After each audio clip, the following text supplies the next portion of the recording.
Well, that's not the way it's supposed to start.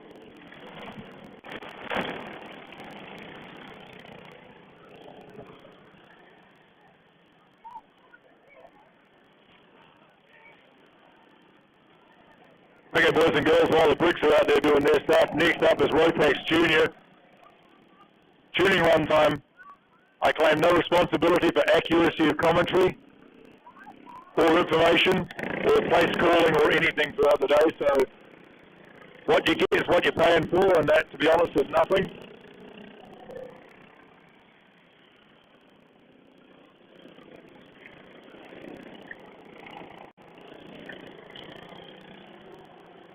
They're starting to warm up the Briggs a little bit now. Chris is starting to put in some slightly better times, making things look a little bit better.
Well, it looks like after setting the fastest time so far, Ian's just pulled off on turn 4, so not looking like the ideal start, even though it's a very fast time out there. Chris Cox has now done the fastest lap, 37.3 for Russell, 37.5 for his Goody, 37.6, so the times are coming down.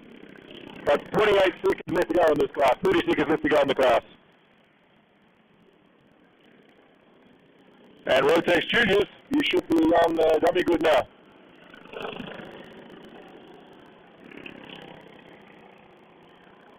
Chris Cox was pretty quick yesterday, and he's at the top of the tables again. 36.8 we have now in his pocket. Will Russell 36.9, that's a good time going on.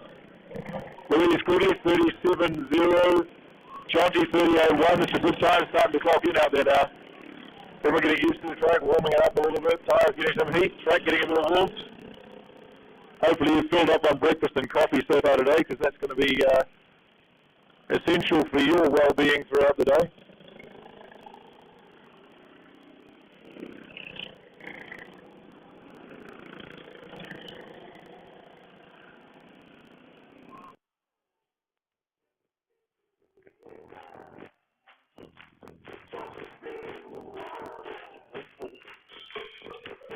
I suspect after this tuning run you'll see tools feverishly over the Briggs as everyone's getting their bits together and going, hey, I can do something slightly different and get some better times out of this.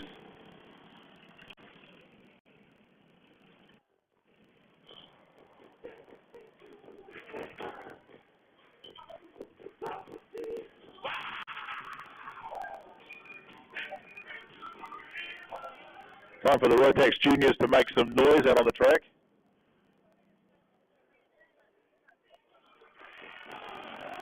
Had some really good racing with these guys yesterday, so I'm looking forward to seeing this tuning run and their races throughout the day.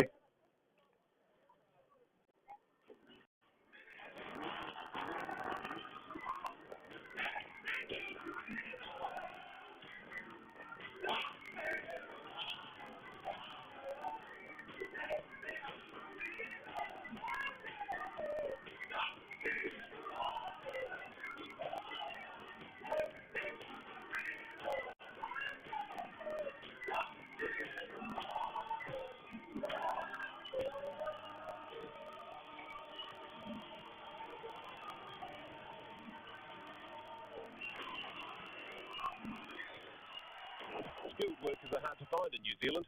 That's why there's a bunch of idiots as managers. Right. Tiny beam.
Hey everybody, just a quick change for qualifying for lights and heavies and Briggs. Qualifying lights and heavies and Briggs, we're going to split the field.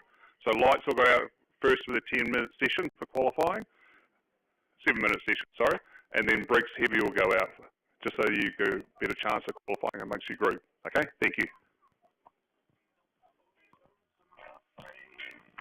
Don't forget your family, yeah. Don't forget your roots, my friends, yeah. Oh, Johnny was a good man, with the power of his homeland. With his roots laid tight, a ticket in his hand, never to return home again. So he loves what he knows and what all is right for. Broken world and a world of lies, but today's are numbered. Relationships suffered. He lost the faith of all those who matter. So Jerusalem.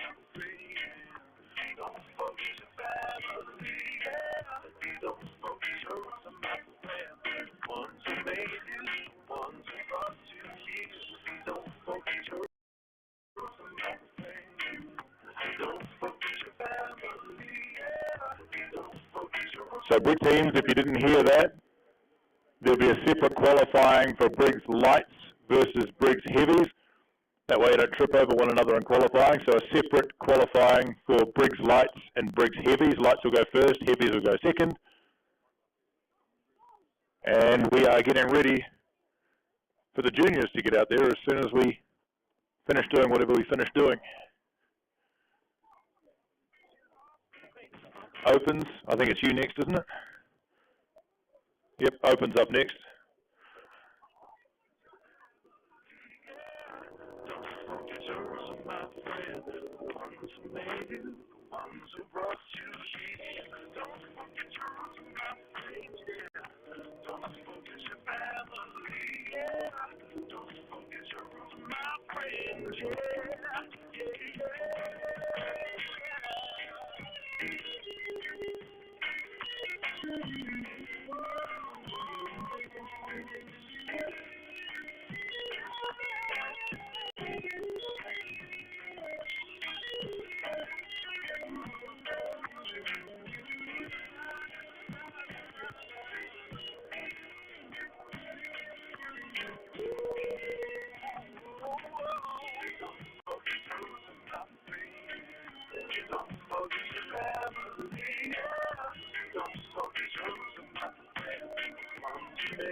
Yeah. Don't forget your family, yeah. Don't forget your roots, my friends, yeah.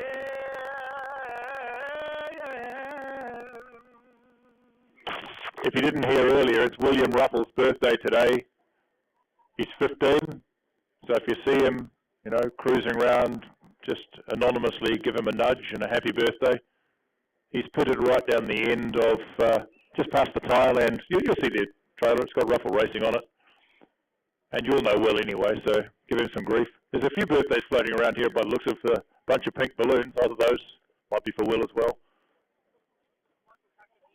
Oh, Michael Fisher, he had a birthday yesterday. We got this is the birthday calls. Remember we used to get those on the radio?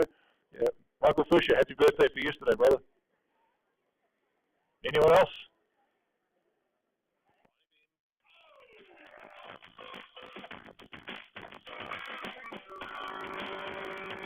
Oh yeah, this is the birthday calls. Taylor Costello, it's your birthday on Tuesday. In fact, let's just get a list of all birthdays for the next 360 days and start reading those out while we've got a gap here. Yeah, I got George Tucker. That was yesterday. Look at this. It's all go.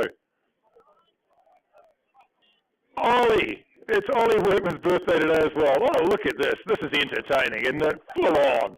Who came for the kart racing? This is all about birthdays. As soon as we get into the mums and dads' birthdays, that's when the champagne and the beers come out and we'll be all good. Forget the racing, put the karts in the trailer, off we go. It's a nice day. Imagine sitting here with a chair and a beer and a burger at lunchtime. It'll be sweet.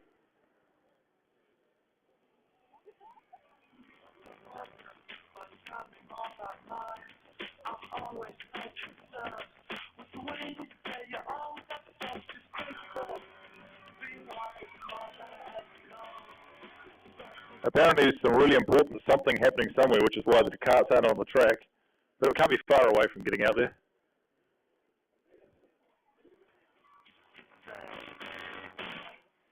There's officialing going on officially.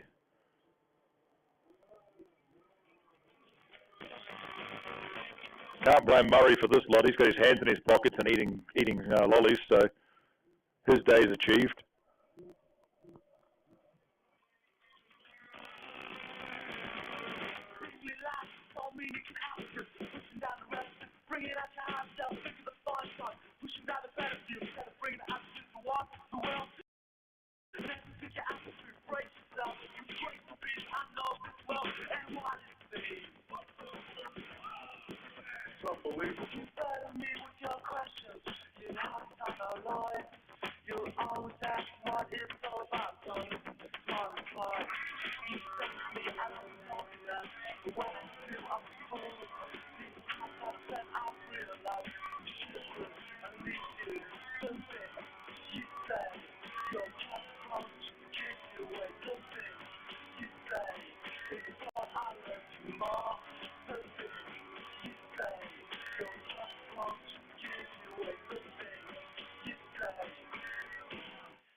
unbelievable.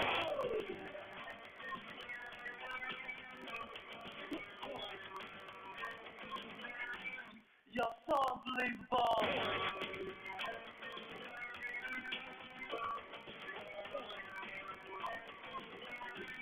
You're unbelievable.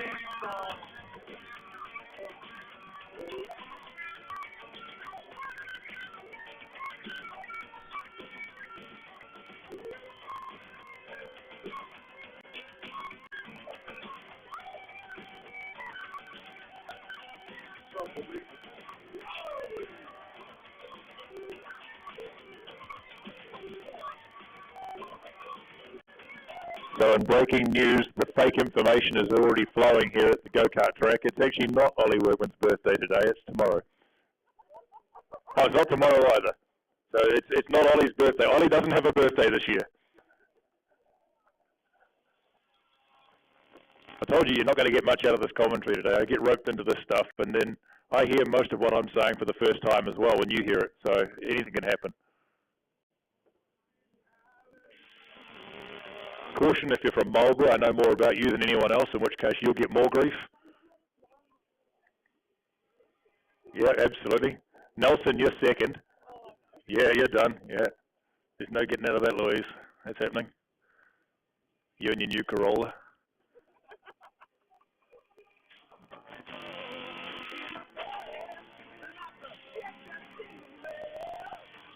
By the way, if you weren't here yesterday, you should have been. Our mate Neil from down in Dunedin was saying that they've got this big race meeting coming up. It's like the South Islands and stuff, and they want a few more entries down there. It's a great track. It's a great club. It's a lot of fun down there. They'll look after you. They'll help you out in the pits. They'll give you a hard time on the track, but it's all done nice and fair and all that stuff. And it'd be great to get a few more entries for the South Islands down there. Rumour has it they've extended the entries for another day, which means you've got till Monday, which is tomorrow. So get it together and let's make it happen. Get some more cars down there for the South Islands. Okay, these guys are out. It looks like Rotex Junior. Sounds like Rotex Junior. Smells like Rotex Junior, so I guess that's them.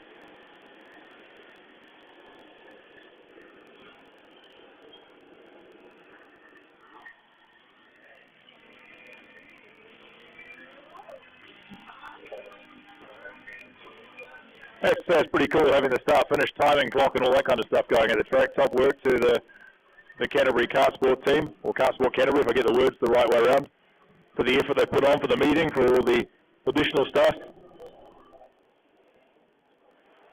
For the McLarens, getting the live stream going. If you're listening to the live stream, you should ring Scott. He put it together. Give him a call on his phone, you got his number. And he's doing some officialing at the moment, so you'll interrupt that, which would be perfect, because there's not a lot to do when you're a tuning one.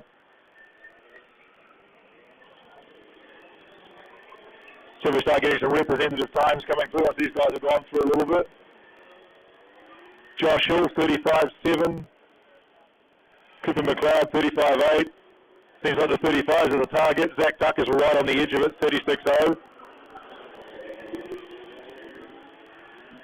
Lewis Smith, 36.9, so we've got to get a bit more room in there, bit of track space, get these guys to spread out a little bit. It's amazingly easy to forget it's not a race. So we'll see if Josh was a better time again, with 35.7 last time round. 33.2, so that's knocking it down a little bit. 33.2 for Zach Tucker. 33.27 for Josh Hill. Cooper McLeod, 33.6. It's top three at this point in time. So the second people are really all bunched up around the place. Cooper, Angus, they're all amongst one another at the moment. Spreading out a little bit now, get some track space. They've got a minute of this tuning run left to go for the Rotex Junior.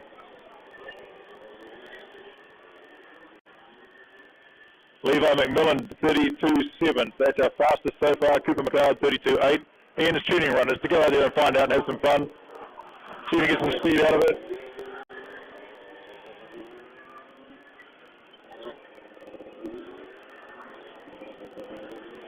Oh, noisy buggers, aren't they? 32.5 now for Levi McMillan. Look at the hold on to those couple of letters on his cart. Pretty happy about those, I'm sure. Zach Tucker goes and undercuts him though with a 32.021. 16 seconds, 15, so getting pretty close to the end of the session. Get out there, make some fine tweaks. Pulls come out across the carts in about 10 seconds time. So we'll be into it. Bit of a spin on 5, but everyone's back in the right direction. And that session grinds to a halt with Zach Tucker taking the top spot with a 31.6, Levi McMillan a 31.9, Lewis Smith 32.0, Josh Hill 32.2. There's still a couple tussling in there. Looks like Robbie Batt 32.3. There's some good times out there.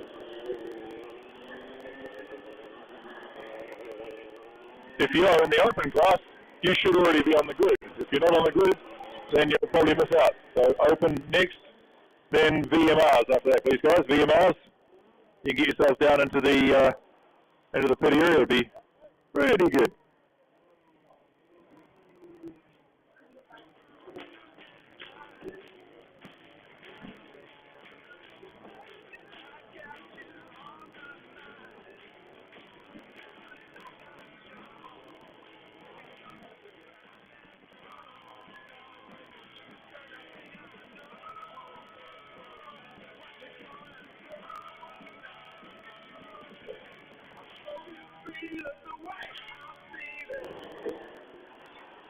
Okay, here go the crazies in the opens.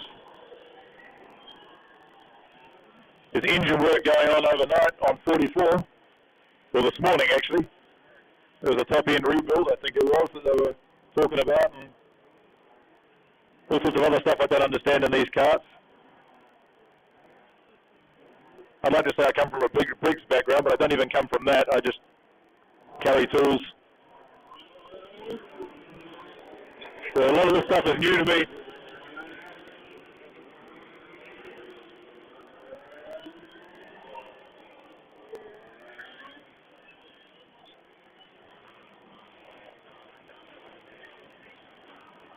Good to see the VMRs lining up. Rotex.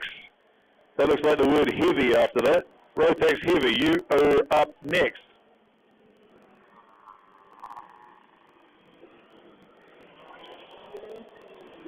And then we've got a car just wearing his appropriate new engine parts in 44, just doing his thing.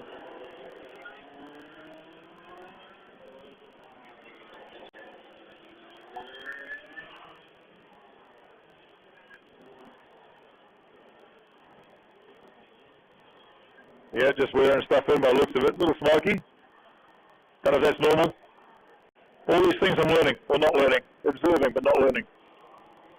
Okay, times. What are we getting out there? Jacob Douglas, 30.6. Scott Waller, 31.3. And Hamish Carpenter, 32.1 so far. We'll see those tumble down a little bit, I'm sure, across the day as the track warms up. These guys get into tune with going the right way around the track instead of the wrong way like yesterday.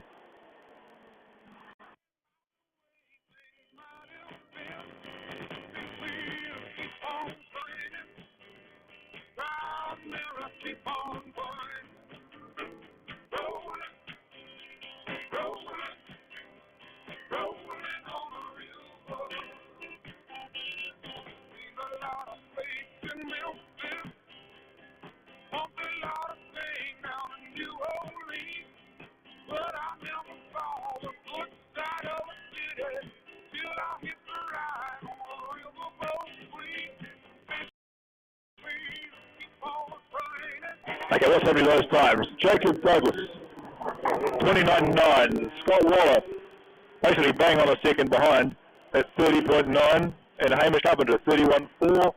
Bo Lee, 32.8. Miles Finley, 33.2. Kyle Lowe looks like he's still running that thing in a little bit there, getting everything happy with that engine rebuild that we were chatting about before. If it was reverse grid, it'd be sweet that he's doing a 55.6. So, warming stuff up, getting things tuned in. That comes to the end of our tuning run for that bunch. Opens, you're done. So does that make the opens closed? VMR, here we go.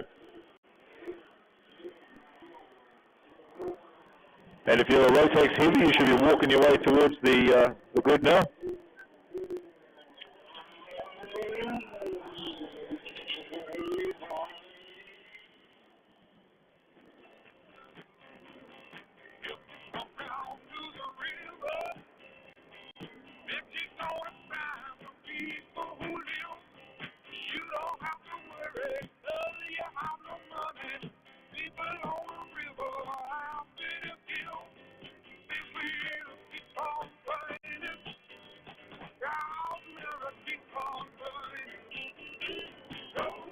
Alrighty, VMR tuning run. And not wanting to mess around, Nixon's already sitting out. Parked the car in the spot to get out the gate first to give it a good run. George Tucker, Fraser Hodges. Theo's out there, Everett, Ivor Spence, Oliver Dennison, Josh Steele. It's a good lineup, 15 in the field.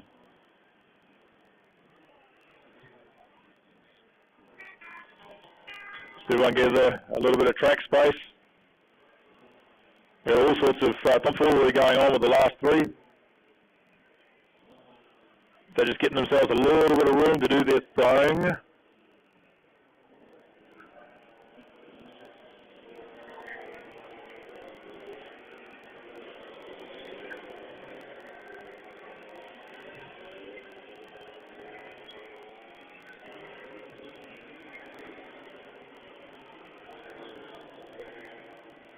Well, things moved around a little bit there. It looks like our Nixon had a bit of an incident somewhere because he was at the front of the pack and now he's right in amongst it all, so that's probably going to may hinder a few efforts. I thought he slowed down, couldn't tell.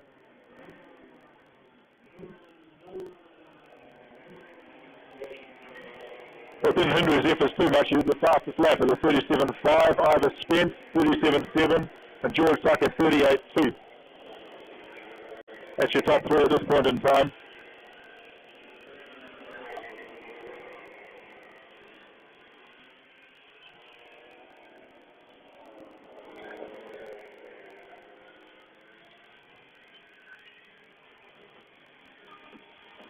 And those 37s are turning to 36s now. Ivor Spence 36.0, George Tucker 36.1, Maggie Whittle 36.4. Nixon's just on the first 35.867. Again, it's a tuning runner. See it out there, get everything all running. Make it feel good. See if you're feeling okay. Shake the tools off the car that Dad forgot. All these dad mechanics out there. And mum mechanics.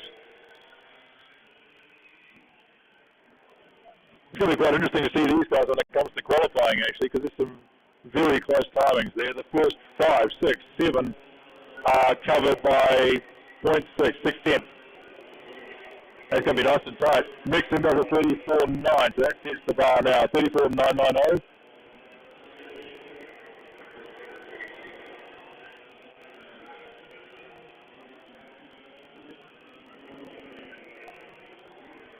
Oh, 12 seconds left in this tuning run with the VMRs, Rotax heavies. You should be doing your thing. And Rotax light, you should be doing your thing next.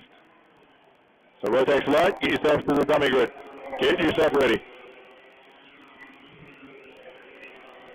Sessions closed. It looks like the 34.8 we're down to now for Nixon Cripps.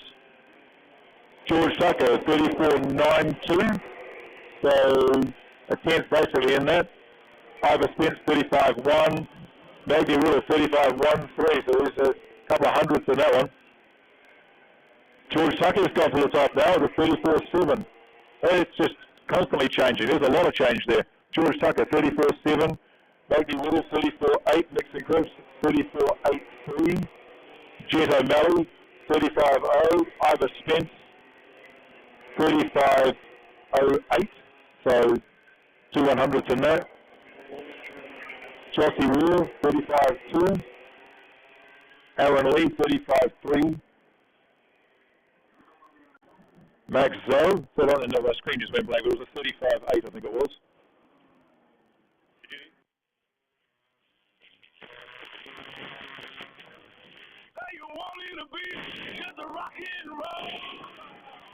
Nice little room up for the VMRs. The sun is coming out. This is a typical Marlborough day here in Canterbury. So the heavies out there now. Let's see if we can have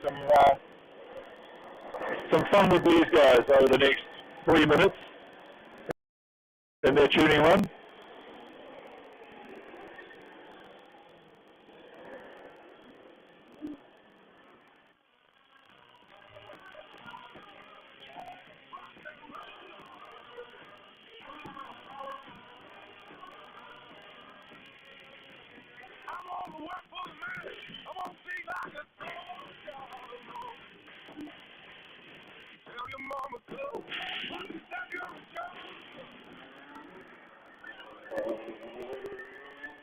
There was some real racing with these guys yesterday. It seemed like the top three were kind of doing their thing, and then after that there was a good pack of racing going on. We should reverse group them just for the fun of it.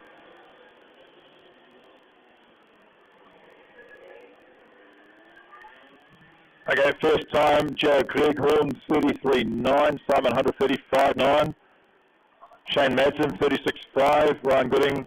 These guys are just getting warmed up. Another couple of laps, we got just over 2 minutes to go in the tuning run for the Rotex heavies.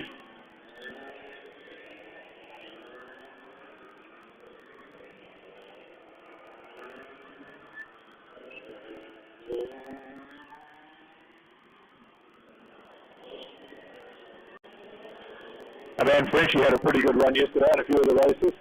If you're looking for more again today.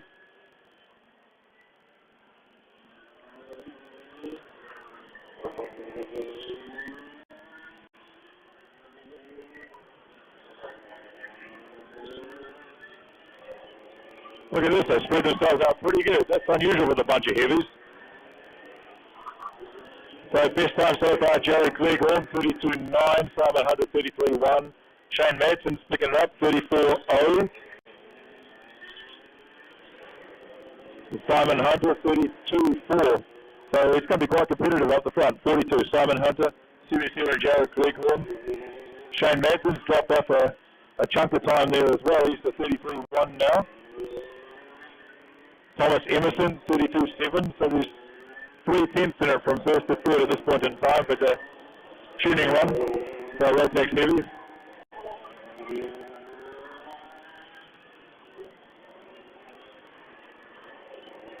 Well, High Rev Kev had a pretty good run yesterday as well. Just getting out there, getting a feel of the car, getting a feel of the track. He's just picked up 4th spot at this point in time with a 32.7.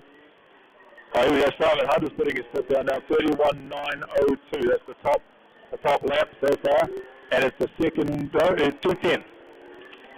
2/10 faster than Thomas Emerson in second at a 32.1. And this is coming to a close. Jared's best time he's going to get today is a 32.221. Simon Hunter, 31.815 is the top.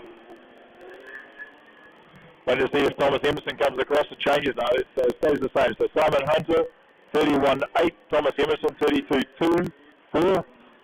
Joe Cleghorn was a 32.2.2. Kevin Barker in 4th with a 32.3. Shane Madsen, 5th, 32.4. Paul Hughes, 33.0. Ryan Gooding, 33.1. Neil Shearer, 33.2. Darren French, 33.4. Attila, 34.2. Ian Carter, 35.5. And I apologize for our last race, but my screen just disappeared again. It seems to do that.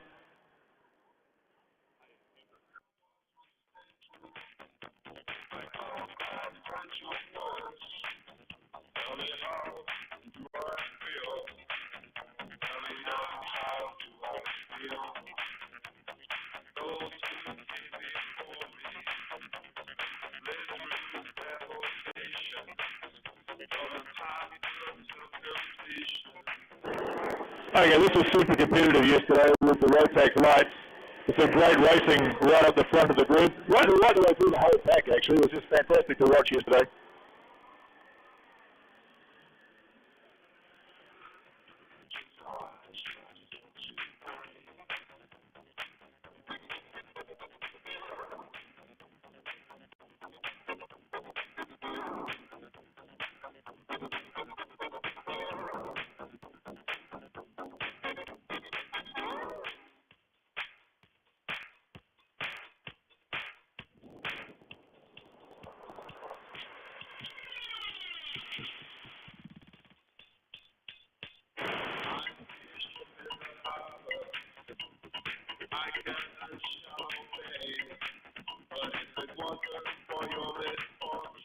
This one seems, oh, it's going better. Look at that. I'll tell you about it. Yeah, maybe. So you're going to have to chew on that one, Jack. There was one amateur commentator, now there's two amateur commentators. This is going to make this work. But basically, our job today is to hurdle abuse at the carters. That's all we need. Okay, Caleb Cross is out there. In the first minute, he set a 33.9. I think these guys are just really starting to get warmed up because this competitive times are about to start tipping over the scales here. That's more like it. We're seeing the 32s kick in now. So Caleb with a 32.5, Mac Templeton 32.8, Jacob Ely at 32.8, Chris Cox 32.8. Well, pretty much they're all in it.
Close there.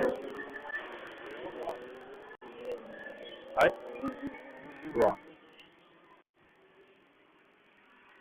Caleb Cross still holding out the round. 31.37, just went a tenth quicker.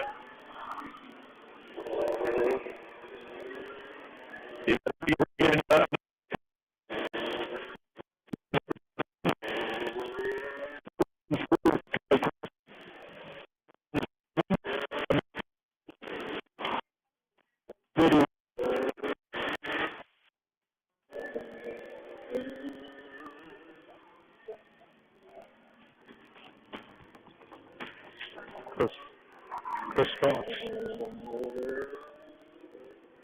Cheers.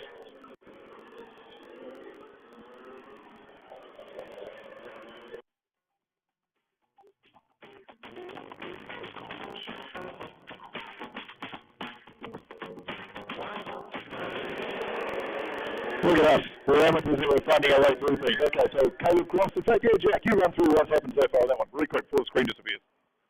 So Caleb Cross in 1 with 31.37, Mac Templeton in 2, 31.37 as well. And the screen has changed, so we're moving to Cadet Rock.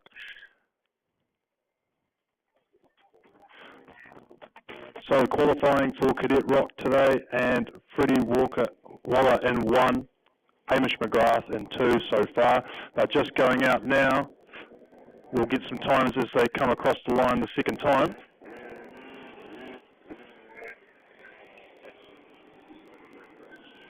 Right.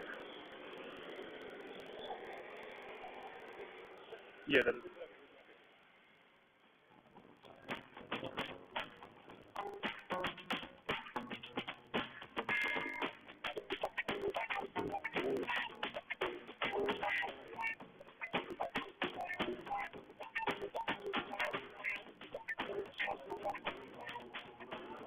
Have a 10-minute session for our qualifying for each of the classes today. Same as yesterday, so we'll see the times just as they start trickling around, doing their thing.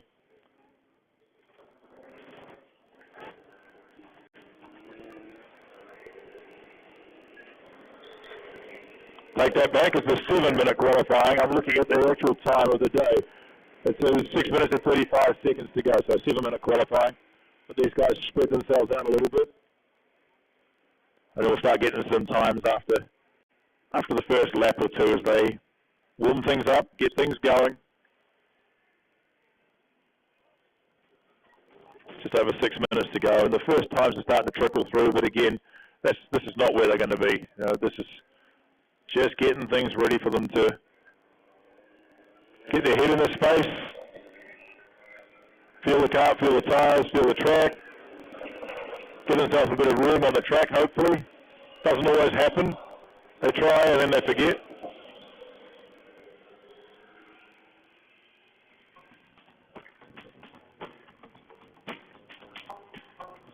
Okay, here we go with some competitive times now. Testing. And Taylor Costello with a 37.37 in the front there. Max Gosling just moved up to 37.379. Very close to between the top two. Freddie Waller in third, 38.1. Hamish McGrath fourth, 38.97. As the majority of them come round, tech shed here, all looking pretty smooth, minus Stern. As they come down the back straight there, coming across the line. Taylor Costello quicker again, 37.0 this time. 37.1, sorry, for Max Gosling, moves up to 2. Freddie Waller in third there with that 37.37. Jet Randall, 38.0 in fourth. Hamish McGrath moves back to fifth, 38.3. Teddy Patterson back there, sixth, 38.5. Iris Lee rounding out the field in seventh.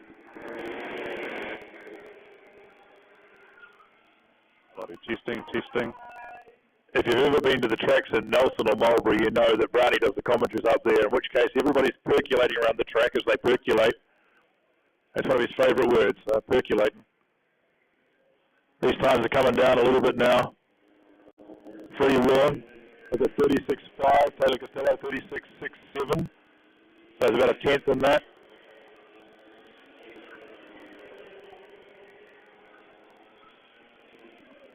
The front two are about half a second ahead of third spot at the moment with Max Gosling at a 37.2. Jet Randall 37.3. We're seeing times move a little bit more now. Taylor Costello's going just at a 36.49. And then Freddie Waller comes straight through and does a 36.2. Max Gosling's put the foot down a little bit at 36.7. Teddy Patterson at 37.0. Jet Randall 37.7. Hamish McGrath 37.4. And Iris Lee at 37.7. So there's just over a second and a half from first to seventh at this point in time as we're in qualifying mode with 3 minutes and 17 seconds to go.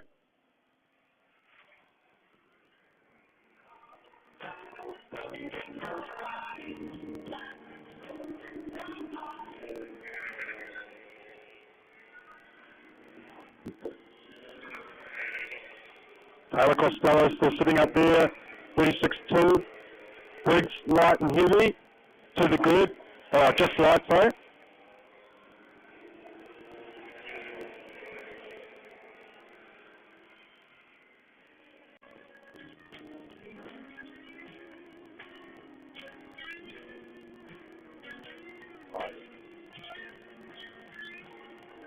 Sweet, so I'll repeat that again.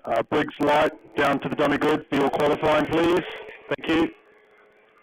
Back to the quali on the track at the moment in Cadet Rock, and Taylor Costello is still sitting there in one with a 36.15. Freddie Waller, in two with a 36.35. So only a couple of tenths difference between 1 and 2. And then 0.3 again back to Max Gosling in third with a 36.6. 2 minutes to go in the session. Still looking strong at the front.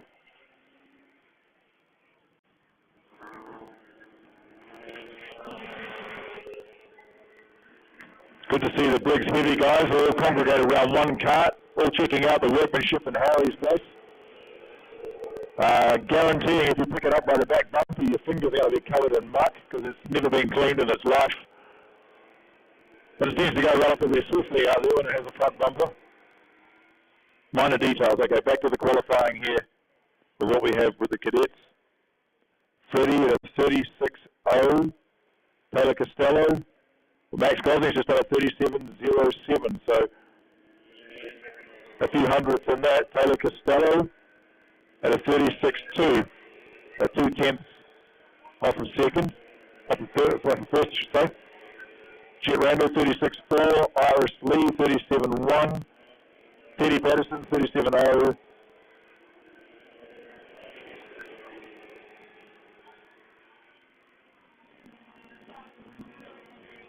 Not the last laps they were doing, not the best times. I should read the right column, it'll make a big difference. Freddie Waller, 36.0. Max Gosling, 36.076. Taylor Costello, 36.135. Jet Randall, 36.311. So we get Irish, 36.5. Teddy Patterson, 36.5 as well. And Hamish McGrath at 36.7.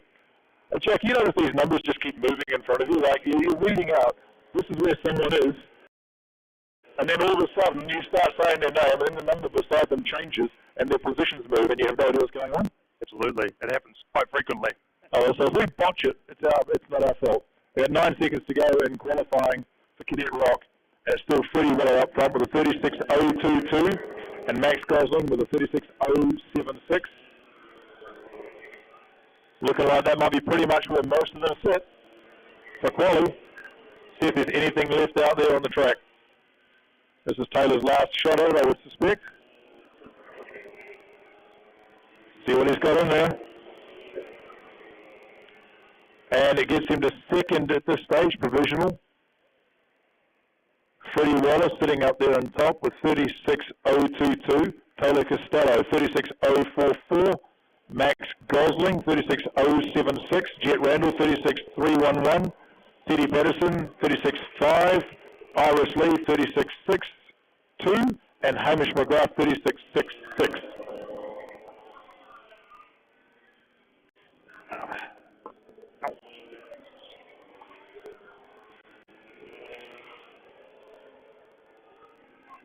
Alrighty, the Briggs lights are going out for their qualifying. If you didn't pick up on the news, the Briggs class is so heavily packed with fantastic talent. They've split it into 2 parts. So you've got the Briggs light going out for qualifying for their 7 minutes, and then you'll have Briggs heavies just afterwards. Had a couple of tussles yesterday with the lights and the heavies running together, so it was nice of them to separate them out and get them a bit of space to get some good quality times.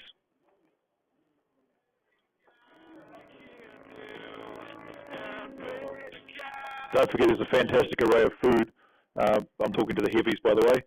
Fantastic array of food in the cafe here. All sorts of things that will make you guarantee to stay on weight. And some healthy options as well.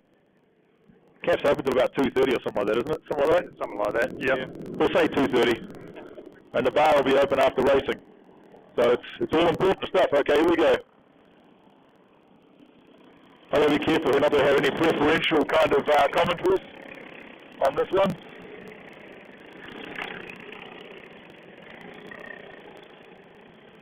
Looks like Ian got himself going again. He pulled in during the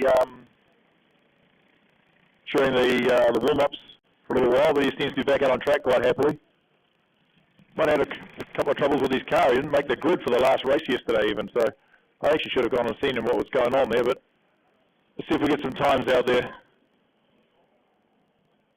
It was a good tussle yesterday. Chris Cox was mighty quick, winning 4 races. Let's see if we can get some good competitive times after these guys have warmed up a little bit. A couple of laps to spread out, see how things go. If you didn't watch the racing in this class yesterday, there was some fantastic close racing, especially between John T. Phillips and Will Ruffle. They had an immense tussle in the final yesterday. It was absolutely fantastic to watch. Okay, here we go. Let's see what's going on. See if we get some competitive times. Louise Goodley says the top at the moment with a 36.2. Will Ruffle, 36.2. Ryan Jeffries, a 39. Chris Cox, a 39.2. So we've got a little bit of time to be climbing out of these yet.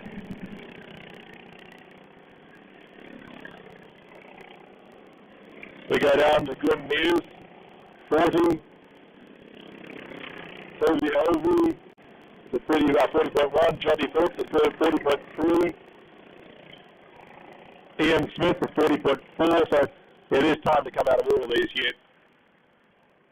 Okay, so we're starting to see the first 36 with Will Russell, 36.8, Ryan Jeffries, 37.1, Louise Gridley, 37.3, Chris Cox, 37.5, and Glenn Mears, 37.5 as well. So it's going to be quite tight in that pack, that's for sure. So we get some more time out of these guys here, but we're up to these tires to take a lot longer to warm up, and the Rotax crew seem to just like shredding tires. These things kind of putz around a little bit and warm up over a few laps. Louise is looking pretty quick out there. I'm looking forward to seeing how she goes today. Had a great run yesterday. Only raced twice this season so far.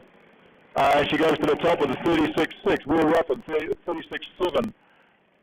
Chris Cox, 36.6 as well. Ryan Jeffries, 36.7. So there's a 10th in it at this point in time.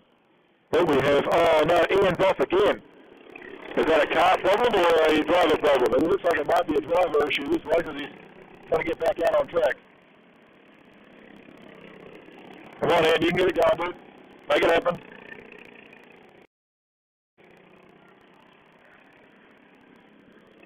That appears rather stationary, which looks unfortunate. That might be a pull into the middle, I think, bud. Yeah, that looks like a give-up kind of motion there. Will Ruffle, Chris Cox, 37.2. Will Ruffle, that's right, 36.2. Will Ruffle, 36.2. Louise Grimley, 36.4. Ryan Jeffries, 36.5. So we've got time to gather out there yet. And Louise could be going faster, but she's being held up at this point in time by the looks of things. Yeah, so everyone's just settling into a bit of a rhythm now. Trying to find some speed out there on the circuit. Track's looking good with the weather nice and clear today. A bit of cloud cover, not too bad indeed. Chris Cox still there at the top of the times for the 36.2. Oh, and Ryan Jeffries goes up, and William Ruffle goes up as well, 36.01 and 36.073 for Chris Cox there. Jeffries in third with a 36.2. Only 7/10 covers the entire field, folks. This is getting pretty close. No, sorry, my apologies. 7/10 for the top 7.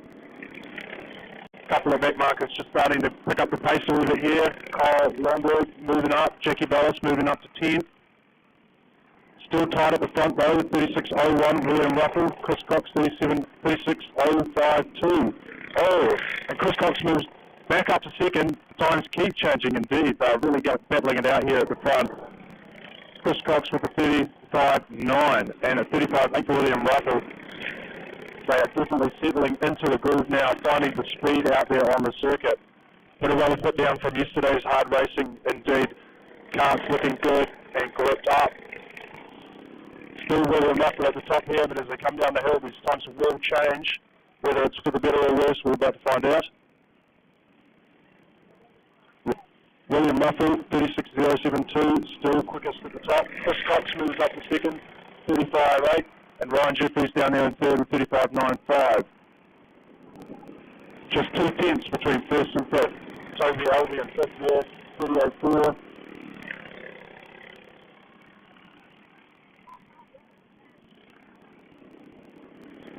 So it's still William Ruffle at the top, 35.8. Chris Cox, 35.88. Ryan Jeffries in third there with 35.9 and 36.0 for Louise Gridley in fourth. Toby Albie rounding out the top 5, 36.2. And the times change at the top again. Chris Cox at the top, 35.83 this time. Oh, sorry, my bad. And William Ruffle also with 35.83. So the difference between first and second is 6 thousandths of a second. There's nothing in it, folks.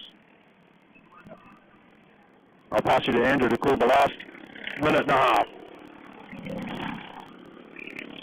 Yeah, it's pretty competitive up the front there for these guys. Chris Cox is still holding that top spot with a 35.830. Will Ruffle, 6 1/1000ths behind, 35.836. Ryan Jeffers, 35.959. Louise Gridley, 36.03. And then we're dropping down to Toby Oval, 36.0. Lynn Mears, 36.4. Jonty Phillips, 36.5. Kyle Loganberg, 37.4. Jackie Bellis, 37.4. Benny Aiken, 37.5. Ian Smith, 37.6. And Jamie McKenzie, I think it is that. I can't see the full name there. It's 38.7. McKeekney, I think it is Jamie McKeekney. Will Ruffle takes the top again, 35.81 for Chris Cox. In second, 35.830. There's a great battle going on for the top here. We have 37 seconds. We've got a lap in a bit. They'll get another one out of this if they don't see their time in this one. They'll cross that line. Give it a shot.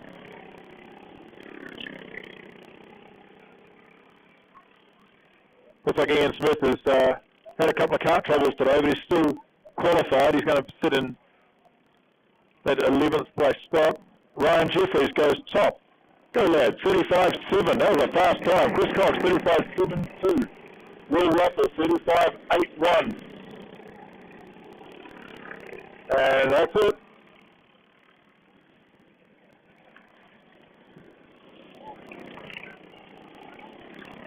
So Ryan put a banter in at 35.7. Let's see if that holds against Chris Cox. 35.727 is in second at the moment. Let's see what we get out there. These guys are hauling in. It looks like I'm buying the lunch and the soda and the fizz and stuff for Ryan Jeffries in a 35.7 in top spot. That was a good run. I think it was Chris in second there. I'm going to try and find out how to make this laptop go backwards one event. That may not happen.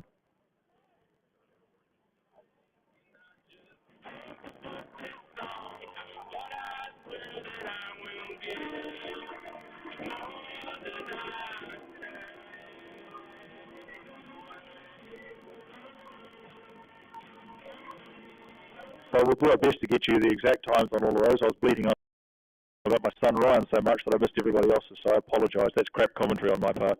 We've got a friend who's going to hold it up on his phone. That's smart. Look at that. Okay, here we go. And now we're going over the heavies. So this is where I give people grief, because these bunch here are trouble. There's 5 of them out there on the track, I think, isn't it? Yep, 5. Oh, I love it. Thank you so much. Here, you run through that. You can see your phone. Right, so those Briggs light times, just as the Rotex, the Briggs Heavy go out there and set their times, I'll read out the Briggs light times. So Ryan Jeffries there in first with a 35.71. Chris Cox coming home in 2 with 35.72, so nothing in it there. 95, William Russell there in third, coming with a 36.0. Louise Ridley coming home in fourth, 35.9. Alvey in fifth, 36.0. John T. Phillips in sixth, 36.2. Glenn Mears in seventh with a 36.4. Jackie Dallas in eighth with 37.2. Danny Aitken in ninth, 37.28. And rounding out the top 10, Kyle Oldenburg with a 37.7. Ian Smith there in 11th with 37.6. And rounding out the field is Jamie McKinney in 12th. Right, as we come out onto the Briggs Heavy qualifying, I'll pass you over to Andrew and he'll call the shots. Right, we're going to have to start counting these guys in the hours and minutes it's taking to do a lap because there was no timing for them on our screens. So we'll go with number 24 is 1 hour and 4 minutes to get round. 16, that's Rue, 1 hour and 5 minutes. Harry, 1 hour 6. Unfortunately, we have no timing on these guys because they split the qualifying from lights to heavy, so our screen hasn't accounted for that. So we'll just see if they look like they're getting closer together or further apart. Does that sound like a pretty accurate representation of speed of a Briggs Heavy? I think it does. See if we can find a list of who they are even. It's highly technical round here. What do you reckon, Jack? Should we make it up? Yeah, I reckon so. Yeah, we'll make it up. Okay, here we go. Oh, here we go, heavies. We found the list of them. That's a start. We should know them, actually. I do know them, so why am I looking for the list? Okay, that's right. Christian O'Malley in 24. He's doing his thing with Rue behind him. You don't know Andrew Goodser, 16 from Marlborough. Oh, you got some times now. Oh, perhaps we have, things might be starting to happen. We may have technology on our side, courtesy of one of the McLaren boys sitting over in the timing space. Harry, where's he? They're still going around. That's a good thing. It has 4 tyres and they're all facing down. That's progress. And it's got a front bumper, so things are looking good. Are we seeing any times anywhere? Oh, look at that. I've got them on my screen too now. Nothing's happening, but at least it's a nice list. Where's Kev? He's at the back.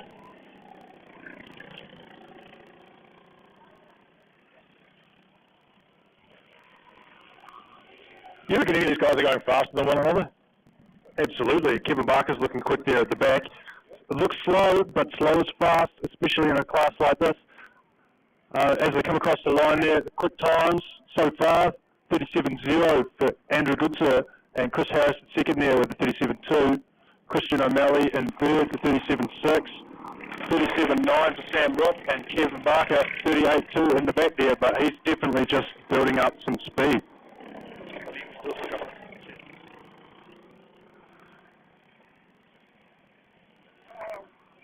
Oh, as we look out over there, Christian O'Malley just dropped the wheel coming down the back straight. Wonder if that'll affect the time too much. See if he moves up.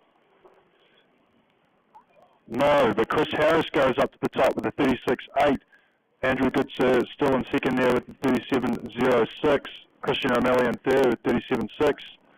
Kevin Barker moves up one spot there, 37.8. He's building up some speed. Sam Rook running out the field in fifth, 37.9.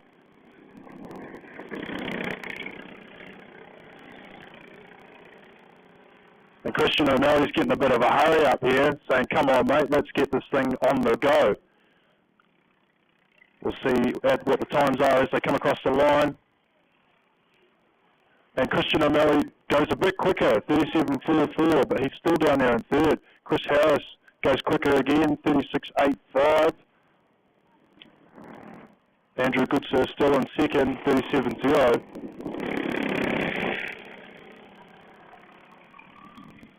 Kevin Barker going quicker again, but not able to make any difference in the leaderboard.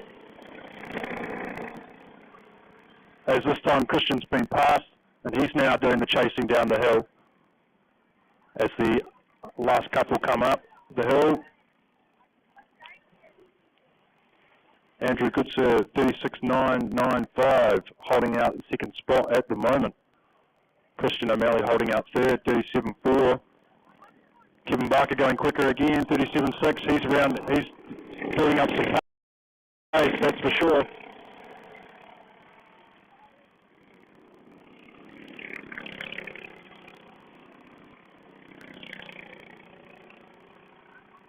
As they come downhill once again. A little bit of a gap now between Christian and the cart in front. We'll see the times as they come past. And Goodser goes to the top, 36.80. Harris there in second, 36.9. O'Malley in third with a 37.4. Oh no, a run in the bags over at the last corner there. I think that might be Barker. May have just dropped the wheel off there. Hopefully the cart and himself are okay, but he's going to be stuck there. That's not a nice place to be. Hopefully there's some yellow flags going on. Yep, they've seen him. So this will slow the times down for sure. So we might not see any change at the top of the leaderboard. But, excuse me, I lie. Andrew Goodser goes quicker again, so he may not have lifted, he may not have spotted the danger, but that is okay. Chris Harris there in second, 36.85. I think old Barker's trying to get the cart going again, but it doesn't seem to be moving, so I think his quali is done.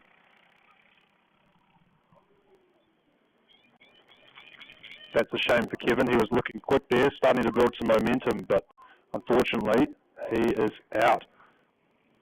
Time's still looking about the same. Everybody a couple of tenths down that time as Kevin moves the cart off the circuit. Still a minute and a half to go, just under a minute before this qualifying session comes to a close.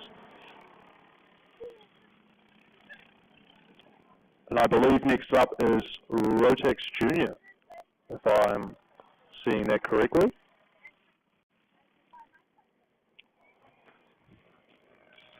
They come past the main straight here. Briggs heavy. Can Christian go any quicker? They both go a little quicker, but there's not going to be enough. Still holding out the top spot. Goodser with a 36.4. Chris Harris, 36.6. O'Malley there in third with a 37.0, so he's right there. Working the wheel hard. He's definitely trying, that's for sure. Sliding the car through banks, coming up the hill to pit corner and back down the hill again. Will the times improve? Andrew Goodsir still holding the top spot.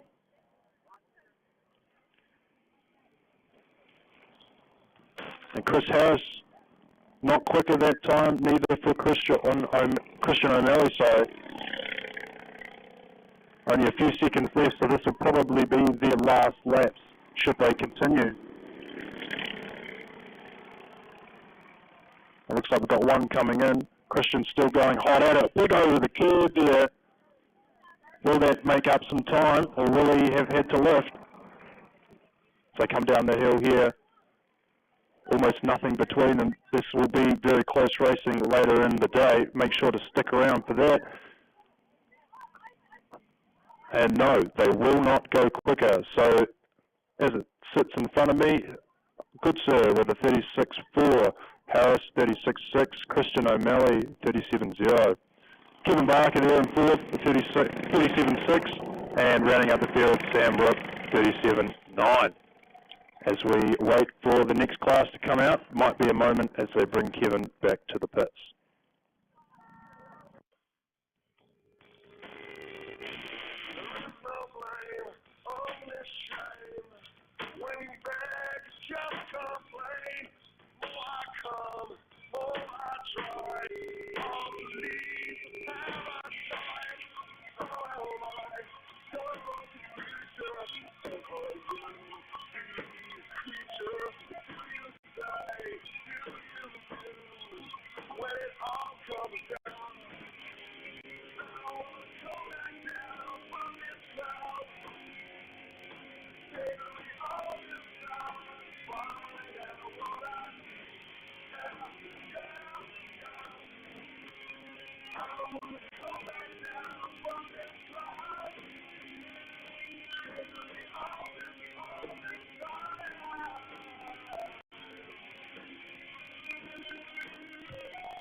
As we wait for the recovery crew to do their job, just like to say thank you to Degree 43 Hot Tubs for sponsoring the Rotex Junior class today.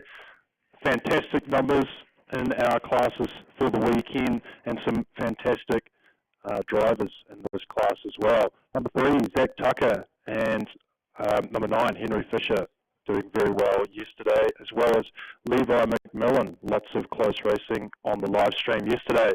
So fire the carts up. They're about to send them underway for quali. All visors go down. Drivers in race mode. Let's see what they can do. Cold tyres, cold engines, cold brakes as they warm these things up. Get a few sturdy laps in, get things up to temperature. Now the question is do you follow the guy in front, or do you make some space and try and go the quickest all alone? A few cars just moving, jostling for position there. Some wanting to go straight away, others taking the slow and steady route. Hopefully they'll be able to make that pay off.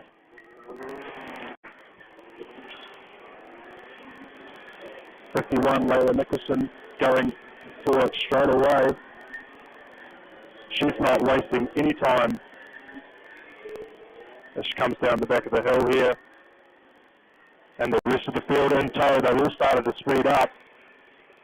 First times across the board, 34.3 for Layla Nicholson.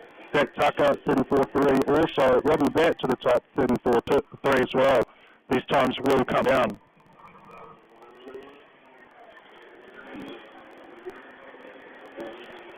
They're all pushing very hard here. Big move from the number 10 up the inside. 28 gets him back. That would be Rocky McGregor.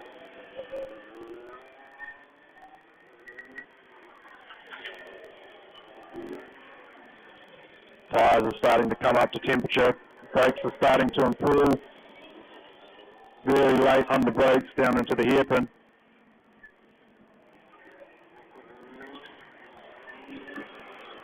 So as we turn our head to the times, Zach Tucker at the top there, 32.59. Henry Fisher moves up 32.6. He's right behind Tucker there. McLeod in third, 32.8. Layla Nicholson, she's just dropped back to fourth, 33.0. But as everything comes up to temperature, these things will get quicker. Zach Tucker quicker again, 32.0. 32.3 for Fletcher Lowe in second. And first now, Cooper McLeod goes to the top, 32.010. Not quite into the 31s just yet. But the track condition improving, they will get down into the 31s for sure. They're all pushing very hard now. I'll pass you over to Andrew to continue the commentary. Thanks, Hans. So we're hitting the 31s now. Zach Tucker, 31.6. Fletcher Lowe, 31.9. Cooper McLeod right on that cusp with a 32.0. That's your top three at this point. We'll run through the whole grid for you in a second, just to let them get another lap in and see how these times are coming down. They're certainly dropping down. The Henry Fisher goes a nice one in at 31.8. Levi McMillan put the effort in now. Happy with how the car's handling, having us warmed up, 31.73, so he's in second spot. Layla Nicholson does a 31.7 as well, 31.747. So top of the table at the moment, 31.5 is Zach Tucker. Lewis Smith, 31.72. Levi McMillan, 31.73. Layla Nicholson, 31.74. It's right in there. There's the top five, top six is separated by basically nothing, a couple of tenths. As Jack was saying, they're really getting into the happy zone for tyres, happy zone for engines, happy zone for the session. Halfway through now, 3.5 minutes to go. We'll see if we get these times down a little further. Zach Tucker still at the top there until I say that. Henry Fisher goes through the 31.48.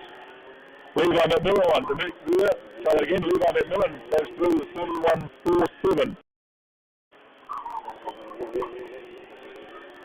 Zach Tucker, 31.44. It's very tight at the top now. We're talking a tenth covering the top 4 places so far. It's not dropping back much from there either. Right the way through, the whole grid is separated by just on a second from first to 15th. The top of the times again, Henry Fisher 31.16, Levi McMillan 31.31, Zach Tucker 31.34, Lewis Smith 31.43, Layla Nicholson 31.6 flat, Buster Bailey 31.61, Ryan Gallagher 31.66, Ben Gormack 31.76, Cooper McLeod 31.77. It's a good run out there on time.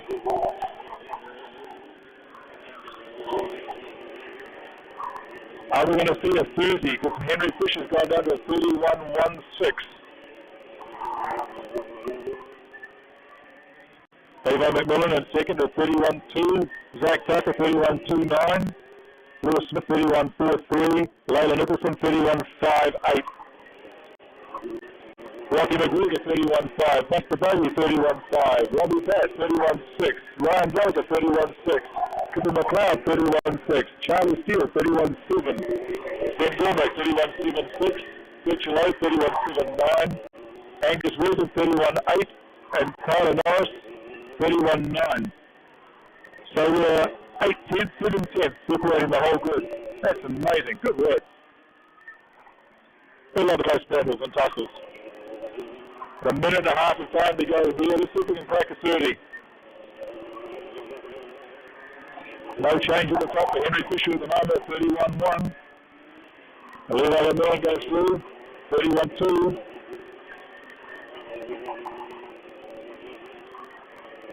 Looks like it might be status quo a little bit toward the front for Zach Tucker and Lewis Smith, who's gone through with 31.2, 31.3 respectively.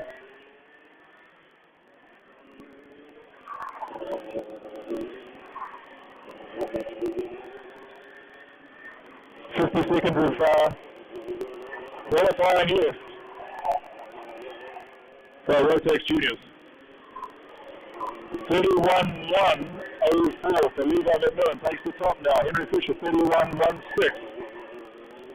6/100th minute, Zach Tucker, 31.25. Then Lewis Smith, 31.36. We've got another lap in this here. But we're going to see a 30, but we might see someone go under 31.1 yet. Those times just keep on tumbling.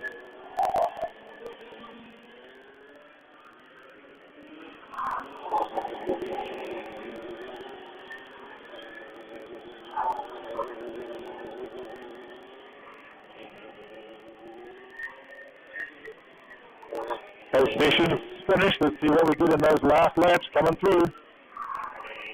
See if we have any change at the top. It's currently Levi McMillan in the top spot. Zach Tucker and Henry Fisher is your top three. Henry's gone through and finished in that third spot for sure with 31.164. Levi McMillan's finished up with 31.104. Just waiting for Zach. Get a time from him. And that's come through. So your top runners are Levi McMillan, 31.1. Zach Tucker, 31.163. And Henry Fisher, 31.164. That's tight. Lewis Smith, 31.3. Buster Bailey, 31.42. Nolan Nicholson, 31.44. Ben Gourmet, 31.46. Ryan Gallagher, 31.52. Charlie Steele, 31.15. 31.55. Rocky McGregor, 31.57. Fletcher Lowe, 31.56. Clifford McLeod, 31.62. Robbie Bell, 31.63. Angus Wilson, 31.83. And Tyler Fitmera, 31.5, I think it was, before the screen changed. Happy days. We've got the Opens getting ready to go out on the dummy grid now for their qualifying VMRs. If you haven't got your butts down here, you should be down here.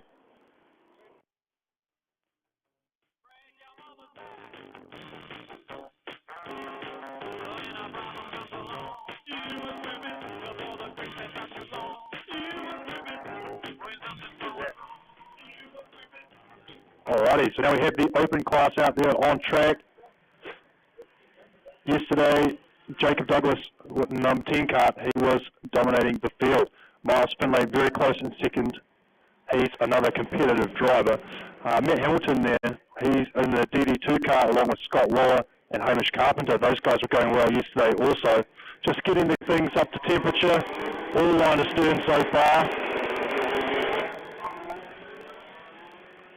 And Kyle Lowe there yesterday, unfortunately, losing a motor. So having to rebuild it first thing this morning. He's out there just getting the things up to temperature, hoping it'll hold together for the rest of the day. So I sure hope to see him at the pointy end later on today. First time's coming through here. Still a wee bit off pace, 32.2 there for Matt Hamilton. He will definitely improve. Jacob Douglas there in third, 32.5. Scott Waller in second with 32.3. The DD2 seem to come on the pace a bit quicker than the KZ, that's for sure.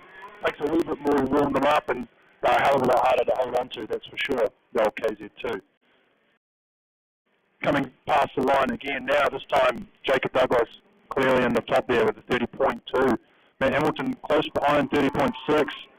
Carpenter there in third, 30.9. As they come around past the tech shed here.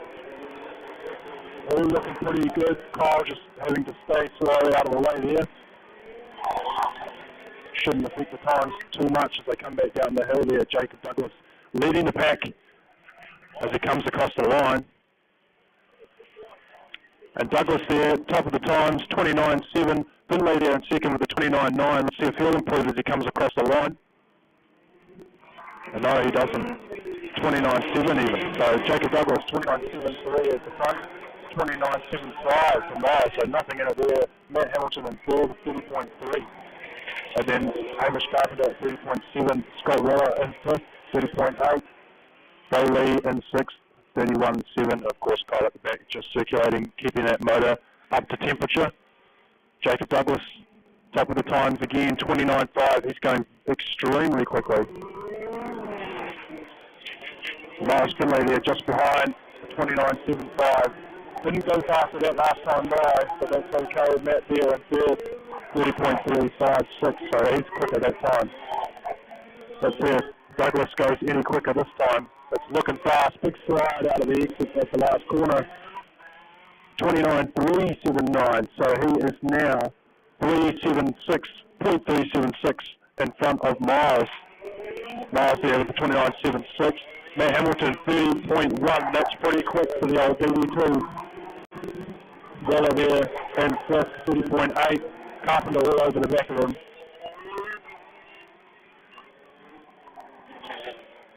As Douglas comes back across the start-finish line, let's see if he goes quicker again. No, 3 tenths slower that time. He might be coming off the bubble. Miles Finlay quicker again that time. He's coming into his own 29.66. Still 3 tenths behind. Douglas there in first. Hamilton there in third still with that 30.1. No change to the times. Kyle Lowe starting to pick up the pace. 31.57. He's moved up to 6th. Let's see if that starts to come on. Beautiful looking KZ2 kart, Kyle Lowe, and the bit of pink on there. Definitely very quick kart indeed.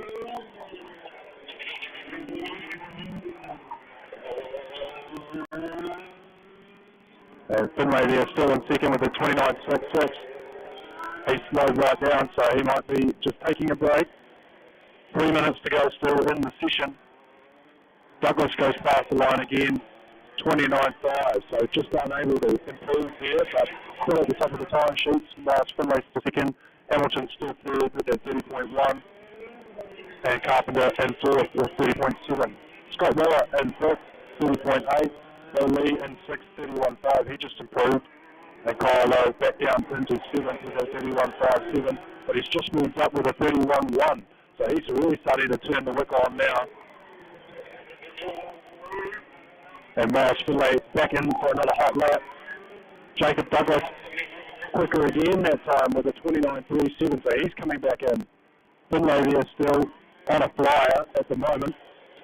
Will he improve this time by? He does improve. 29.642. Still not enough to move Douglas out of the top spot. Couple of cars pulling in now. Still 2 minutes left to go in this session. Carpenter looks like he's on a quick lap. Let's see if he improves. Hamilton's still there in third with 30.1. He's pulled in now.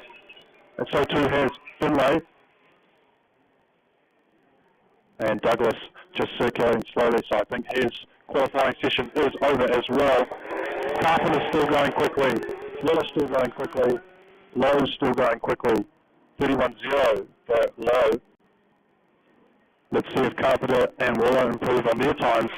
Maybe can try and challenge the great Matt Hamilton with that 30.1. That's an extremely quick DD2 time. Carpenter cannot go quicker again.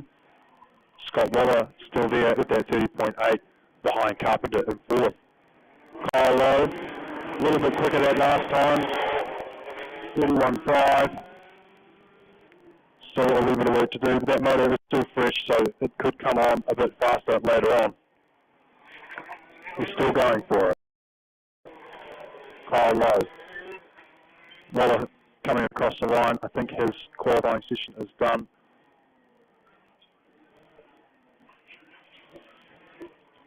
So it's just Kyle Lowe circulating out there, just getting that motor hot, working that car. Goes quicker again that time, 30.95. He's still got 27 seconds should he want to do another lap. Wallace still circulating, not sure if he's coming in this time. He's in, and I think Kyle has done also. So we might be coming to the end of our qualifying just a little bit early. Yeah. VMR out on the grid, on the dummy grid, sorry, at the moment. Hi, Jared. Yes, so VMR on the dummy grid for their qualifying session. So Jacob Douglas comes home in 1 with the 29.3, 29.6 for Finlay, 30.1 for Hamilton, 30.7 for Carpenter. Waller there in 5th with a 30.8. 6 for Kyle Lowe, 30.9. I'm sure we'll see some more speed out of that kart later on. And Bowley rounds out the field with the 31.5. Right. Now VMR class now on the dummy grid, proudly sponsored by Christian O'Malley by Mike Pero Real Estate. If you're looking to buy a house, talk to Christian. He is definitely the one to go to.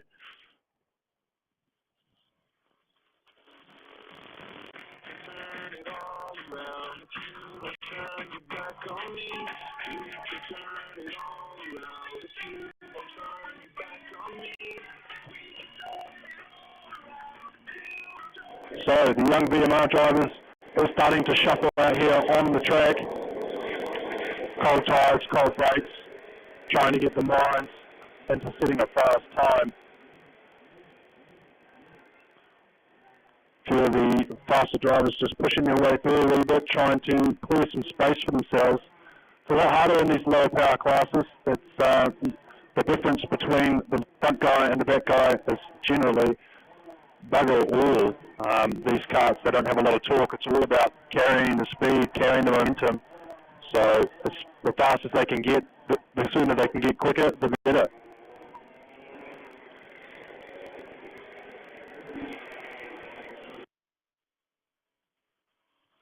Hey, it's Mitchie from Lolly the Band. A little bit of a tussle for track position right at the start of the grid, or the front of the pack there, with Nixon just jumping through.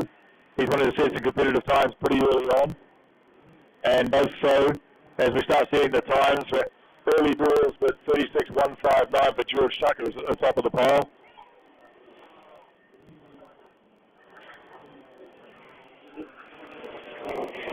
A great racing from the VMR guys yesterday, and looking forward to today's action as well. There's a big pile of them, which means there's some close pack racing. And when they get into it, these little guys are absolutely flying. There's some real talent out there that are ready to take one another on when we actually get into the heats. The pre-final and the final today, and we'll see how it goes for Garden City's overall. Huge congratulations to Kartsport Canterbury, I should say. Kartsport Canterbury for the effort they put in for this meeting. The track looks fantastic. I don't know if you've noticed over the past couple of years, there's been so much going on around here, from all the fantastic sponsors and flags, and just the general facility has had such a lot of work go on, and all the camera systems, not only the officials' cameras, but also the live stream cameras that have been put in. It's a credit to the club for the amount of effort that's gone in here to not only have a meeting like this today, but to have the facility in the state it's in.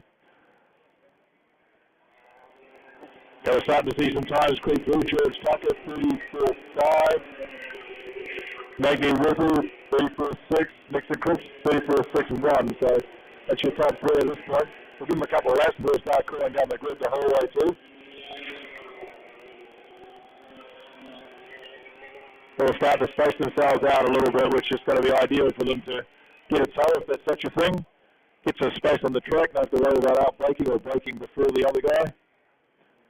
Nixon goes top of the list at the moment with a 34.3, Ivor Spence 34.4, Whittle 34.5, Tucker 34.5.4, O'Malley 34.6.5, Jossie Wills 34.8.7, Dennison 35.2, Zoe with 35.3, Josh Steele 35.4, Aaron Lee 35.5, Theo Toynbee 35.6, Fraser Hodges 35.7, Will Finch 35.8, Emma Gallagher 35.8, and Theo Tavilla Nunes 35.9. Still getting things warmed up, still getting things happy. Some of these guys getting themselves space on that grid, on that track, I should say.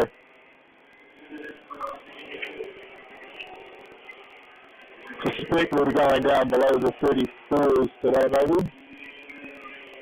If it's the 33s, maybe. Maybe not. 34.3 is still the top time for Nixon Cripps. And maybe a little 34.37, so 5 100ths in it. George Tucker in third, 34.4. Ivor Spence, 34.43, so 100th in that for third and fourth places.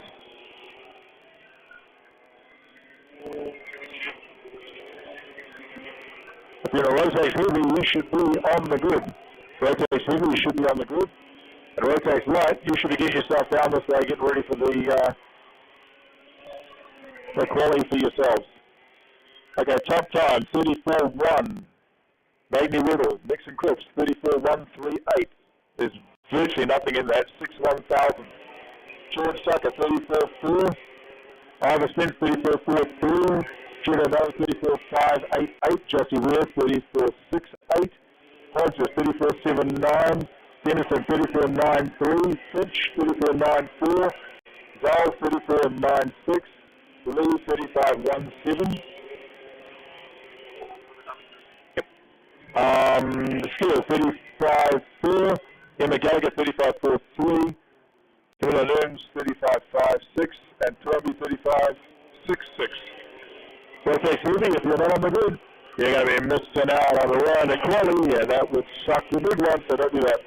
Rotax light, you are due to be down in the pit area, lined up patiently, nicely standing in line behind one another, no pushing in to get that top spot to get out the gate. 34.087, that's Nixon Cripps. That's your top spot at the moment. Maggie Williams, 34.132, so we've had a change in the top runner so far. George Tucker, 34.41, and Ivor Spence, 34.33. That's your top four. And there's not a lot in it.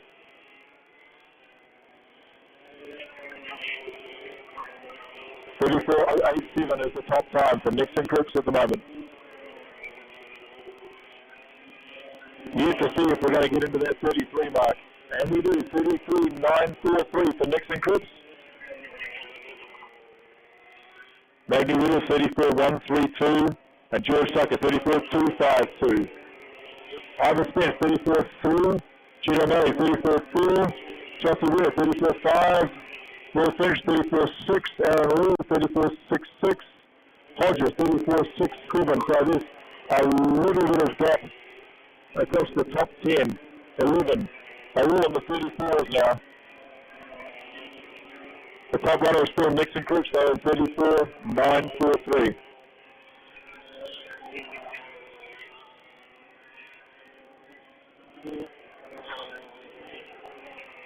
Got 25 seconds of the session left.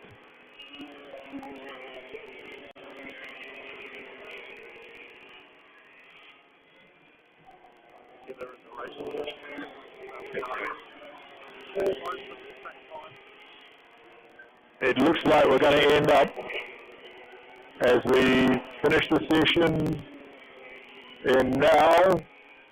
Checker flag is out. Let's see what we get.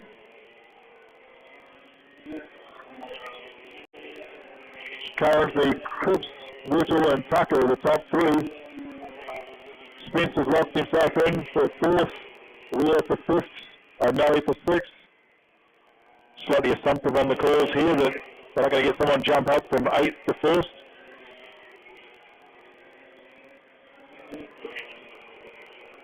Oh, there is not a lot in it. My goodness. So we finish off with Cripps in the top spot, 33.94. Whittle, 34.0. George Tucker, 34.2. Spence, 34.3. Jossie Ware, 34.4. O'Malley, 34.46. Hodges, 34.468. Finch, 34.57. Lee, 34.65. Dennis at 34.7. Zoe, 34.8. Steele, 35.0. Gallagher, 35.08. That's 13th. And the last two just jumped off the screen, but it was Camilla Noons and Lee, I think it was. I do hate it how the screen disappears on us when we're doing a call, but we're trying our best here. Amateurs all the way through. Jack, your turn, buddy. Alrighty, so this is Rotex Heavy, proudly sponsored by Norwood NZ, coming up for their qualifying session. A lot of heavy hitters here, if you will.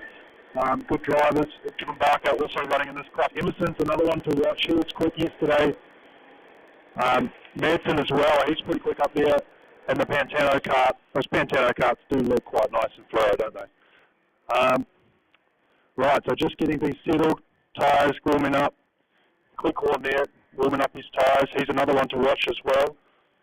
He's taking the slow and steady approach, trying to clear some air for himself so he can set lap after lap and improve his times. Coming through tech sheet here now is most of the field. 42, Simon Hunter, another fast driver. There's lots of very, very good drivers, heaps of talent in this field today. Some very exquisite passing manoeuvres yesterday as well. Let's see what they can do for the qualifying time. Simon Hunter coming down the back straight there through the final turn. First lap on the board. What will it be?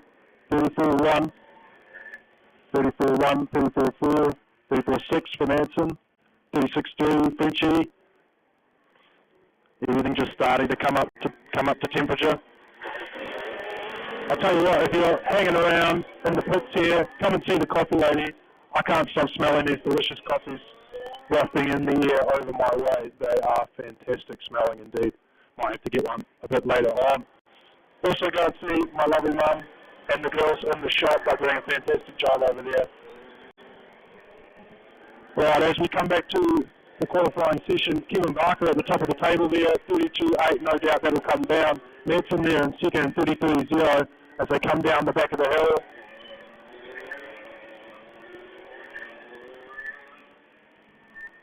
A little bit of argy-bargy there with Emerson, just trying to get some clear air. A couple of drivers still going slowly.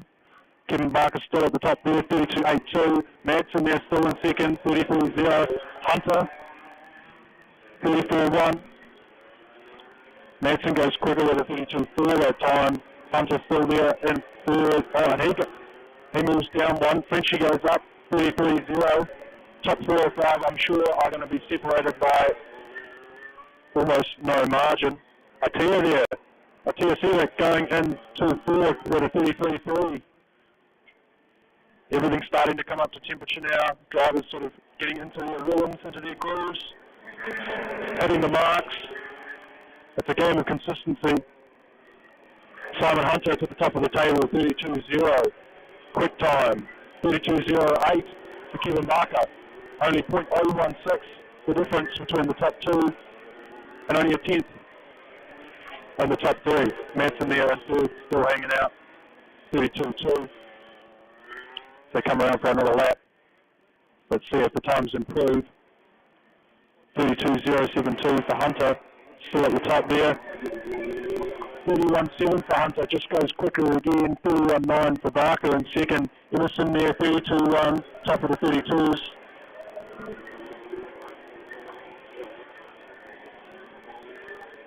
Everybody's starting to settle into a bit of a rhythm now.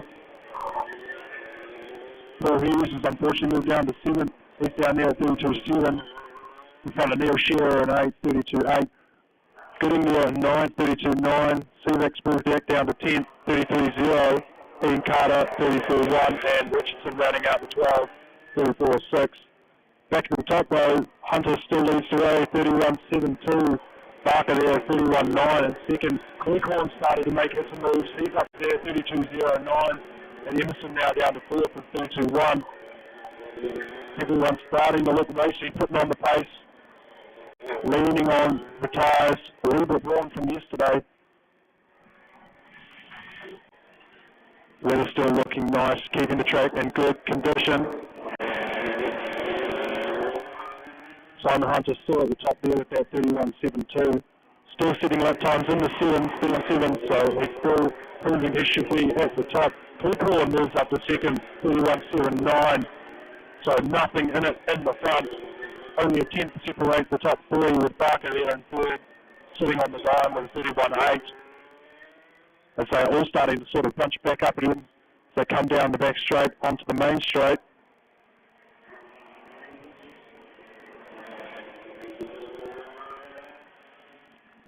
And Cleghorn goes to the top, 31.665. And Simon Hunter still in second there with that 31.72. Emerson now up to third, 31.881, and Kevin Barker 31.87. So there really is nothing in it in the top 4 or 5 carts. Shane Madsen there just sitting on the 5th spot, 31.97. As they come round to do another lap. Just 2 minutes remaining in this session. Cleghorn going quicker again, 6.65.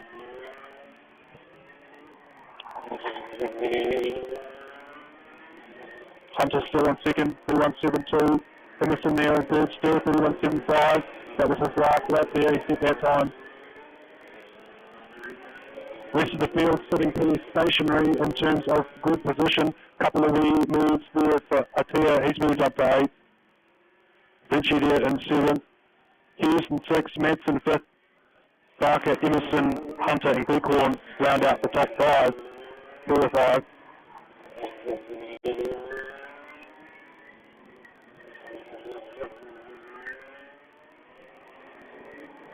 We go through those Gleghorn, just catching up to a couple of slightly slower karts.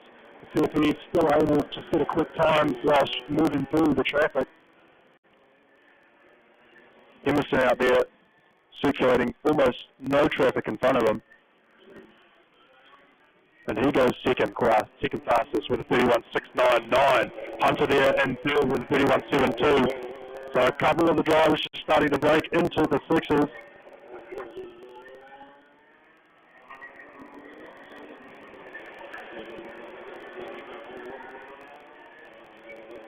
Let's see what Emerson's got for Gleghorn. Can he move up a spot to the top position? And he goes quick, but not quick enough, 31.69. Jared Gleghorn still sitting on pole, 31.66. So nothing in it between the two at the front. Simon Hunter there in third, 31.72. Barker, 31.87. And Cleggy just starts slowing down. I think he's happy with his qualifying. Does he know he's in pole? I don't know. Let's see if Emerson will go quicker.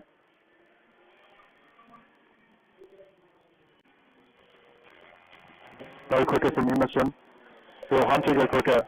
Will Barker go quicker? So currently, as I see it here, provisionally, Gleghorn in 1, 31.665. Emerson in 2, 31.696. Hunter in 3 with 31.728. Barker there in 4th, 31.87. And Madsen there rounding out the top 5, 31.9. So he's the last of the drivers in the 31s. And the rest of the drivers are in the 32s. The screen has just changed, so I'll get those numbers for you right now.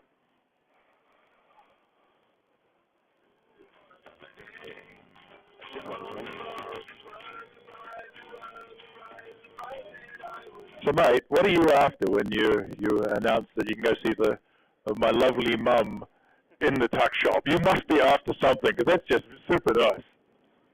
My mum is a lovely lady, and she works very hard. I see the hours she puts in. But yeah, so the last of those drivers in the heavy field was, so 7th was Darren French. So I'll start from the top 5. So Madsen was there in the top number 5 spot, 31.9, then into the 32s was Paul Hughes. How about that? It rhymes. 32.1. Darren French there in 7th, 32.1 also. Tia in 8, 32.3.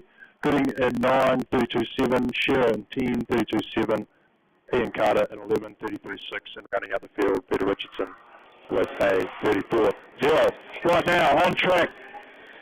Some would say the cream of the crop rises to the top and would say that this is the top class in New Zealand motorsport.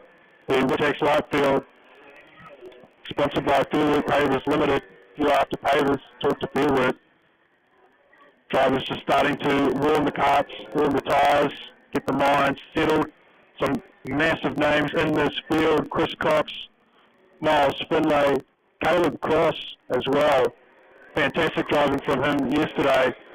I'm sure he'll be at the pointy end again today, as well as Mac Templeton in there. Riley Gleed. So just looking at the times now, Jacob Early at the top, 33.4. These times will come down. This is only their first lap out. So things are still cold, starting to warm up. Mandela Pluck out there, he's back recently from a tour over in Brazil. Nice to have him here supporting the club. Drivers just starting to come onto the bubble now. Starting to warm up, a little bit less sliding going on. Everybody's sort of line us down at the moment. Nobody's got any time to waste 5 minutes left on the clock. Jacob Roy still sitting there on the top spot at 32.1. But as I say that, Ollie Workman chops that in half and goes faster. And then Caleb Cross says, no, thank you. I'll have the top spot with a 31.58. So Ollie Workman 2, 31.75. Jacob Roy in 3, 31.787. Matt Templeton in 4, 31.85. Kobe Weir running out the top 5, 31.889. Archie Banter Crosby in 6th there with a 32 flat. To come back down the hill again to set another quick time. Ollie Workman at the top there, but that may change. And it does. Caleb Cross 31.25. Workman there in second with that 31.3. Early 31.4. Templeton 31.5. Finlay coming in there at the top 5, 31.8. These guys are just going to keep getting faster and faster.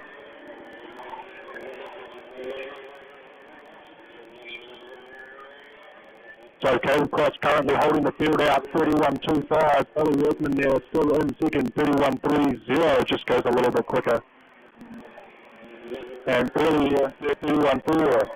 Mac Templeton right there behind him at 31.49. Finlay still in the 5th spot, 31.5. There's nothing in it, folks. Almost the entire field separated by only 1 second. Just the last couple of leg markers still yet to burn a quicker time. Caleb Cross still at the front, 31.25 last time. And just as I say that, Ollie Workman goes to the top, 31.21. So 2/200ths of a second between Workman and Cross at the front. Early there, holding third at 31.3. Mac Templeton, 31.4. And Finlay there still in 5th, 31.5. Has he got anything to show for the pace of the front 2 guys? So we're starting to spread out a little bit here. 3 minutes 15 on the clock. Workman quicker again, 31.0 this time. And Caleb Cross, 31.0. So he goes quicker. So Cross now leads 31.09. The times are coming down. The sun is just starting to peek through the clouds. That will bring the temperature of these tyres up a little bit more. So Workman holds P2, 31.2. Early there, 31.3 in third. Fourth, Mac Templeton, 31.42. Chris Cox, out of nowhere, he's up there in 5th, 31.49. And just as I say that, Miles Finley goes up there, up in the 4th, 31.3. And Caleb Cross at the top, showing the dominance, 30.9. 31.2 for Workman, 31.3 for Early, 31.3 also for Finlay, only a couple of hundredths in that. Templeton there, right there as well. And a big change, Chris Cox comes right the way up to third, 31.29. Cross still looking positive at the front. Workman still holding that top second spot. And Templeton comes up to third. He's done a 31.25. So there really is only 3/10 of a second between the top 5 or 6 drivers. Finlay's unfortunately dropped back down to 6. See if he's got anything to answer for. So Cross still holding out, 30.9. Workman there, 31.2 in second. Templeton third, 31.25. Minute 30 to go. Have they run out of steam, or are they going to continue?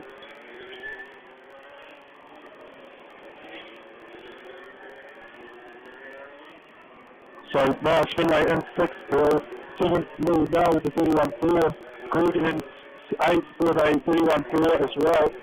31.5 for Wheeler, 31.7 for Crooksey, 31.7 for Peel, 31.7 for Lee, 31.7 for Mandela up as well.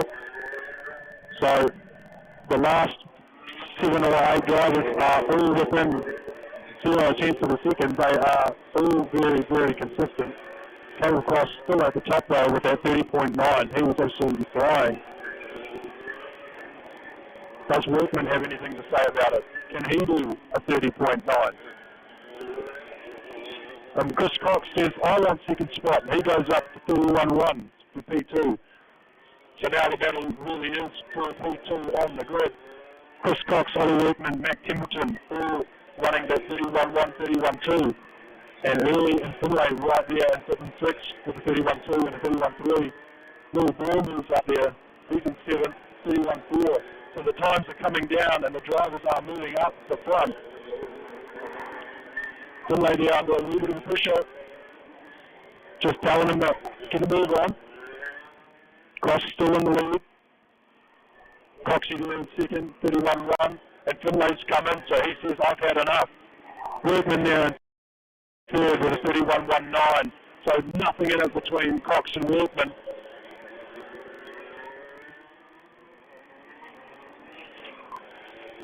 And that's the session over, so these drivers will be the last lap for them.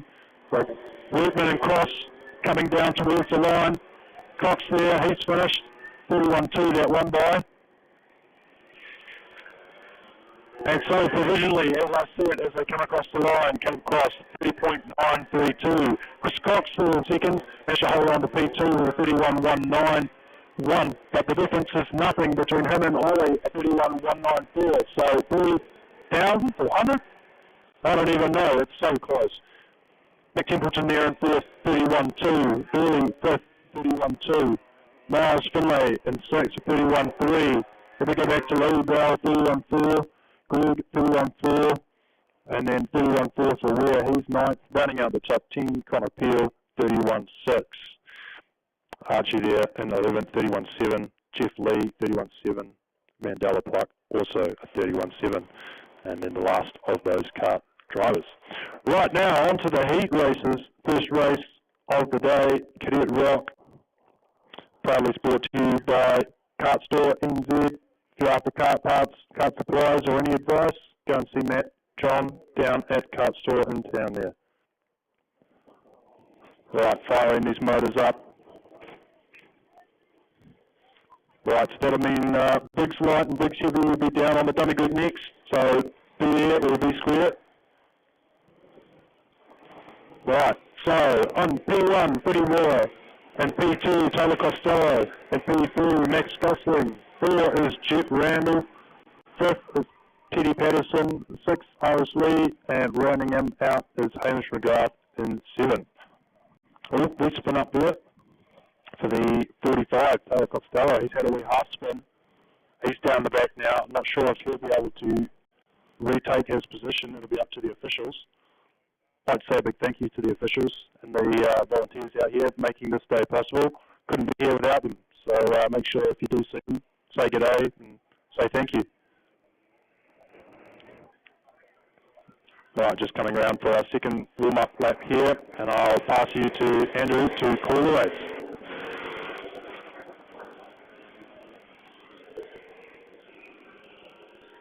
Gives the general impression it didn't go to plan for the start there for Taylor, but he's been pretty swift all day, so we'll see how he makes his way back through the field, starting from the back of the grid. That'll put him in 7th spot. Watch these guys grid up, leave a gap.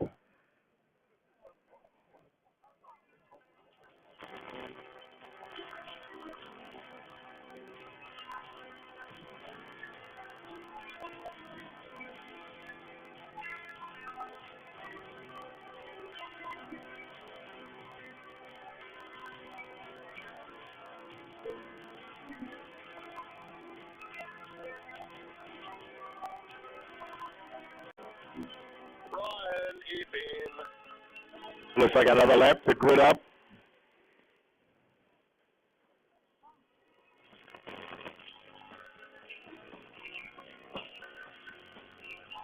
See Taylor just ushering the other guys past.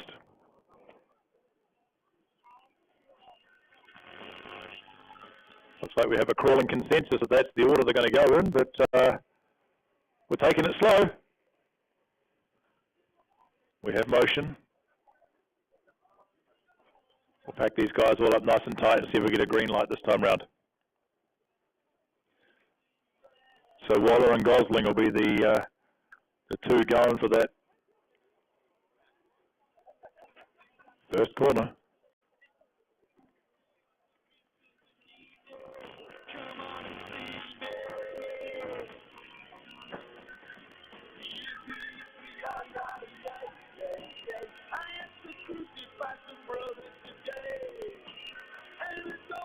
Yep, all made it through turn one, so success so far. That's Freddie Waller out in front. Number 11, Max Gosling. And 18, Jet Randall. That's your top three. Costello's up to fourth already. So he had a pretty good first corner or two. Getting ready for that straight. These guys will be giving it everything now. Bit of a twitch up front for Freddie Waller, but he caught it back again pretty quickly, but Gosling is right behind him. Looking for the challenge going into turn one. And he does. He puts the challenge in, and it's, oh, that's a lot of opposite lock there. There's a whole stack of guys going everywhere. That ended up with a whole total change at the front of the race. And as we see coming through here, it worked out exceptionally well for Taylor Costello and Jet Randall.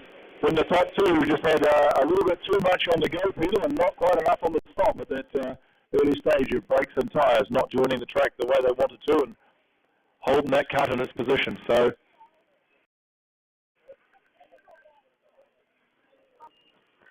out in front right now, you're going to have Taylor Costello. See what kind of times he's doing. He does a 36.9. That's the fastest of the race so far. Jet Randall a 37.5 in second, and Waller a 38.9. So that's not a representative time for Freddie and the team further back, obviously, with their tussle going into that first turn.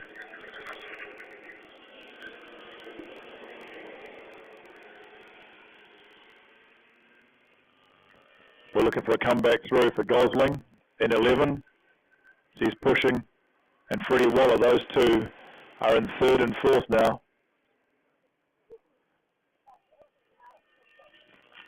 It's like a nice little 6-7 kart gap for Costello over Randall. Randall's up the pace a little bit this time. Costello's still got the fastest time with a 36.3. But Randall's a 36.36, so it's not far behind. It's half a second between the two of them at the top. And then we go back to another 2.7 seconds back to third, and then another half a second back to fourth for Gosling. So they've still got a little bit of room to gather up if they're going to try and get back into that front running spot. Or into the top three. The battle's going to be certainly for that top three position between Waller and Gosling. They've been racing strong all weekend.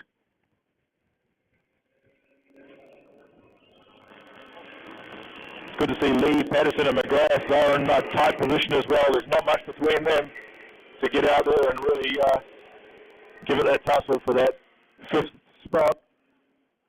But out in front with a nice little lead, it's Taylor Costello and then Jet Randall, who is at the moment 0.8 behind.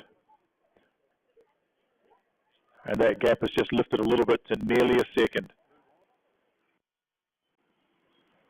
There is a move on. Yeah, it looks like Max might have got Freddie on that end of the straight. Good observations here from my man Jack next to me. He's keeping an eye on more than I am. So that was a change for third, as we have Gosling in third and Waller in fourth now. And Lee, Patterson and McGrath still nice and tight, those three, for the 5th, 6th and 7th positions on the track. Extending that lead a little bit further, Costello 1.2 ahead of Randall, and confirmed that Gosling has gone up. And has also posted the fastest time of the race so far with a 35.9. So it's about a 10th faster than Costello at the front of the track. Well, we're looking at 2 laps to go. These guys are putting every ounce of effort in to try and close down their competitor in front. Looking tidy through the turn at the end of the main straight for the top 4. Some nice tidy lines going through turns 5 and 4 because we're doing reverse, so everything's backwards. It's getting very close now between Patterson, Lee and McGrath. In fact, here goes McGrath looking for a bit of a challenge. He may have just been held off, so Lee, Patterson and McGrath, there's nothing in it between those three for 5, 6 and 7 on the track. Costello goes through, and he is 1.8 ahead of Randall. Nothing in it between Gosling and Waller either. And that was it. You're correct, yes. That's the end of the race on that one. And everything disappeared very, very quickly there for us. But we know Costello's up in front. Yeah, these guys are still in front at the back of the grid. So the cadets with Kartsport NZ. And some tussles at the front there just changed the outcome of that race a little bit. We're going on to the Briggs, of which I'm not going to call this. It's brought to you by Moa Beer. This is fantastic to have Moa Brewing Company sponsoring tracks. They're the Marlborough sponsor. They're also the Canterbury sponsor. We love their beers, and you will after the racing as well. So thanks very much for specifically sponsoring probably more the Briggs Heavy than the lights. Both classes, so thanks very much. So Moa Beer for being a great sponsor of kart racing. Well, to be fair, that Moa Beer is so good, even the lights would probably want to have a drink. Right, rolling out the big block class. Briggs, light and heavy. There will be a gap between the lights and the heavy split. Just got a cart off there while warming the tyres. Right, so at the front, Ryan Jeffries will lead out Chris Cox, then William Russell on 3. Louise Goodley there in 4th, and Toby Elby in 5th. Jonty Phillips third, 6th, with Glenn Mears in 7th. Then Jackie Ballas in 8th, Danny Aiken 9, 10 Kyle Logenberg, 11 Ian Smith, 12 Jamie Kinney, Andrew Goodsir in 13th. So that'll be into the heavies field. Chris Harris and Christian O'Malley there as well. Right, as they come around, last warm-up lap for these guys, just bringing the tyres up to temperature, getting focused, getting ready, as the leaders bring the field closer together. The nerves start to rise. Hopefully no heroes at 2-1. It's a tight corner at the end of the long straight. So we'll see who decides they're going to win it in the first corner. As they bring it down the hill, nice and slow. And the heavies there at the top of the hill, also crawling as lights come around to face the starter. Will they let them go? Nope. Go around again, they say. So we'll warm the tyres once more.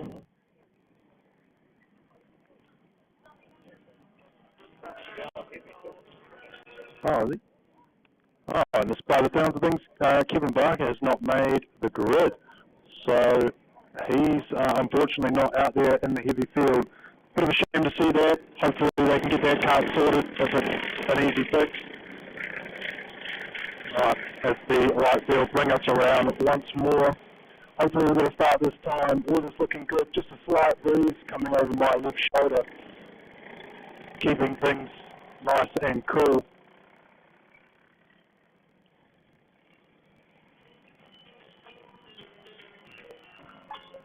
Very even engines in this class. No modifications allowed. Everybody has to run the same motor, all sealed up.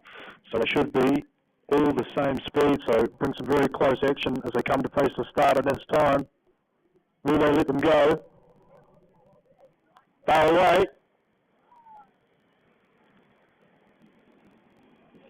Coming down here into turn 1. Bit of a move on for the lead. Chris Cox gets shuffled into second. All clean so far. They all make it through.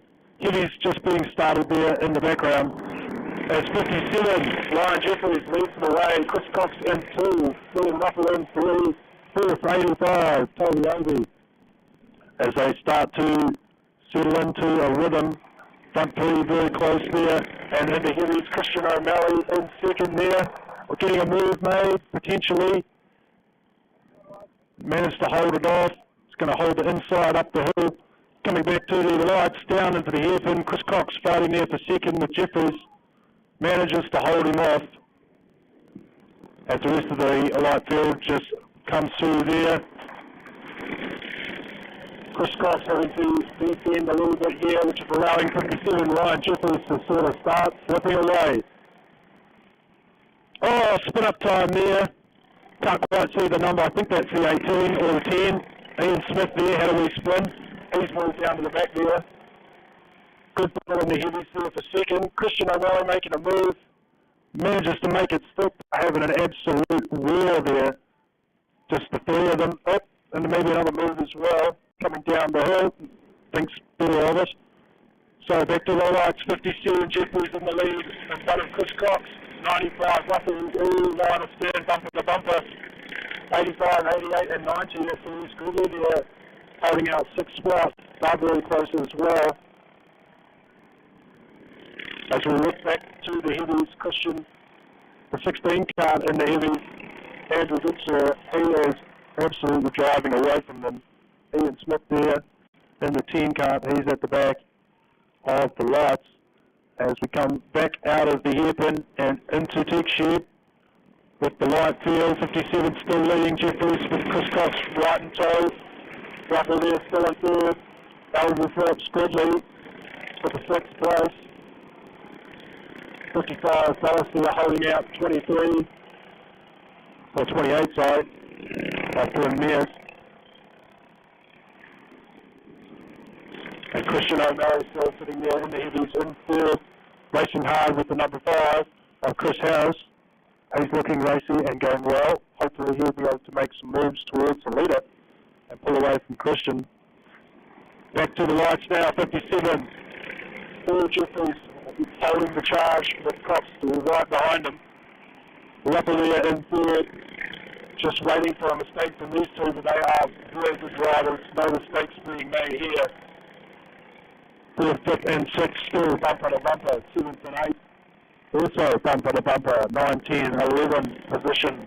A little bit of a push and shove there in the 10th and 11 with Ian. Manages to hold him up though. Christian still just behind Chris Harris there in the heavies. Chris starting to pull away a little bit. And at the front of the light field, it's still Jeffries leading Cox, leading Raffle. Still the same as I called it last lap.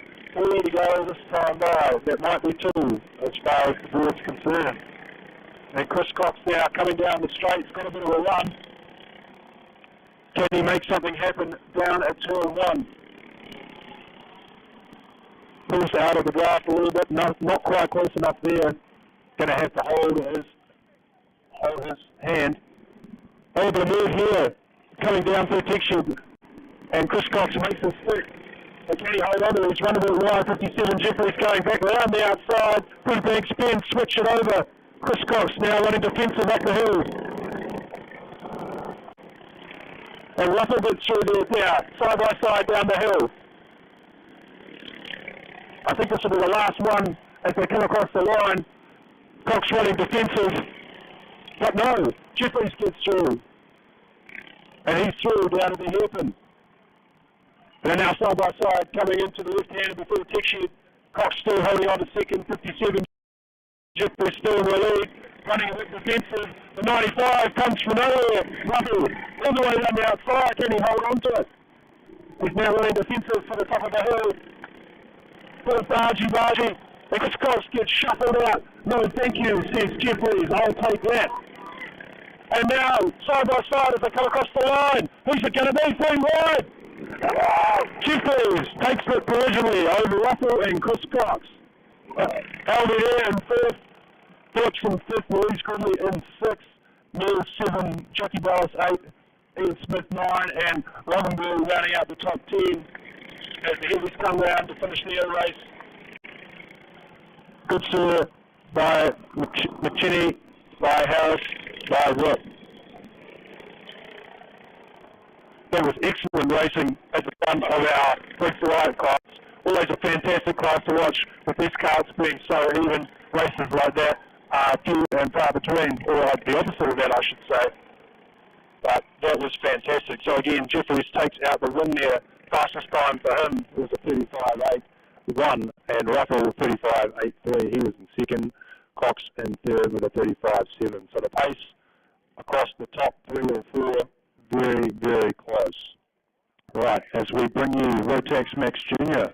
Heat 1, brought to you by Degree 33 Heat, hot tub stay. If you're after a hot tub, talk to Degree 43. Big field. Yeah, you're all good. Big field of Rotax Juniors here. Very, very good drivers, I should say. Levi McMillan there starting on 1 with Tucker in 2. He's just come back from a trip overseas, so nice to have him here supporting his local club. Henry Fisher starting in 3. He'll be one to watch, and Louis Smith there in 4.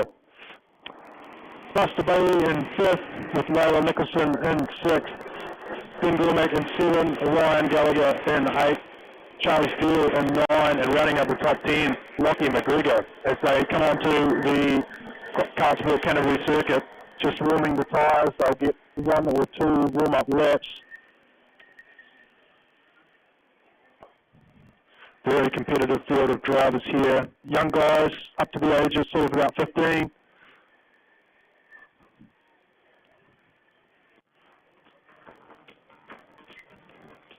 Nice to see so many of our supporters there up on the hill watching. Feel free to come in and have a look and a wander around the pits, get to know some of the drivers and some of the teams, and maybe you could get yourself or find yourself sitting in the hot seat at some stage. Right. As the karts wiggle and weave all around the circuit, just getting a bit of heat in those tyres, warming up the brakes.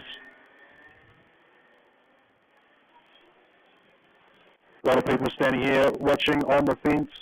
It's a very competitive class, as I say, so the difference between the first and last drivers is almost nil.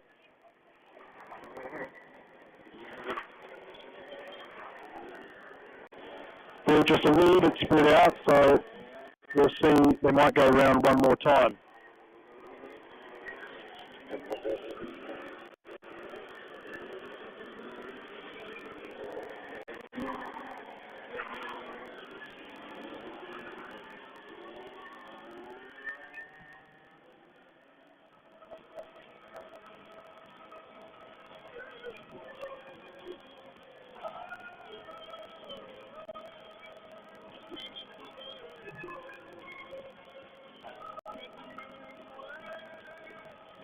Right, as the leaders slow down and bring the field and bunch them up, slow them down. That's MN Levi McMillan leading the way with Zach Tucker there in second. It'll be a fight to the end with these guys for sure, so long as everyone makes it through T1 cleanly. So far so good from our previous classes. Let's see what the Rotex juniors have to offer. Will it be clean? Will it be messy? Let's find out as they come down the back straight to face the starter. All bunched up there.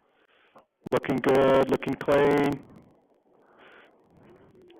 So hop into their lanes now to face the starter. And the lights are on, away we go. Tucker gets a big push up to the T1 there. And, oh no, he's run wide. A little bit of argy-bargy. Everybody's sort of settling themselves through. And Tucker's been pushed back. Levi McMillan leads with the number 9 car there in second. That's Henry Fisher with the 6 behind him, Buster Bailey. So the front two have just muscled their way through. Tucker's got a bit of work to do now. As they come across the hill and down the back straight, bit of a move on through the sweeper. Can't quite see who that is. We'll see as they come across the line.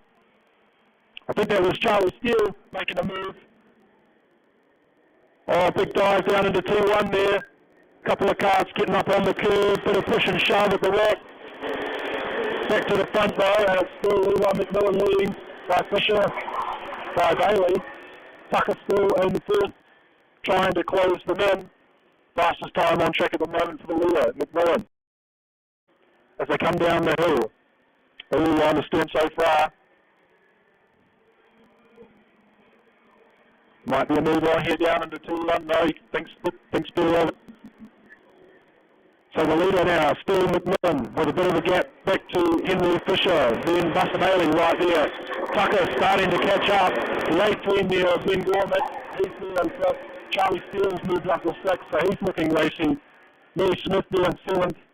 As they still file line one by one. As they come back down the hill again to start the next lap. 5 to go this time by. Leader starting to just put a bit of a gap on the next carts behind him.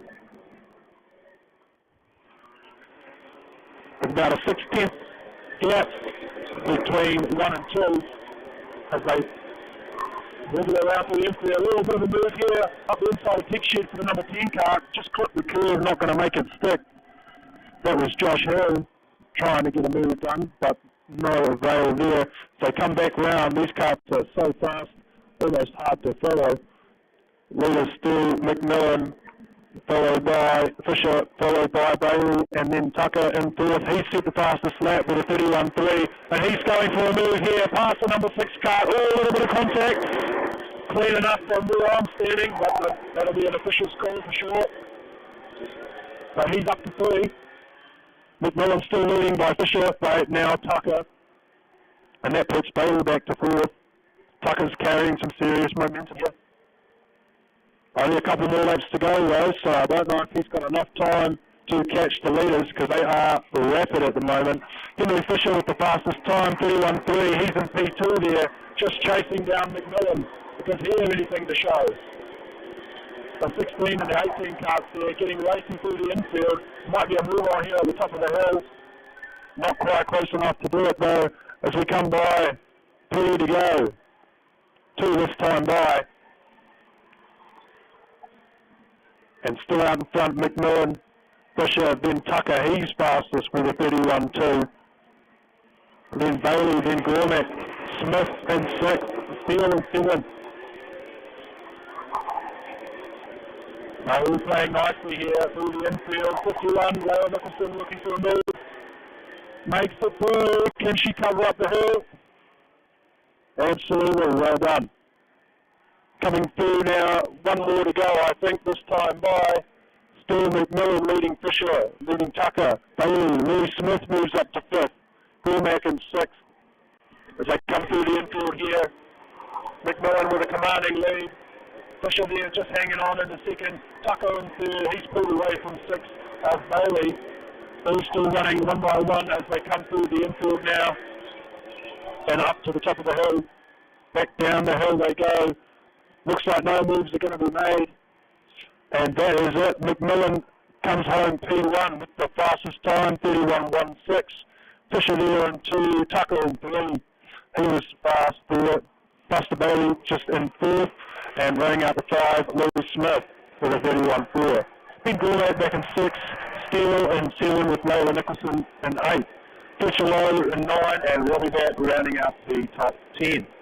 Brian Gallagher in 11, Kevin McLeod 12, 14 Angus Wilton, 14 Josh Hill, and rounding out the field, Tyler Norris in 15th spot. Close racing there for the Rotex Max Junior class.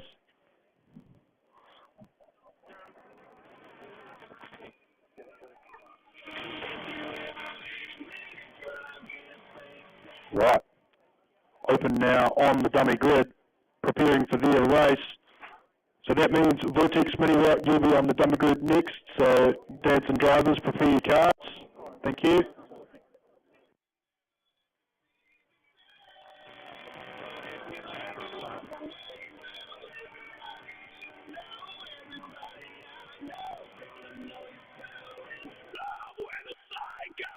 When a helicopter is on the ground, the rotor blades are hanging from the helicopter. When it's in the air, the helicopter is hanging from the rotor blade.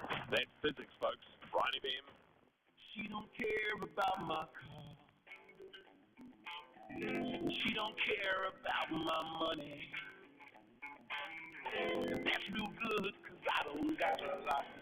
Rightio, now out on track are the open class cars.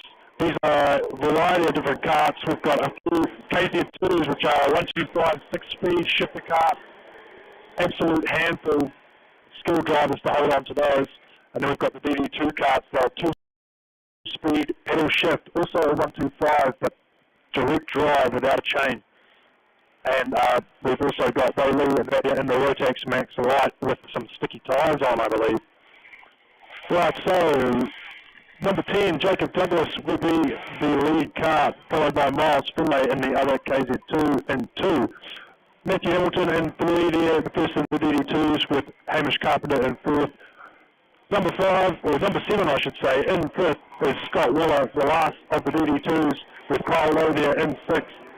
He was also in a KZ2, but as I said in the shooting run for the qualifying, his motor was rebuilt earlier this morning, so he was just running it in. So it'll be nice to see what he can do with that kart and running out the field. So Lee at the back there. Right, just bringing them around again one more time, getting those karts warm. Takes a little bit. They've got big radiators on those KZs. It takes a little bit of energy to warm them up. You'll see the drivers sometimes going around one-handed, putting the flap down just to keep the motors cool as they circulate.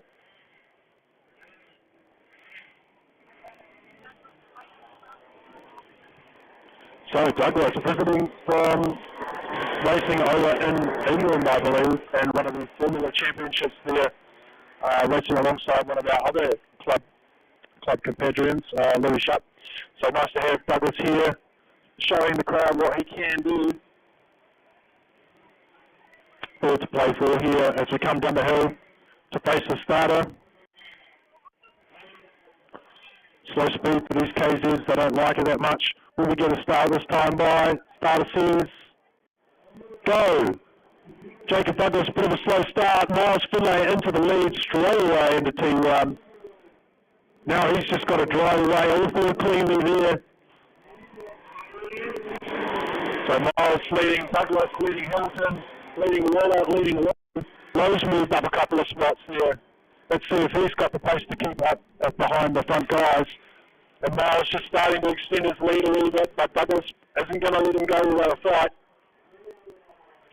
And then Hamilton back there in third, a little bit less top end speed, but a bit easier to hold on to those karts. Matt with many years experience, so no doubt he'll be able to keep up with these two guys.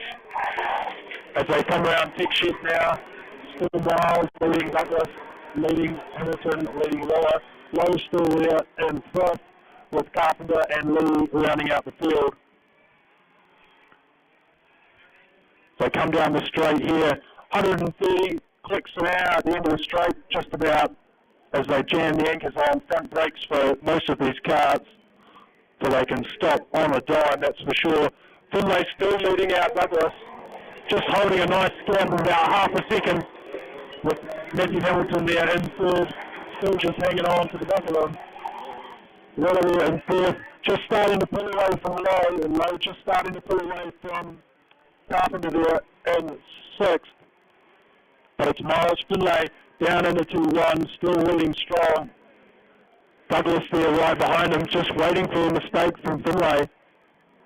Will it come? Flap's still up on the motor, so it's still cold, so he's still trying to generate a bit of heat in that kart. Hamilton looking smooth in third, with Waller in fourth there, just holding the line. Oh, a bit of a move on for Carpenter there, past Lowe. Can he get him back down the straight? He will have the legs, but does he have the move? And thanks Peter over down at the turn one here. Finlay still leading out front with Douglas still there in second. Just pulling out a little bit of a lead now, almost 1 second gap between Miles and Douglas there. Matthew Hamilton still there in third, just holding a comfortable gap both sides of the car. Same too with Scott Waller, just settling into that rhythm and keeping it. Carlo just dropping off the back of Carpenter a little bit. Might have been a little bit of a tussle through the infield there.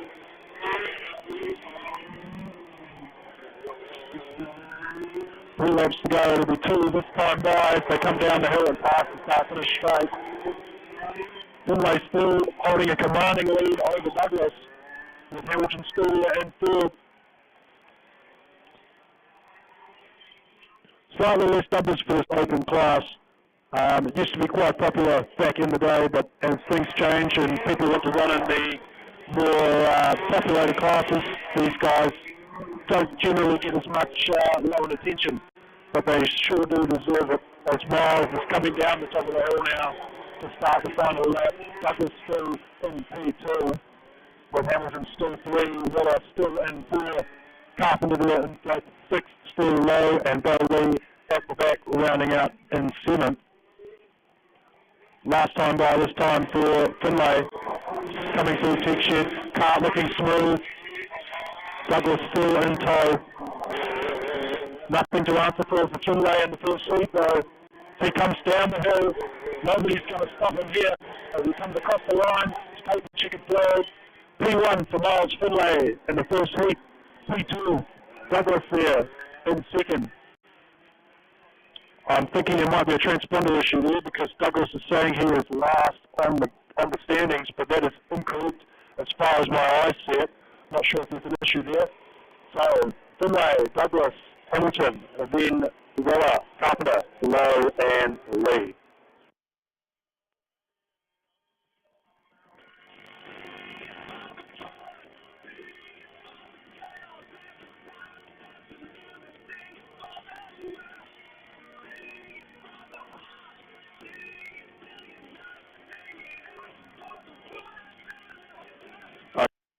Just a couple of updates. So please make sure your name's on your race suit. There is no excuse for it not to be on there, and there will be penalties applied if they're not. Again, no telephones and flag points. So if you're out on the track, there are no telephones or handheld devices allowed. And for competitors, when you go out in reverse direction, you need to make sure you cross the blue line once, and the second time round, when you hit the blue line, that's when you form up, okay? Just so there's no confusion, okay? Thank you very much.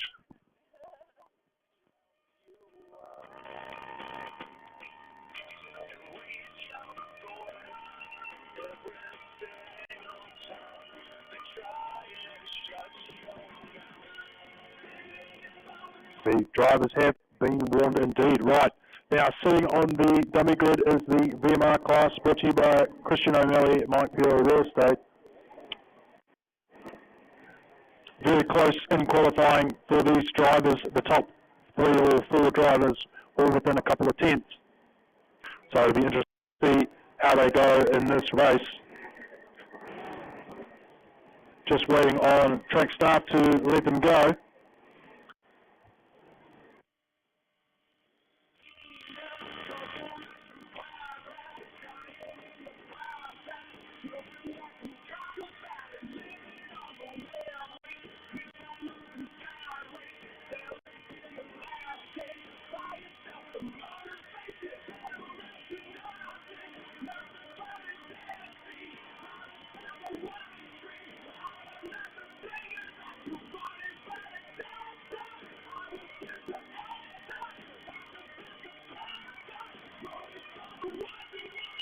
Starting to come out on the track now, just warming those tyres up, warming the tyres, warming the brakes, getting into a zone ready to go.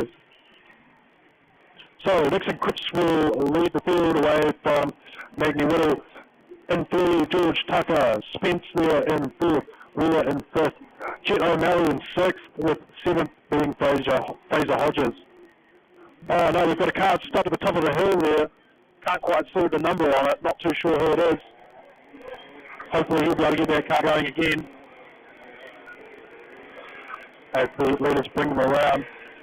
Aaron Lee starting on 9, Oliver Dennison on 10, Max Zhao on 11 with Josh Steele in 12, Emma Gallagher back there in 13, Theo Toynbee in 14, and rounding out the field, Theo Camaro Thins.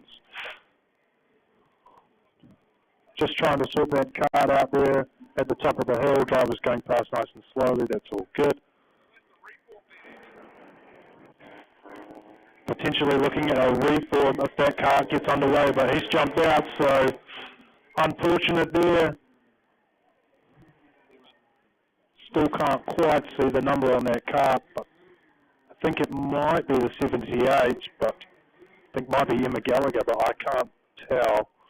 We'll see as they come by the line this time. And they've let them go. So we're racing now down into T1. A little bit of push and shove. Everybody sort of keeping it clean.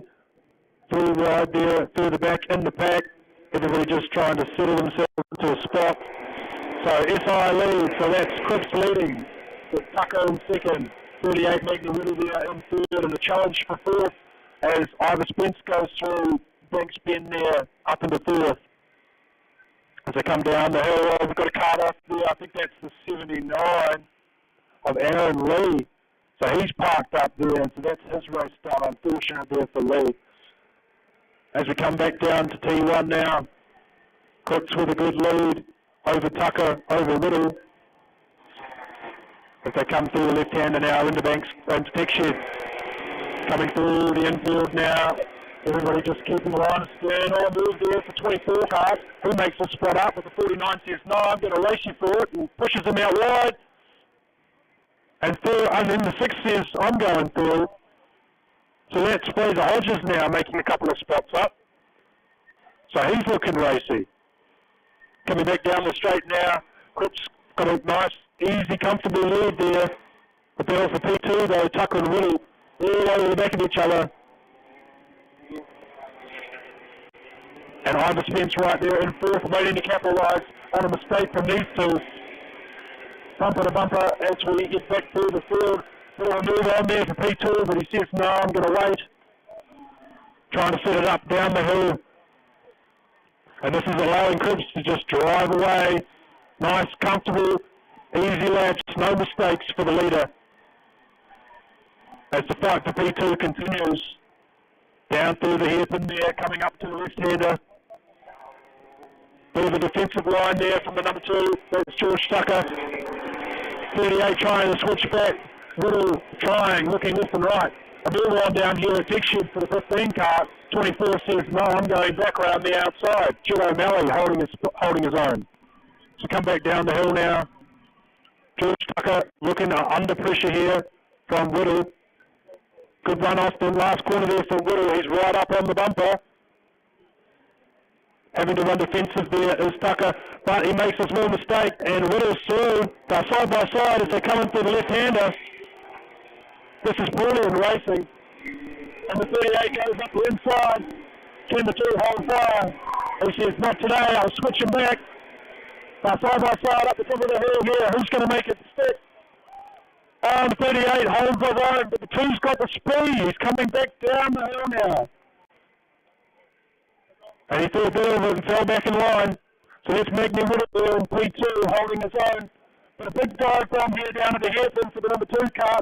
He goes through, manages to hold it on, and here comes Spence. He says, I'm having a piece of this, thank you very much. And he goes through. So now it's a 4-car battle here for P2. Cripps is absolutely driven away with it.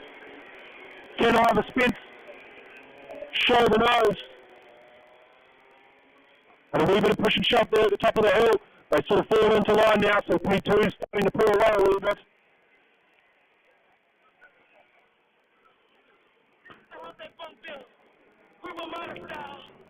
I want to move down there at the hairpin, so let Spence move back another spot. They're still battling it out there. This is allowing P2 to get away. That's the number 2 car. So Spence now putting the pressure on 38. That's Magny Whittle. As they come back up the hill, still line of stern. The rest of the carts in the field looking good. A little bit of a battle on there at the back. Coming up the top of the hill there. Last lap as they come past this time.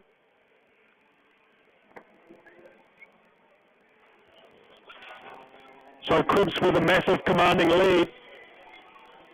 Bit of a move going on down at P. Oh, here we go. A move on for P3. Spence looking racy.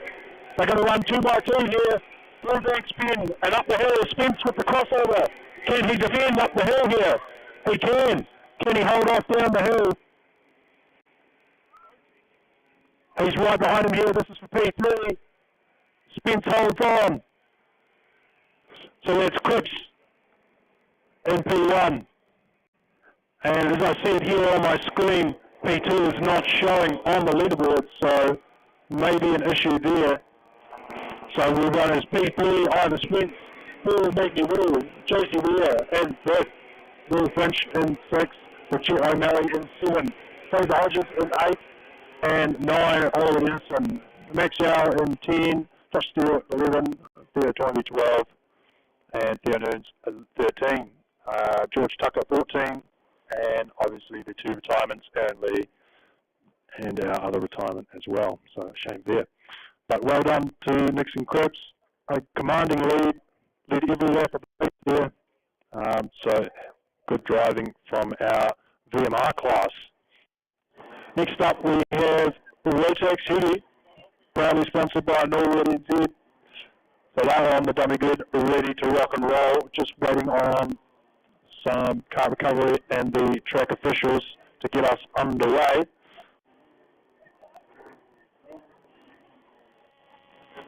So it'll be Jared Cleghorn.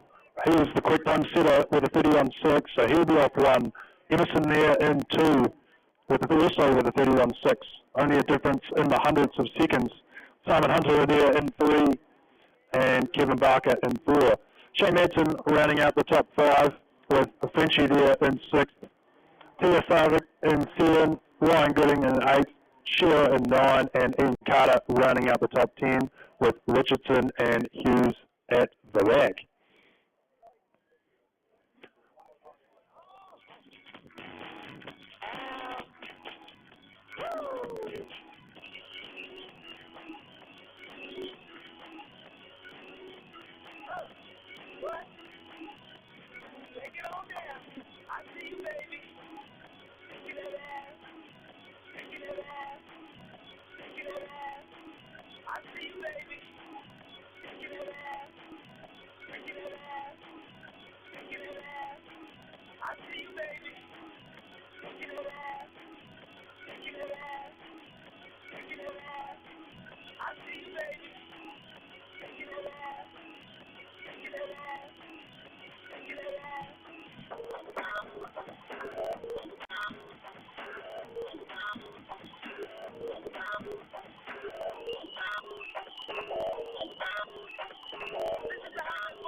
No DJs equals more music and less salaries to pay.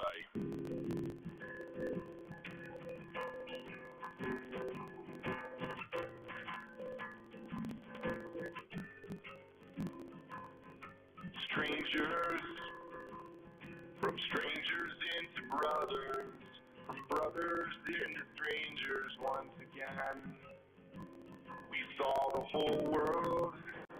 So just while we're waiting here for the Rotex Heavy class to get underway, I'd just like to thank some of our sponsors. Our track sponsor, LiquorLand Wigram. Go and see those for all your alcoholic beverage needs. And big thanks to Spray Marks as well. They've come out and spray painted nice clean lines all around the track and in the pit area. So big thanks to them. Also My Race Lab, welcome along board to the Kartsport Canterbury racing facility, along with MTF Finance as well. If you're looking to finance a vehicle, talk to MTF. They know what they are doing. Right, Rotex now on the track, circulating, just warming the tyres up.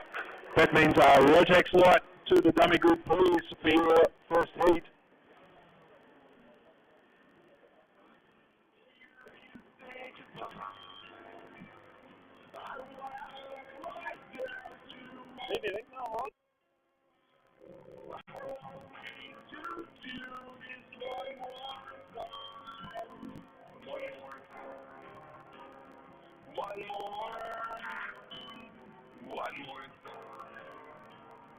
One more time. I missed you. Took time, but I admit it. It's still hurt even after all these years. And I know that next time ain't always gonna happen. I gotta say I love you. Rightio, as they come round now, just starting to bring the field up together, bunching them up. So Cleghorn off one, Emerson there in two, both very quick drivers with Hunter in three. It's been pretty clean T1 for most of the classes so far for their first hits. Let's see if the Rotax Heavy class can continue the trend. They come around the final corner now to face the starter.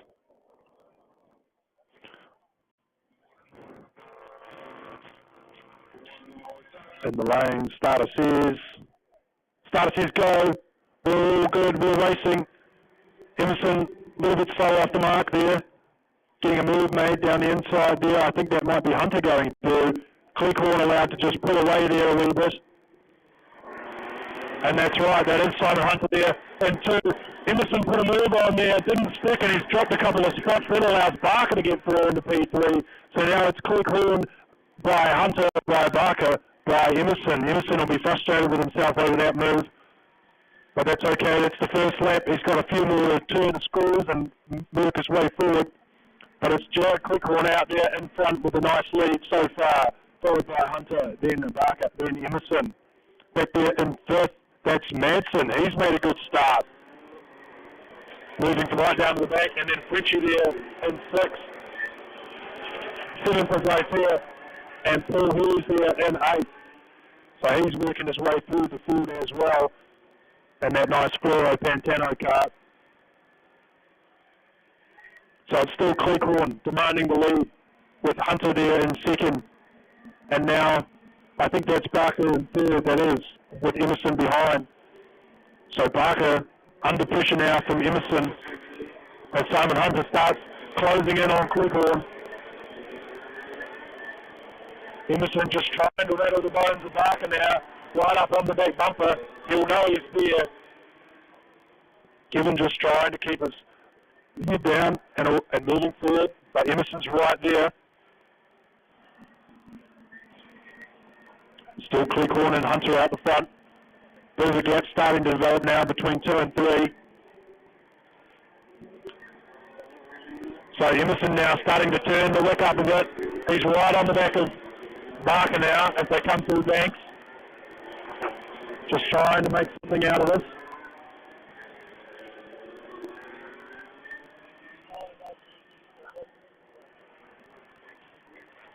So it's still Cleghorn out in front with Hunter there in 2. Barker still holding off to 3 with Emerson all over the back of him for 4. Then 5, that's Shane Madsen there. He's also a quick driver, just trying to hang on the back of Emerson here. Kevin's starting to go a little bit defensive. He knows he's there. Oh, the move's on. Through banks again. And now Emerson closes the door. Kevin Barker absolutely shuts the door on Emerson, says, no way you're getting through here. And that allows the leaders to just pull away ever so slightly, and that also allows Madsen to catch back up a little bit. Frenchie there at 6, just tagging along behind. Bit of a race going on for 8th and 9th there at the back.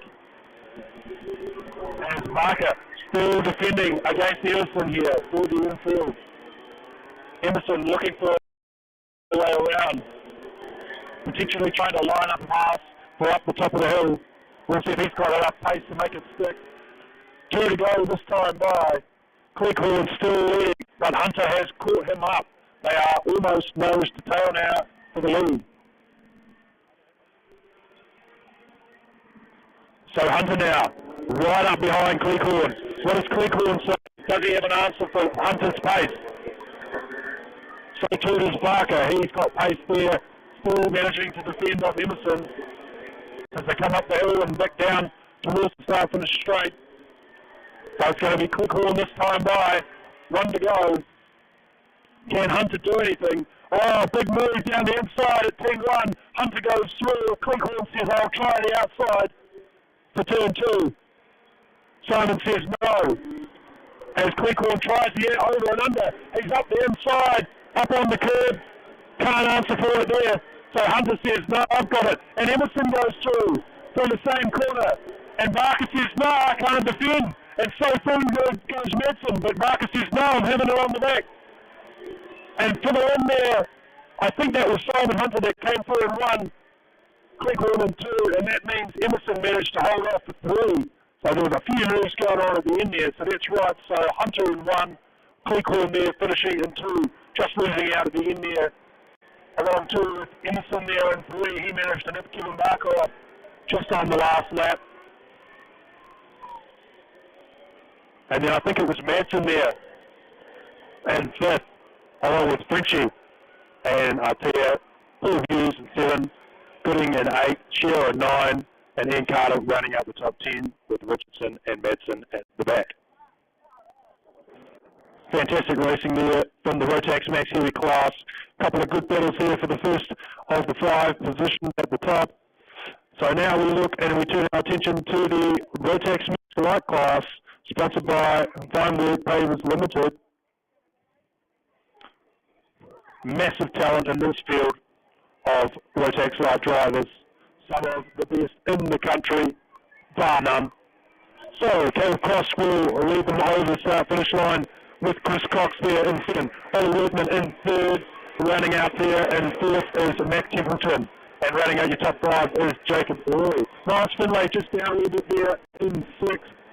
So he's got a little bit of work to do with Riley Gregg there in seventh. Cody Weir in eighth. And Connor Peel 9. Rounding out the top 10 is Roski there.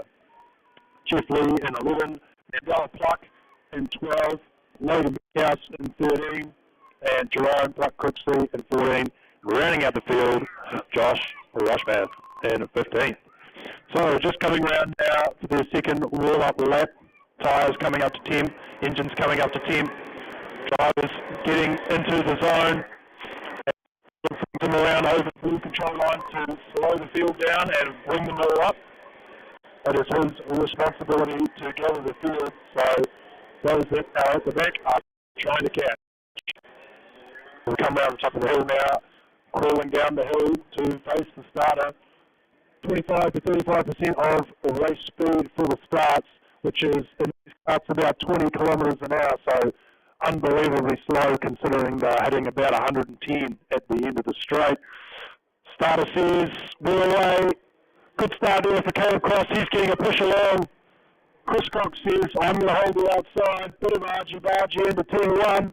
Chris Cox manages to come away with P2 there, so he held his own. Ollie Workman looking, oh no, we've had a big crash there. Miles Finlay up and over one of the back several cars. That's the 64 and the 24 car. Bit of argy-bargy there at T2. Drivers trying to get their cars sorted. All seem relatively okay. A few better carts there as they come down the main straight with the leaders. Poor Miles Finlay involved in that, along to was the 64 of Riley Gregg and the 24 still on the grass there. So I think his race is done. So Caleb Cross leading the way as Chris Cox in second. Bit of a move down here. Tech Shed, Connor Peel and Miles, and so Mandela Pluck there going wheel to wheel. Good driving there from further down in the field.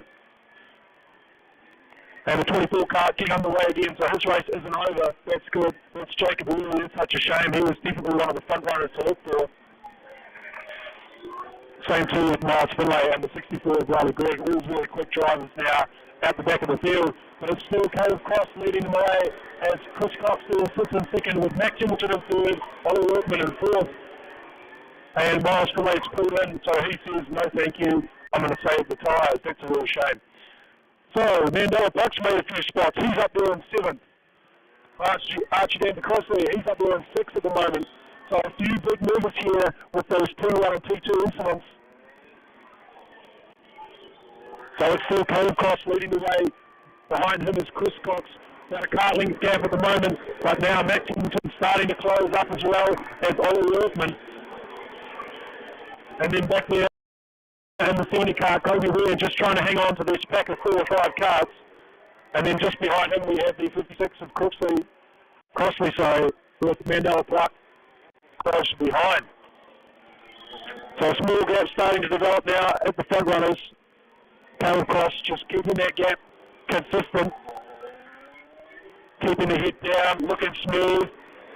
Same too with Chris Cox, they're both moving fast, really consistent. The move on here at T-shirt 59 and 56 cars manages to make a stick, running a little wide. They're having a bit of argy-bargy. It's going to continue. And that allows the 2 guys behind him. I think that's Peel. Oh, he's run wide, and Peel makes a move up the inside through the sweeper. That's 3 to go this time by. Looking for a move down here at T1 with those slight back markers. A bit of curve hovering. A bit of argy-bargy, but not able to make the move stick was the 74 car on the 56 there. I think that is for 8th and 9th. But it's still Caleb Cross out in the lead, followed by Chris Cox. And Matt Templeton now looking under a bit of pressure from Ollie Workman. 2 to go this time by. Ollie thinking about a move at the hairpin, doesn't want to. Says, I'll buy my time, look for a cleaner move. So the top 4 are separated by just over a second. And another move here for the 56 car down at Picture. He's not able to make that stick on the 74. That's for 8th and 9th. A little bit of a gap just starting to appear between the drivers now. Last lap time, this one by Cadet Rock still holding a demanding lead over Chris Cox and Matt Templeton with early movement right there in fourth. No mistakes for Cadet Rock today. He says, I'm going for first every day. So he holds the lead. Chris Cox there in second. Matt Templeton holding third place comfortably behind, in front of Holly Workman there as they come to take the checkered flag. Cadet Cross takes the line in P1 with Chris Cox in second, Matt Templeton third, Holly Workman in fourth. And Kobe there fifth. Mandela Pluck there coming home in sixth with Connor Peel seventh. He made a few spots up in that one. Jeff Wilder in eighth, Archie Crossley there in 9, and Logan Backhouse rounding out to a top 10. Jerome actually making some moves today. He's up in 11 in front of O'Reilly Craig, Olivia Balsay, and Jacob Early. And our only retirement, unfortunately, Miles Finlay.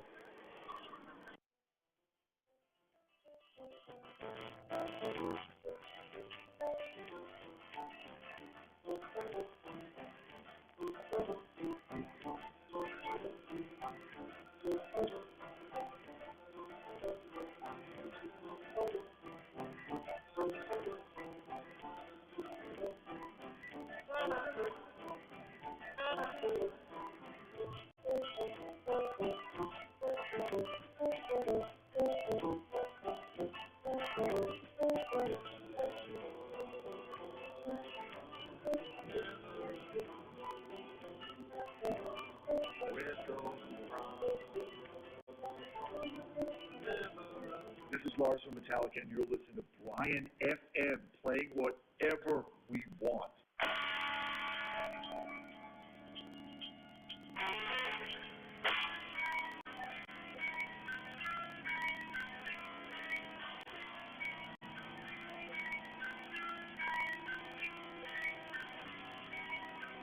Right, He2 now for the Cadet Rock class. So that means that Briggs Light and Briggs Heavy to the dummy grid for your next heat. So Freddie Waller off 1, Taylor Costello off 2, Max Gosling there in third place with Jet Randall starting from Teddy Patterson there in fifth, Iris Lee in sixth, and Hamish McGrath rounding out the top 7. Cadet Rock class proudly sponsored by Kartsport, New Zealand. If you need kart parts, kart supplies, go and see the team there.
Right, so Freddie brings the field down to a call for the start of the Cadet Rock Heat 2. Just bunching the field up there now as they come up the hill, ready to face the starter. Tyres warm, brakes warm.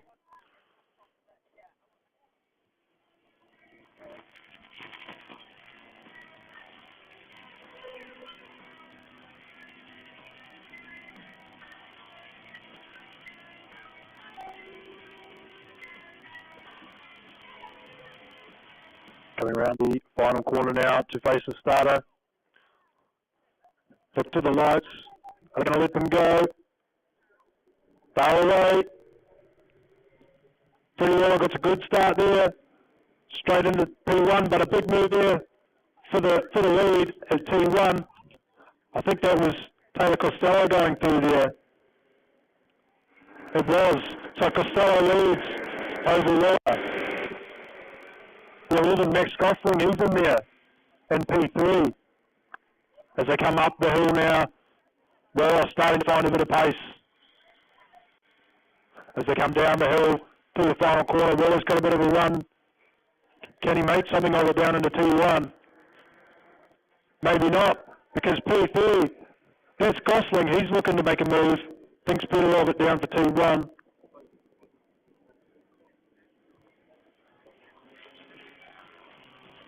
Nice and clean now through the left-hander into the tech shed corner.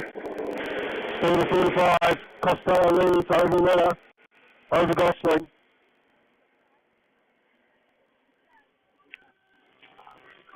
Holyfield now just starting to pull out a little bit of the gap between the cart in front and behind them. Looking pretty even Stevens as they come round to down the main straight again.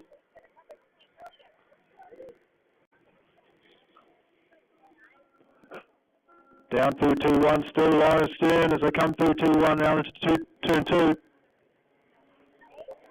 So it's still Costello leads over Weller, but he's under pressure now from Gosling. Gosling's looking racy. Might try and put a move on. Just lost a little bit of time there. The leader, now the gap is closed up to P1. So the front three is just starting to pull away a little bit from the rest of the field. A good run here from Weller.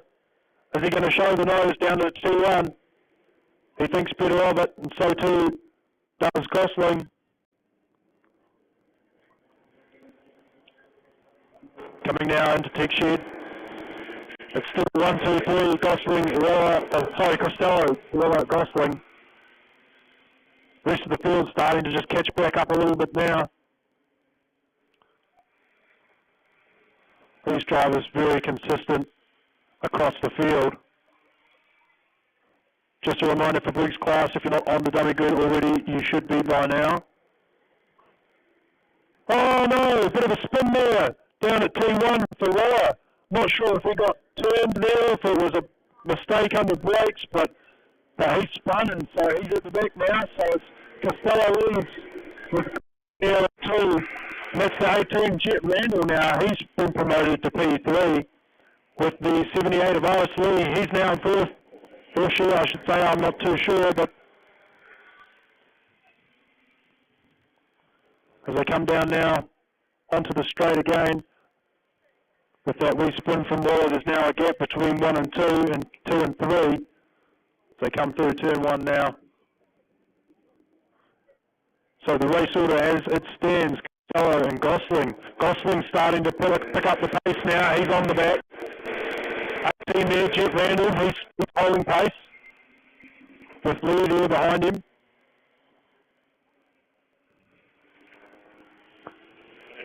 Patterson and McGrath there, rounding out the field with Will still speculating at the back. Unfortunate for him. He was showing some good pace.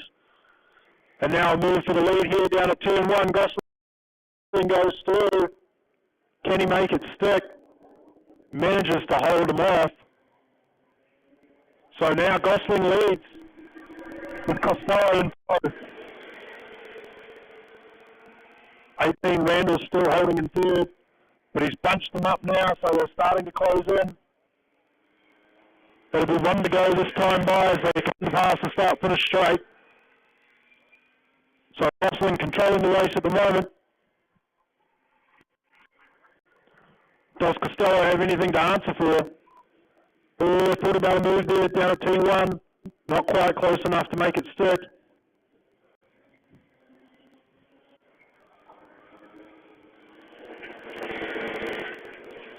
Still 1 by 1 as they come through the infield now. Gosling still leading over Costello. He's starting to pull away a little bit, so I think that might be it. Should they come down to the line as they stand. And so across the line now for Gosling. He's going to take P1 with Costello in 2. That'll be Randall in 3 with Lee in 4. Rounding out the 5 is Patterson and McGrath there in 6th and Willer at the back. So fantastic racing there from the young cadet class drivers. Very clean, very smooth for the most part. So it will be interesting watching the rest of the racing as the day goes on.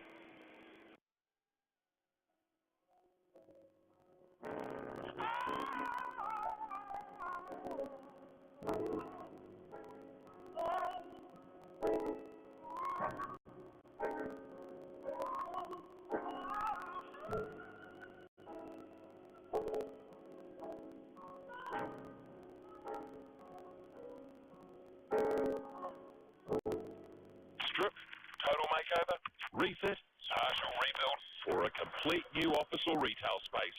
DNG Construction, based in Christchurch and Blenheim, working everywhere. Brian.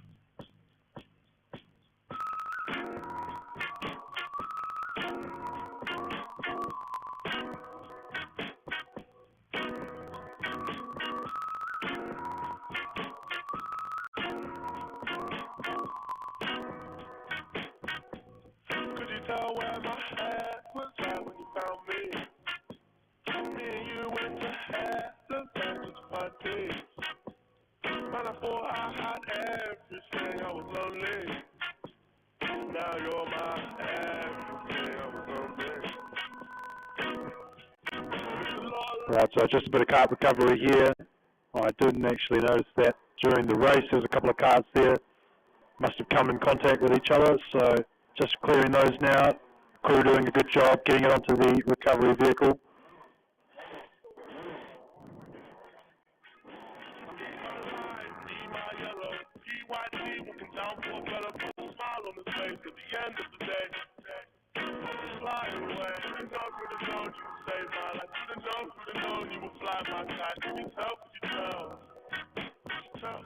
Could you tell where my head was at when you found me? Me and you went to Heaven's party. And I thought I had everything, I was lonely. Now you're my everything, I was lonely. Yeah.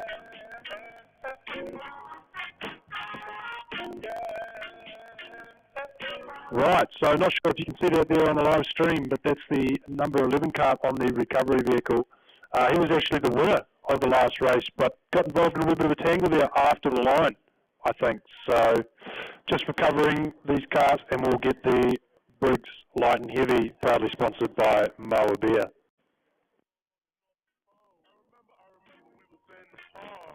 Late night made up on the grass, put my head in the clouds, counting all my stars. In my ear said the world was ours. Put your hair and back to heal my wounds. Cause it gets like that from side of the moon. No two cartoons on my Cleopatra. No side thing, don't need a backer. Need a real one, don't need an actor. A loved one, they think you are the factor. Come and be my girl. Could you tell where my head was at about me? Me and you went to Heaven's party. And I thought I had everything, I was lonely. Now you're my everything, I was lonely.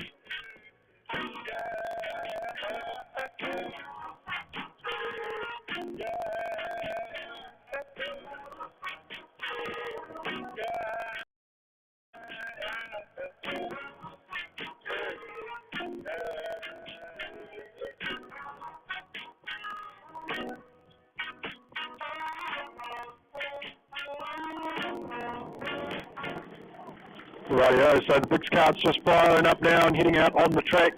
That'll mean Rotex Junior, you'll be on the dummy grid next. That's Rotex Junior on the dummy grid, please, for your next heat.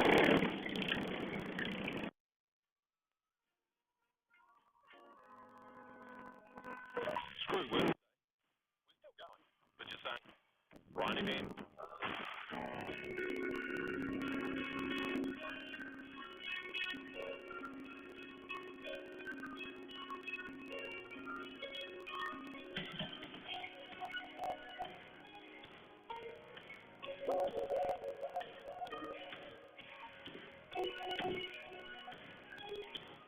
Rightio, so leading the way will be Ryan Jeffries with Chris Cox in tow on 2.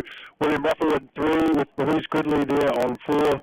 Toby Alvey rounding out the top 5. Jonty Phillips there on 6 with Glenn Mears at 7. Jackie Ballas in 8. 9, Daniel Aiken. Kyle Lovenberg in 10. 11, Ian Smith. And rounding out the field for the lights is on 12 is Jamie McKenzie. And for the heavies, Andrew Goodsir on 1 with Chris Harris in 2. O'Malley in 3. Barker in 4. And Rook on 5. So just coming up the top of the hill here now to start the race. Coming down the hill to face the starter. Hoping for another close race here at the front. Nice and clean. As we come around the final corner, the sweeper to face the starter for the lights. In the lanes, the starter says, good, we're away. Good start there for the inside lane. They're all getting a bit of a push. Down into T1. Looks like might be Jeffries leading the way. It is. And the 95 goes through. Oh, a bit of bargy here in the back. Oh, a bit of action right in front of me here. Just the back markers there in the lights class getting a bit bumper to bumper. And the heavies are underway. Good start there from the number 16, Andrew Goodsir. He's starting to pull away.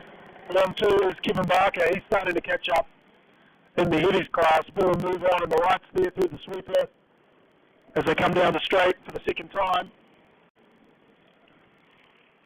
So it's Jeffries followed by Ruffle. Chris Cox there in 3rd, followed by Alvey. Goodley there in 5th. So she's been dropped down a little spot. Right, bumper to bumper as they come through the infield, just starting to work on keeping in on those smooth lines. Couple of moves back through in the field. 94 Kart looking around the outside of Banks Bend. Can't quite do it. And Kevin Barker goes through in the heavies. He's up to P2 around the outside there at Tech Shed. He's charging down towards Goodsir. But at the front of the lights, it's still Jeffries leads with Ruffle and Cox in tow. Bumper to bumper now as they come through the left-hander. Into Tech Shed. Chris Cox looking for a move there. He's going to make it stick, running 95 out wide. That's Ruffle. Ruffle moves back to 3. Cox now in 2. And that allows Jeffries a little bit of time and a bit of breathing room. He's now got a bit of a gap to P2. So can Cox make a move and take on the leader? Back there in the heavies, Goodsir still leads, followed by Barker. Big gap there back to P3 for the number 5 of Chris Harris, with O'Malley challenging there through P3 in the heavies. As we come back now to the lights, coming through Tech Shed, it's still Jeffries, then Cox, then Ruffle, then Alvey, and Gridley right there in tow. Glenn Mears and Ian Smith having a good battle there for the lesser positions. Ian Smith going for a move at the top of the hill, makes it stick. As we move back to the heavies, it's still Goodsir, followed by Barker, followed by Harris. Harris under pressure from O'Malley up the hill there. Back to the lead of the light race, and it's 57 Jeffries. He's under pressure. Chris Cox makes a move through Tech Shed, but Jeffries says, I'm going around the outside. He's now got the inside for Banks Bend. This is getting racy now. Big defensive line there for both the front 2 carts that allows Ruffle up the outside, but he's got nothing to answer for. Cox going for a move now through the sweeper. This is exciting stuff as they come down the straight. This has allowed the whole crowd to get involved. There's 4 or 5 carts now looking to take the lead pole cart spot as they come through T1 now up to T2. It's bumper to bumper again. Chris Cox looking to the inside of T2, makes it stick. Now he's going defensive. Going to hold the inside all the way around to Banks Bend. Not quite in there enough side by side as they come up the hill. Bumper to bumper, a bit of push and shove. And that allows P4 to come through. Now he's having a race with the Ruffle. So they're side by side, bumper to bumper. As they come down the sweeper now, there'll be 2 to go this time by. 3 wide almost down the straight. They'll move on there for both first and second. Oh, somebody going wide there just at the end of turn. I think that was Ruffle. So it's Cox by Jeffries. by Elvie by Ruffles. And Louise Crumley's moved up. And another move to the front. It's chaotic up here in the Briggs light. 8-2. As they come back downhill again. Another move in front of me here for the heavies. That's Kevin Barker going through. I think there might be some red traffic. Not too sure there.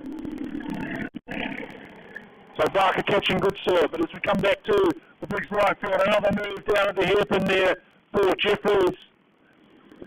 So Jeffries now in the lead with Cox in tow in second. 85 there. That's Elvie. He's in third. Louise Goodley's getting involved. She says I'm going through. So now she's covering the inside up the top of the hill. There's 3, 4, 5, 6 carts there, all racing for P1, and Cox is coming out on top so far. I think that's the last lap. As they come across the line, that is. And so, bumper to bumper as they come across the line, provisionally that is Chris Cox taking home P1, with Elvie there moving up a couple of spots into P2. Jeffries in the P3, with Ruffle there finishing in the top 4 and rounding out the top 5, Louise Goodley. So she managed to make up a wee spot there in the last closing stages of that race. Ed Smith there coming home in 6th, and that was the battle for the lead with 7 green minutes and 8 P8 Jonty Phillips there. Danny Aiken there in 9th and rounding out the top 10, which is the first of the heavies actually, which was Andrew Goodsir. So he actually finished in front of a couple of the right class carts. Jackie Bellis there in 11th with Kevin Barker in also the second place heavy. Jamie McKenzie P13 in the lights and P14 Lockenberg. Chris Harris there coming home in 3 in the heavies with Sam Brook and Christian O'Malley rounding out the field. Right now, Rotex Max Jr. on the dummy grid at the moment, just waiting for the track officials to allow them out. Rotex Jr. proudly sponsored by Degree 43 Hot Tubs. And that means open carts, open class. You'll be on the dummy grid next, so just keep an ear out for that.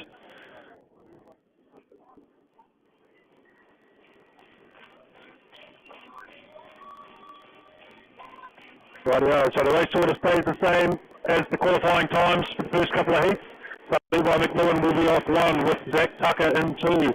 Henry Fisher there in 3 with Louis Smith in 4. Buster Bailey, P5, Layla Nicholson in 6. Ben Gormax 7, Ryan Gallagher 8. Charlie Steele 9, rounding out the top 10, Rocky McGregor. Fletcher Lowe there in 11. 12, Trevor McLeod. P13, Robbie Batt. Angus Wilton in 14, and rounding out the field, Tyler Norris in 15. Just getting the carts up to speed, warming up the tyres as they come round. Starter, or say the pole cart will slow down and bring the field, bunch them up, be full start here.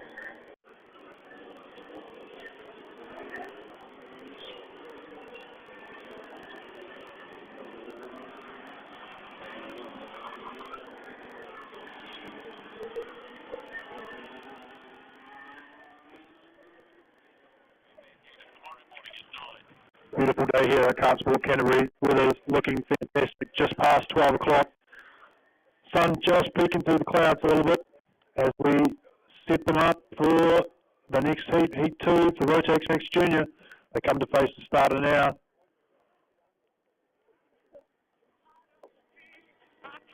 Starter's happy the whole way. Good start there from the inside line. And Tucker says, no, I'm holding P2. Bit of argy-bargy there, so he'll file through T1. Quite tight corner to get there. Oh, big hit there. There's been a big shunt down there at T1. As all the carts jostling position further up the field. It's all getting a bit argy-bargy. Red flag. Red flag, they're stopping the race here. Some of the drivers still racing, not seeing the flag.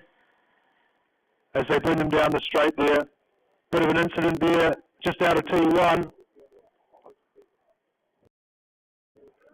I think that's Ollie Workman. I think he's all right. He's standing up. He's out of the cart. That's not Ollie. My apologies. Oh, yes, of course. That was a Cormac, maybe.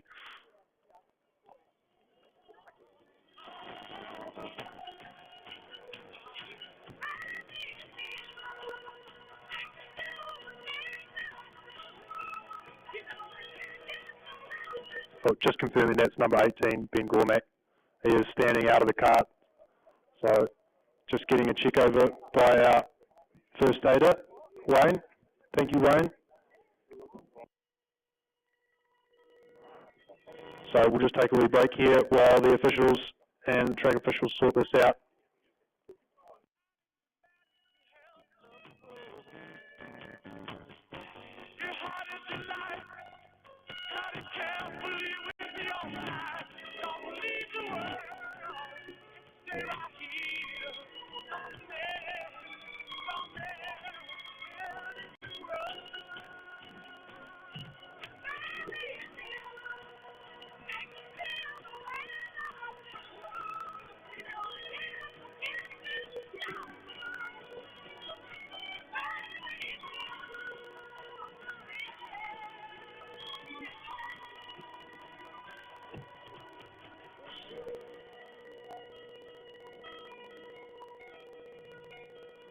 Well, folks, now's the time.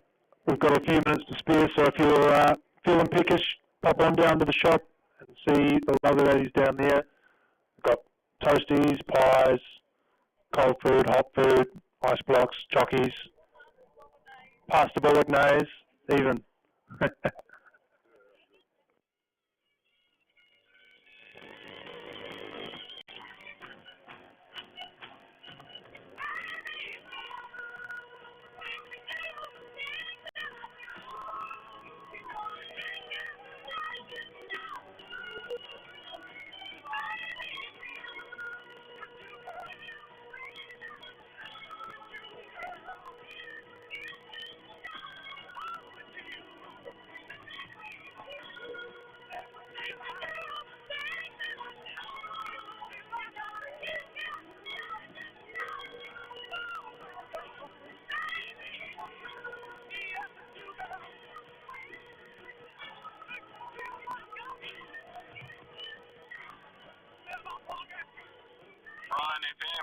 Playing what we feel like.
Right, so they're going to bring these carts back into the pits for a full restart later. So it's now officially lunchtime. So like I say, get down to the shop, get a bit of tucker in, feed up the mechanics, and we'll be back shortly with some more action.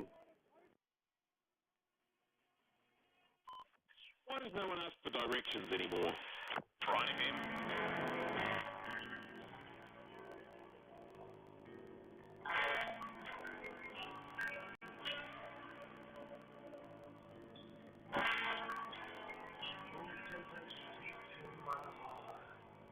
whole world up. Make love, children who weep for love. Rightio, the racing will resume about 1:15, so lunchtime until 1:15. Cheers.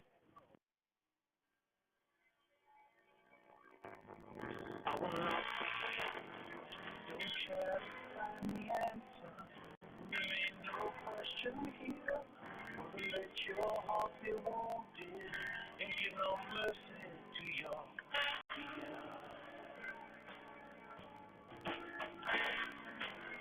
As a man leaves down the street from me, Babylon is in this town. It's as crazy as it's ever been. There's a stranger around. No one lost our minds here, and lay our spirit down. They who lived 1,000 years. Oh yeah, this man runs to the water and fire. To the soul of my broken through the night of these streets below. These streets below.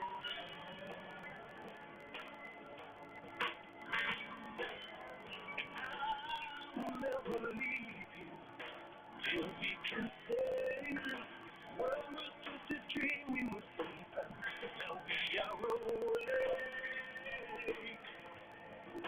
We can't stay in a moment we lost our minds here and dreamt the world was round. A million miles off from Briggs, run to the water and fire.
IGM Kartsport, supporting builders renovating homes all across the region. They're everywhere, just like Brian FM, but a lot more useful.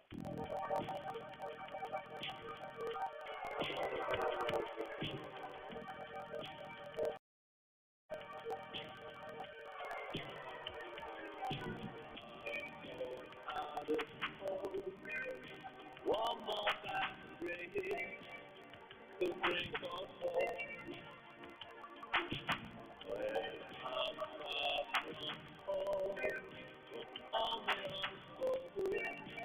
Tell me of love.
Brian FM. Where do it go? Nobody knows. I've gotta say, I'm on my way down. God give me style and give me grace.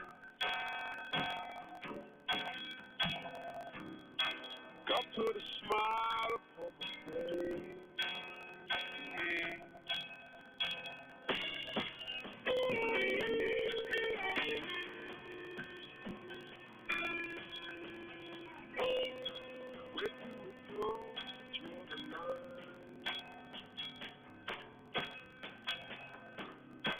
I've gotta say, I wish you all your time.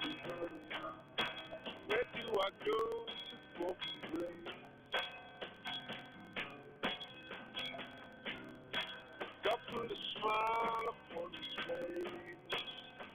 Yeah. When he worked it out, I'm working you. When he worked it out, I wanted you.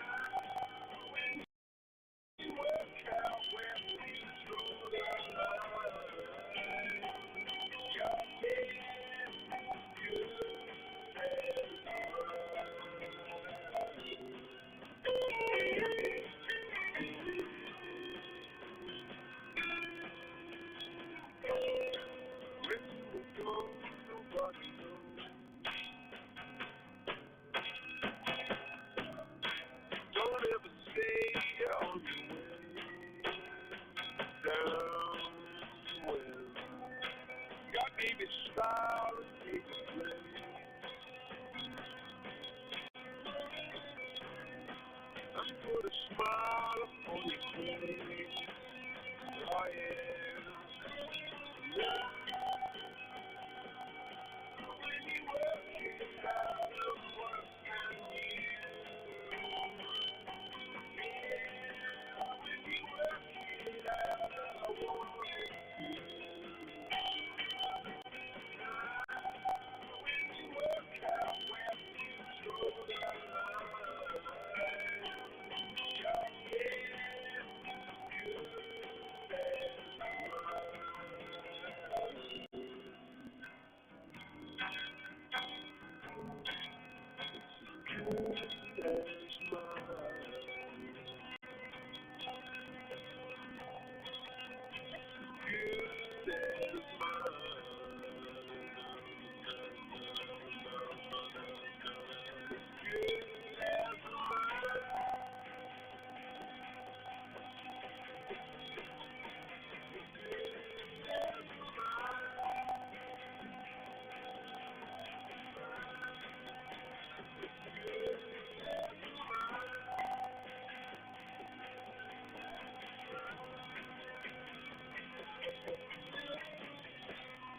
Where do we go? Nobody knows. Don't ever see your own way down. God gave you style, gave you grace.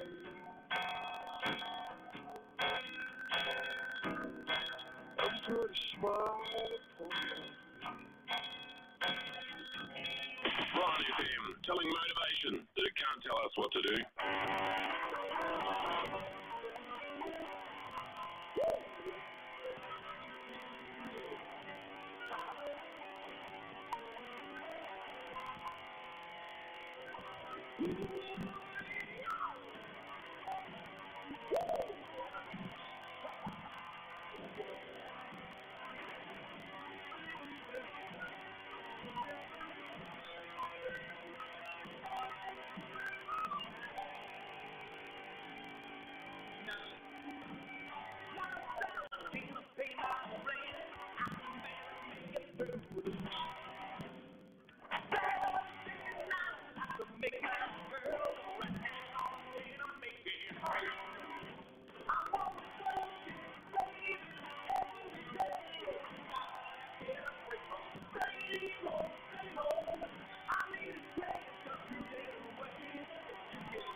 is Brian FM. So after we tell you about the wonderful products you can buy for 6 minutes non-stop, play 4 songs, and then do it again, nah, we just try to be like a DJ on one of those other stations.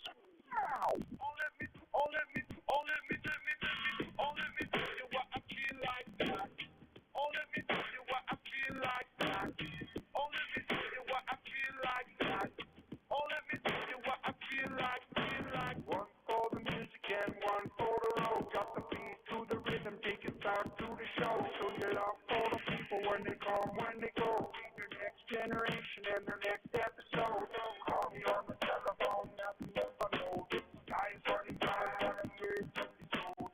Compromise the vibe, compromise on the floor. Flip back to the melody, the beat and the chorus. Oh, let me tell you what I feel like that. Oh, let me tell you what I feel like that. Oh, let me tell you what I feel like that. Oh, let me tell you what I feel like. I've been lost in the moment, I'm setting my days. I'm listening to the ocean and I'm breaking off the waves.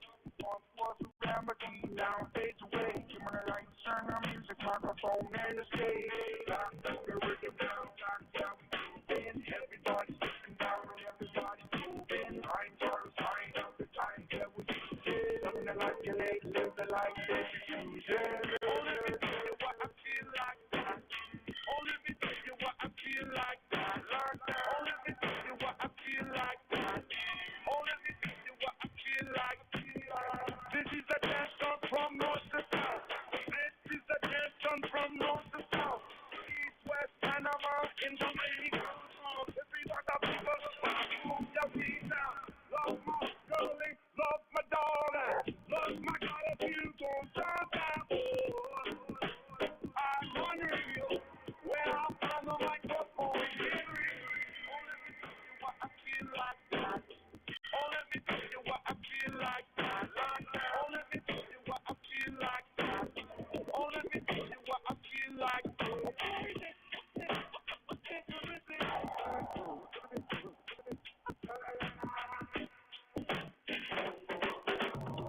All the words you're saying sound so sweet to me. I'm glad you found me. Wouldn't change a thing. All the songs you're taking mean so much to me. If I could do it over, wouldn't change a thing. Oh, let me tell you what I feel like that. Oh, let me tell you what I feel like that. Oh, let me tell you what I feel like that. Oh, let me tell you what I feel like, feel like.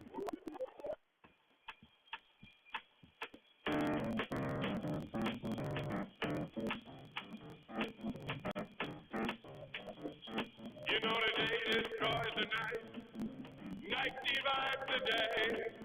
Try to run, try to hide, break on through to the other side. Break on through to the other side. Break on through to the other side, yeah. We chased our pleasures here, dug our treasures there. Can you still recall the time we cried? Break on through to the other side. Break on through to the other side.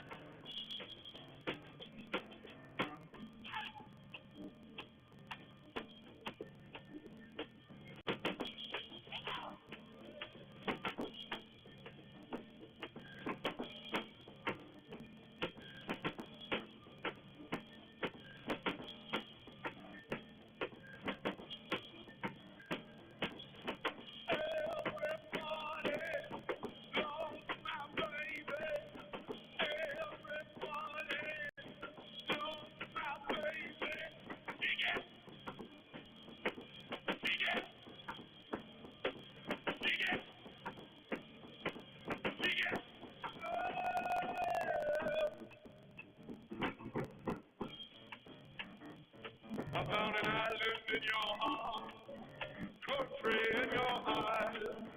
All the trains side to line. Bring on through to the other side.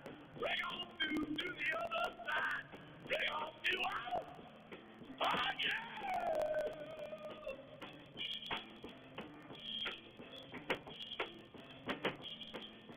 Main Street.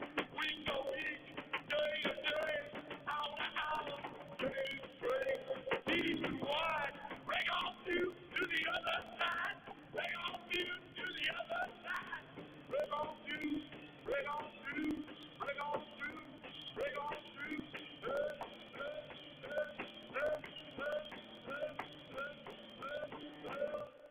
Brian FM is wishing to be the last guy on Earth, so we can see if all those women were lying.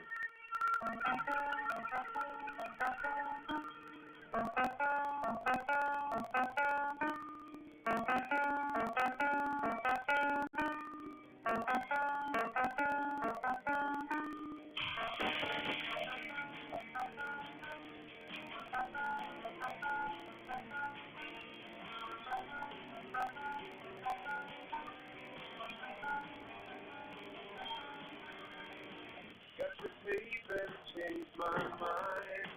Heard your voice in between my lines. Come around from another time where nobody ever goes. All alone on the overpass, wired his phone to a heart of glass. Now I'm falling in love too fast with you are the songs you chose. And all the stars say the silence is haunted. I can hear you singing to me at my heart. I can hear you singing to me at my heart.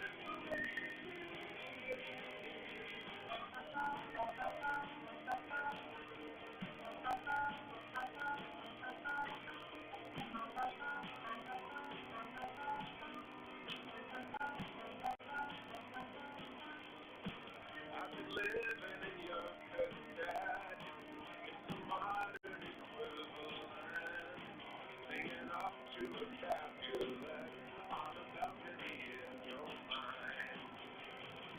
In the city, the lions sleep. Afraid of Tony, my golden keys. Were you ever so bright and sweet? Did you ever look so nice? And all now for me.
Pumping and dumping. Rosman's Environmental are always pumping and dumping liquid waste. They recycle too. It gets used somewhere, or green like. Brian.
Hey everybody, just to let you know now, the pre-finals have been reduced to 8 laps.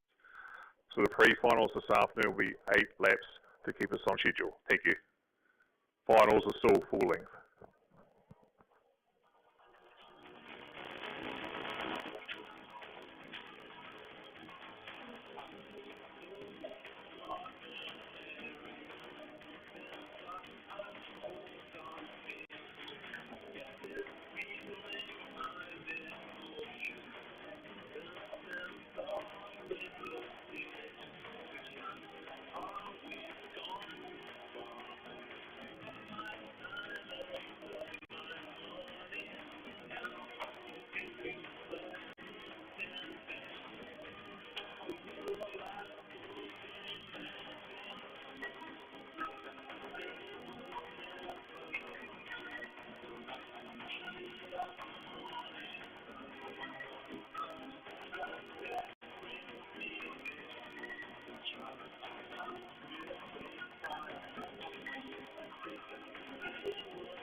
Brian.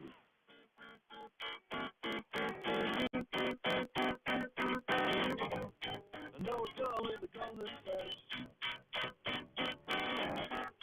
She's got enough, she's got too much. But I know you wouldn't mind. You could have it all if you wanted. You could have it all if it mattered so much.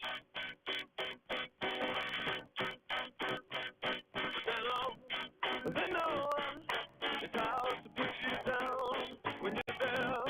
Your friends, but then when you're not around, they all see the same. Know what they mean when they mean. They're just jealous because you never do the things they wish they could do so well.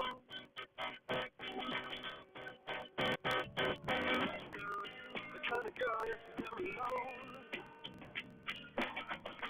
You leave yourself a message on the phone. But you know, you never get through. But you could have it all if you wanted to. You could have it all if it matters to you. But then all, I know how to put you down when you're there. Your friends, you're not around. But they are. So we know what that means. What it means. They're just jealous by now. Never do the things they wish they could do so well.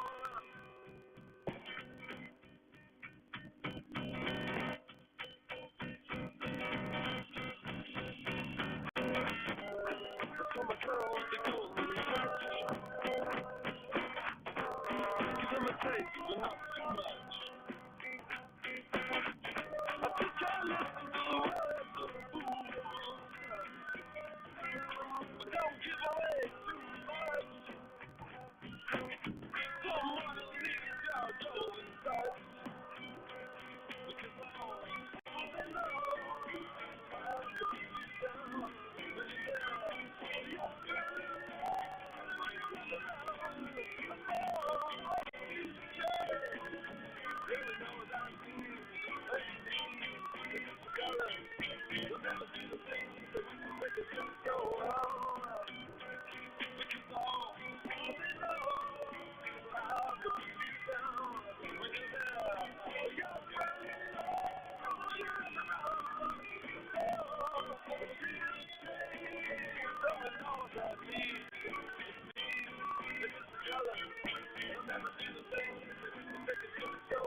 Why don't the bad guys in Spider-Man movies just grab a big glass and a piece of cardboard to deal with them? One of them.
Our mates that suck it up love playing with dirt and water removal all week long. Then just for a change, they do it again on the weekend at Woodford Glen Speedway.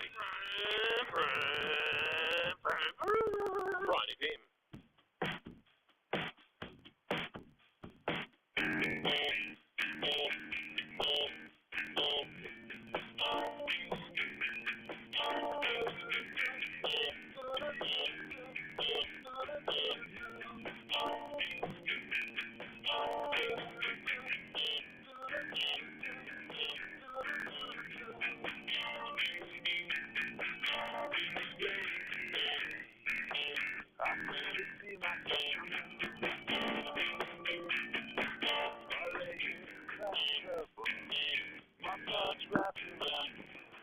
Please have Rotex juniors to the please.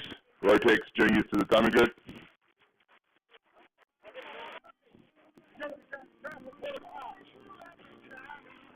Racing starts at 1:15 sharp. If you want to sell your house, talk to Christian and Valley, Rain and Horn.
Oh, that sounds probably like fucking cooking.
That line from quite long to go off stream.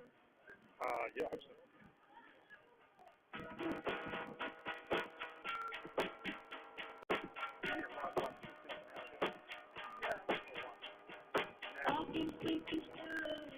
might get this late after.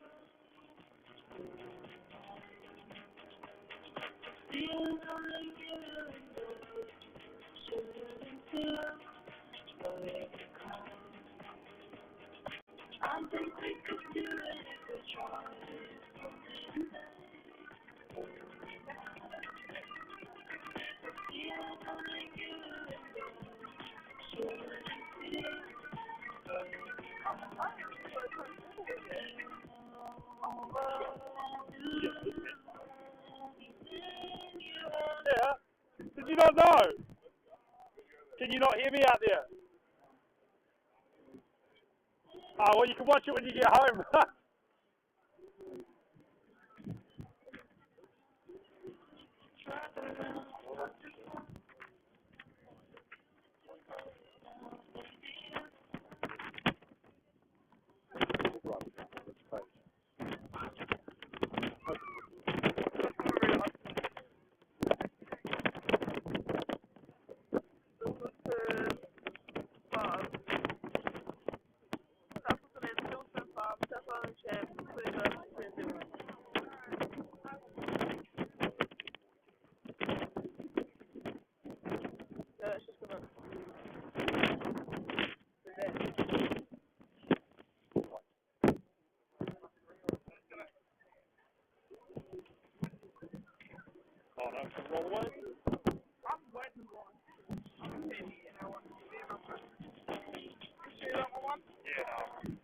Give me a quick cut and I won't go to conversation.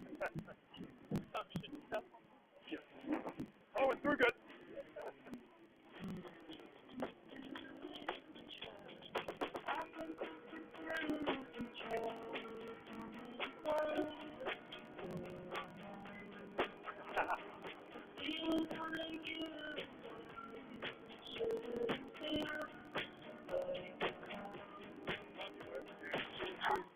Love your work, mate. You're driving well.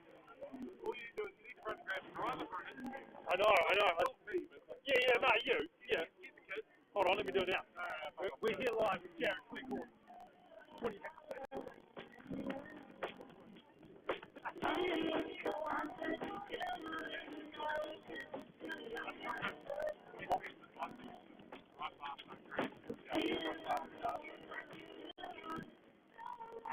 You're doing really well, man. Like this. I mean, fun.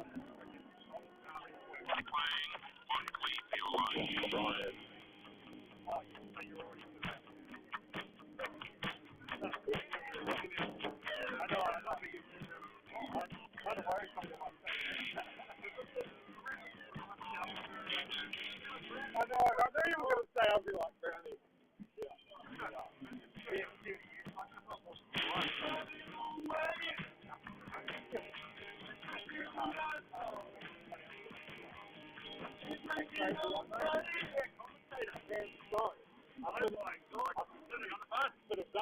Yeah. How are you? Abducted or inducted? Inducted, I suppose. Yeah. Bit of both, though. So you've probably been abducted. Yeah. Well, yeah, more like an abducted. It's a real family affair, isn't it? So, yeah, I've got a boy out there being the DSO. Yeah. DSO is there.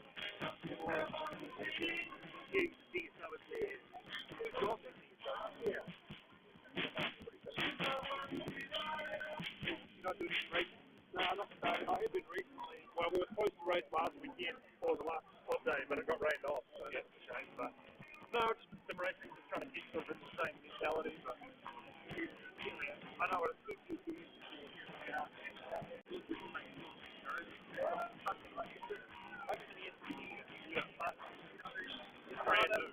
So much effort, for sure. 3 years, you know, I think you do your job. Yeah, sweet, man.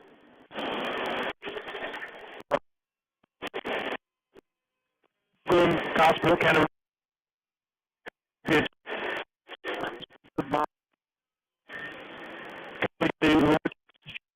On the field at the moment. Yeah, good. Good goal, mate. Good goal. Sweet. So the car's sitting around now. The field. Briggs light and Briggs heavy. Cadet, please. Get to the good. No.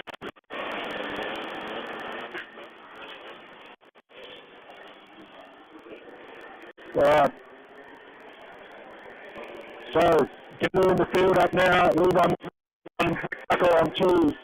Henry Fisher there on 3. Buster Bailey in 4. Louis Smith on 5. As the field starts to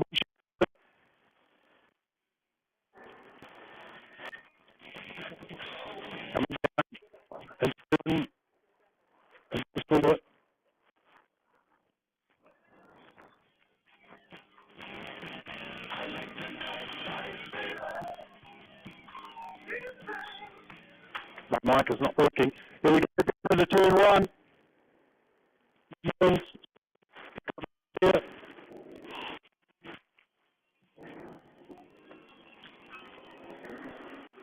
So McMillan in P1 at the moment.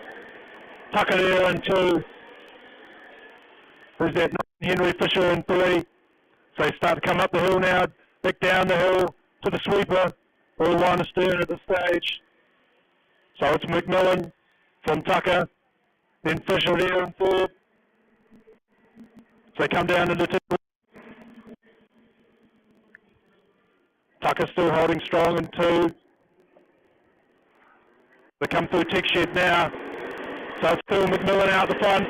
Tucker in 2. Fisher there in 3. Bit of a move on here. 3 wide there for the Tech Shed. Spots there. Just having some minor microphone difficulties here. Hopefully we can sort that out. As McMillan continues his lead down into turn 1. Tucker there. Just a couple of car lengths behind. Fisher there still in 3, looking racy. Maybe trying to make a move there on Tucker. The 16 car there, that's Louis Smith. He's holding off the 77 of Gallagher. Good bit of racing there. Back down the field, jostling for position there. Looks like sort of 8th or 9th. Couple of carts. So it's still McMillan from Tucker, from then Fisher, and then Smith there in 4th, and Gallagher rounds out your top 5. Coming back now through Tech Shed. Bit of a move on there for the 28 cart. He's up the inside through the sweeper. The old switchback makes it work. Now he's got to defend up the hill, managed to do so. And now a bit of pressure down there for the sweeper. I think it's the number 10 cart trying to give his mate a hurry up. 4 to go this time. And McMillan with a commanding lead out there. Just starting to keep that gap. Good race back here for 6th, 7th and 8th. Another move there. Through Banks bend up the hill over the curb. Manages to make it stick. He's chasing him down the hill now, side by side through the sweeper. Who's going to yield? And now they're all over the back of him coming down the straight. Another dive bomb there at T1. Manages to make it stick. Leaders still as they were. So we're now focused on the battle here for 7th. Oh, a bit of a move there from the 12 cart. A little bit of contact. Manages to hold on to it. Some good clean racing so far. Another move up there on top of the hill. 6 cart. Having a look. Says no. But still our lead out front, McMillan just charging away. With Tucker there in 2nd. Followed by Fisher in 3rd.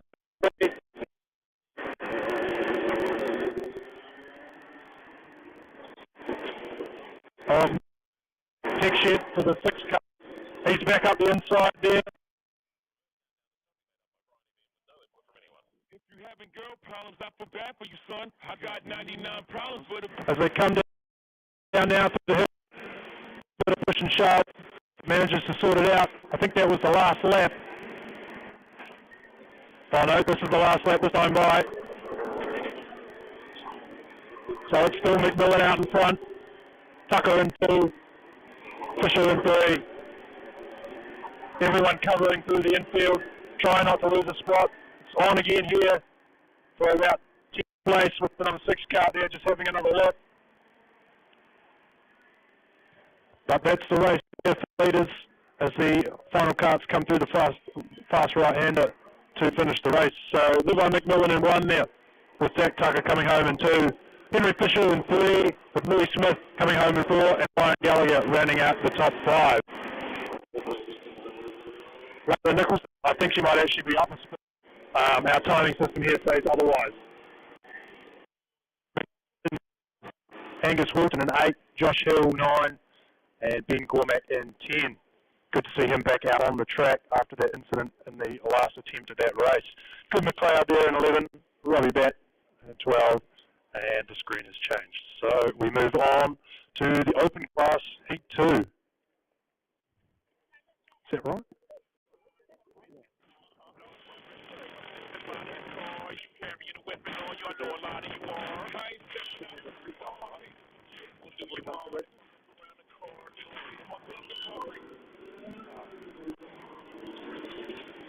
Oh yeah, because we stopped there, so.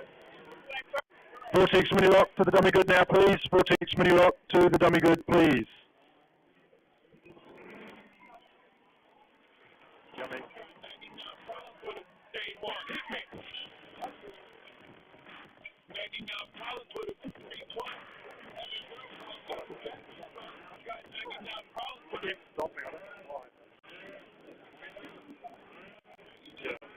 That's all right. Thanks for coming to the show. But yeah, I'm going to maybe get that out.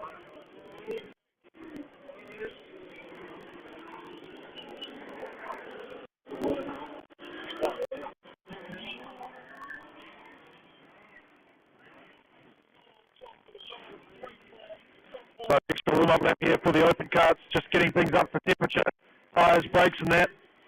Just while they're doing that, I want to make a small announcement. So on the 25th to the 27th of October, Kartsport Dunedin are holding the Silver Fern Farms 2024 South Island Champs. Entries at the moment are looking a little bit low, so if you've got a bit of spare tin and you want to do a race series down in Dunedin, feel free to chuck an entry for them. It'd be good to support the clubs that support us to come up here, a few of the drivers to compete here, so it'd be nice to see some of our drivers and some from further afield travel down to Dunedin, the 2024 South Island Sprint Champs. That is on the 25th to the 27th of October. As the open field carts come round to face the starter for their second heat, and they're away. Good start there by Douglas. Miles Finlay right behind him there. A little bit of push and shove there for the other carts as they come up towards T2. Douglas on the lead. Finlay looking for a move. Oh, a wee bit of contact there, but manages to get away with it. Douglas still holding the lead. And now he's got Hamilton all over the back of him, does Finlay. Can they pull away? Waller there in fourth with Lowe bearing down on him. Was talking to Lowe before, he said he made a gearing change, wasn't quite having the speed. So hopefully able to provide some more pace in that cart. But it's still Douglas, your leader, followed by Finlay, followed by Hamilton. Then there's Waller, then Lowe, then Carpenter right behind Lowe. And then Bo Lee rounding out the field.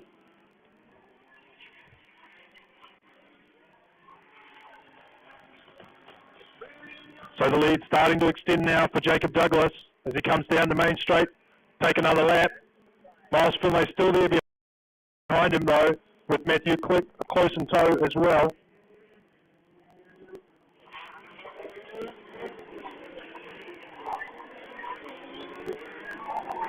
So now coming through tech shed corner, all the drivers just hanging on to them. Sun started to come out a bit more now, starting to warm up. Got some wonderful ice creams for sale down here, real fruit ice creams down here in the pits. If you feel like a nice cold ice cream, get down here and get one. But it's still Douglas out in front as they come through tech shed corner. Miles isn't letting them go though, just waiting for a mistake. But Douglas won't make one, I don't think. Both very talented drivers out the front of this field. Actually, all the drivers in this field are pretty talented as far as drivers go. These carts aren't easy at all to drive. Lots of things to think about. But that's not affecting Douglas. He's continuing to hold the lead. Finlay's still there in Pete. Matthew Hamilton in third. First of the DD2s. He's just the race race here now for between Carpenter and Lowe. Carpenter goes through the inside. Not going to handle that and wants to get him back.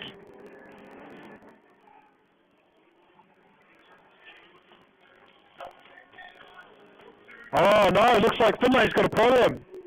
He's slowing down there on the straight.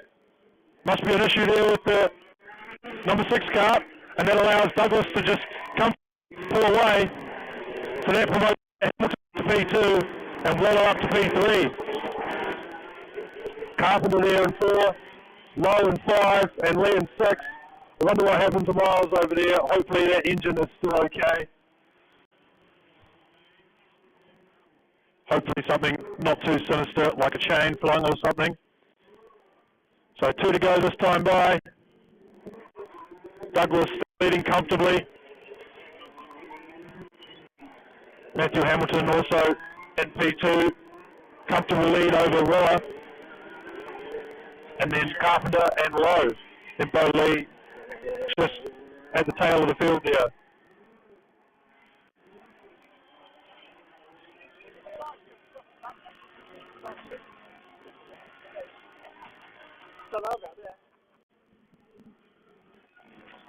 So round for Jacob Douglas, just cruising through the infield here, saving the for the final 2 races of the day. So still come through the infield here. Jacob Douglas around the final turn to take the win. The open heat 2. Matthew Hamilton coming home in 2nd. Scott Waller coming home in 3rd across the line now. As Hamish Carpenter takes 4th. Kyle Lowe taking 5th. And Bobby rounding out the field in 6th. Unfortunately, Miles having an issue there, so bit of car recovery before the next race.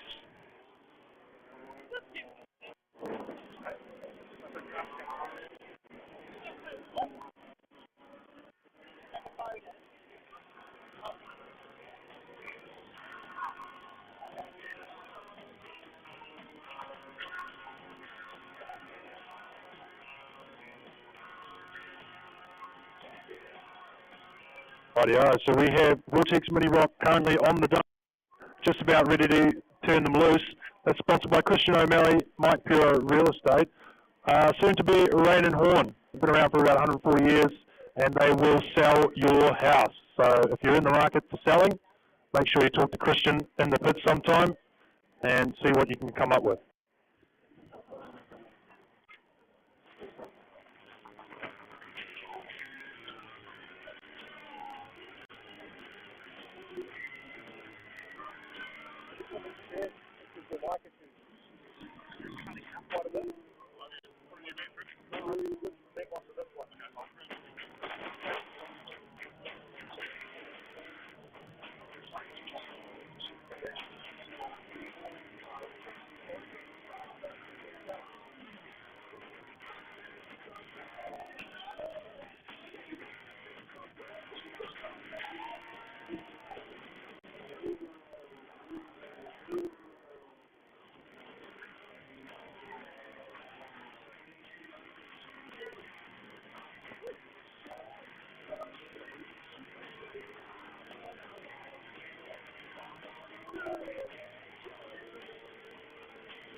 I think.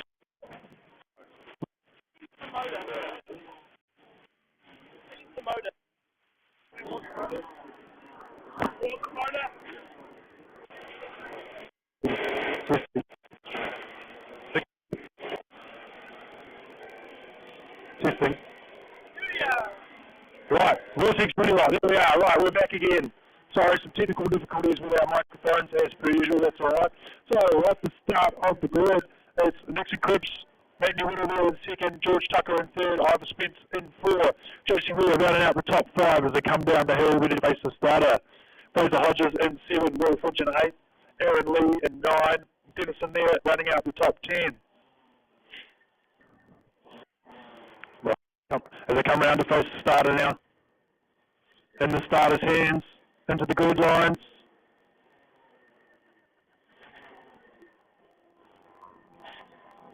Starter says away, we're good, we're racing. Inside line's got a big push.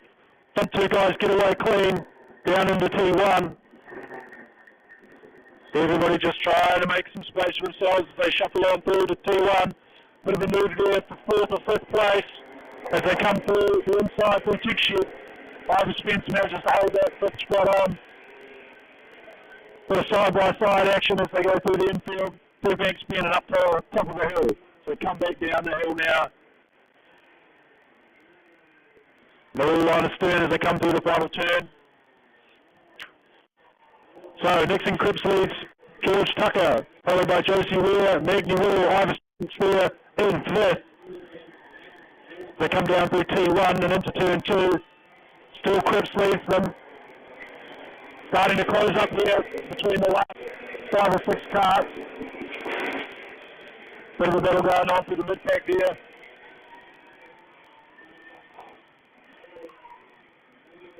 So the battle on for 7th, 8th, 9th and 10th there. I think there is Hodges there at the front of the pack. Just starting to creep forward on the guys in front. No moves down there at T1 this time. Coming through turn 2 into tech shed. The leaders, Nixon Cripps, he's got a nice lead, about 4 or 5 car lengths now. As George Tucker just trying to pull away from the next cart. Bit of a move there for the 6th cart through the infield. Coming up the top of the hill. No need to defend. Getting a little hurry up though. So it's still Cripps out in front with Tucker in 2. Then it's Weir and Whittle. They're right bumper to bumper as they come down into T1. Oh no, we've had a bit of a pile up there at the final corner just coming over the start-finish line. Not too sure who that is there, I can't quite see. But it's still Cripps out in front. Then it's Tucker, then Weir, then Whittle. Top 4 or 5 carts. And they've just parked that cart up there at turn 1, or the final corner, sorry. Just on the outside there, there'll be a yellow flag through there, so no passing as they come down the straight. A move on there for 4th place perhaps, not quite he says. Not quite close enough down into T1. but it's still Cripps way out in front. He's now got it out to about 7 car lengths, about 1.9 seconds, sorry, as they come through the infield again. It will be 3 to go this time by for Cripps as he comes along through the final corner, onto the start-finish straight. Might be a battle on here for P2. I think first place has just pulled away far enough. As they come down into turn 1 now, the battle for P2 is on. That's Whittle there in third, trying to get Tucker to make a mistake, but these guys are driving flawlessly at the moment. And further back there, we've got a little bit of a move on there between the 49 and 79 as they come up the hill. Not quite able to make it stick.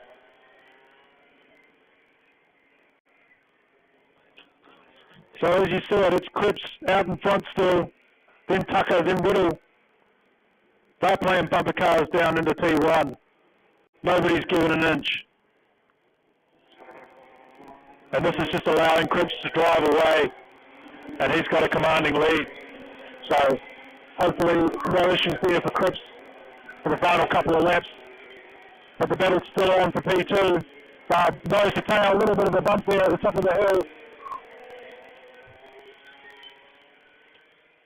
But as it goes, everybody else still just trying to find a bit of pace. Last lap this time by. But he's going to make the move. It's going to be this lap. Almost side by side as they come up to turn 2 into Tech Shed. He's still right there on the bumper. Not even a paper gap in there. And now he goes from the inside. Not going to make it stick there. Can he do something up the hill?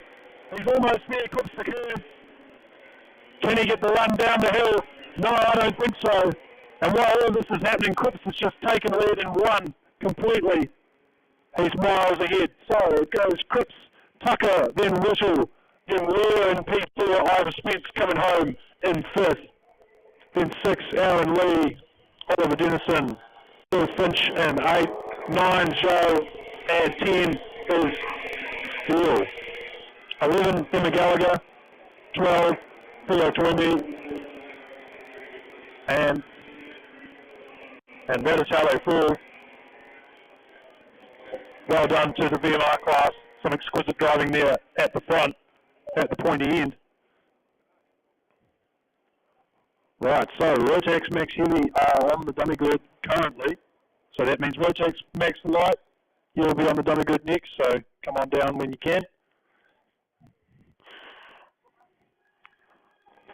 Right, now Rotax Max Heavy, sponsored by Norwood NZ. They were kind enough to provide us with the Kubota recovery vehicle, side-by-side vehicle, to run around in and get some of the staff where they need to be. So thank you for that.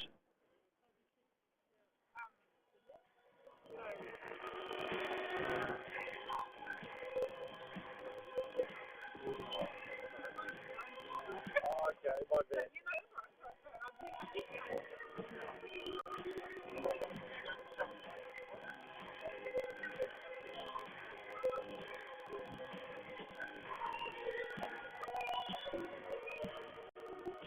Right then, playing what we feel like at 100.5 Christchurch, at 105.3 Mount Hutt.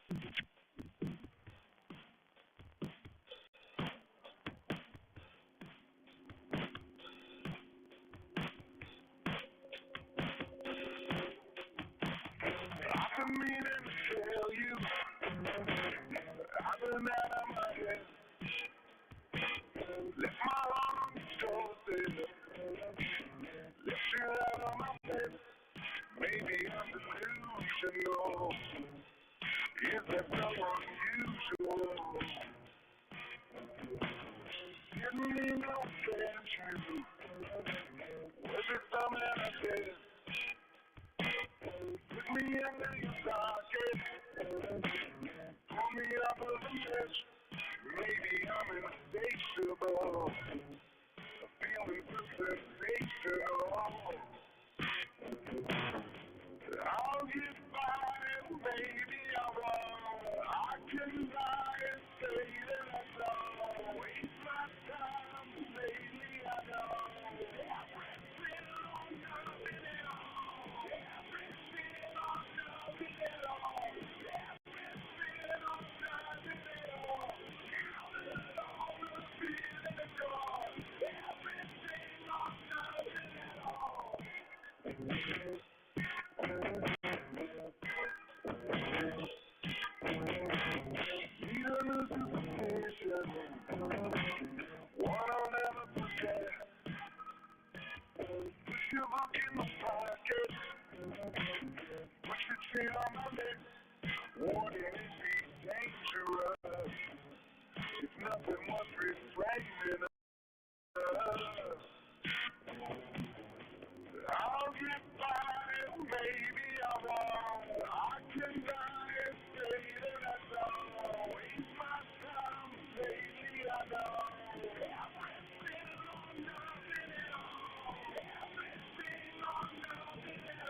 Lion FM is a station built with blood, sweat, and beers.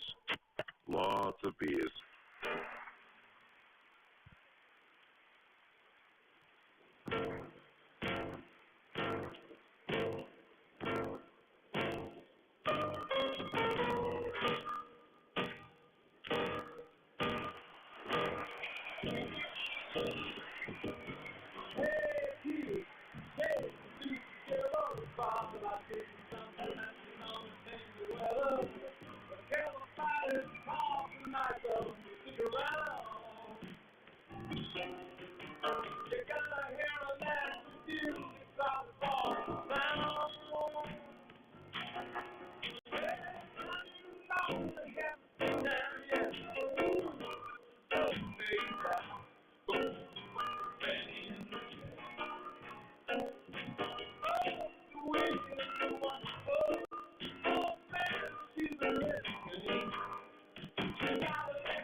Rightio, so Rotex heavy now out of the dummy grid, so here to start their second heat.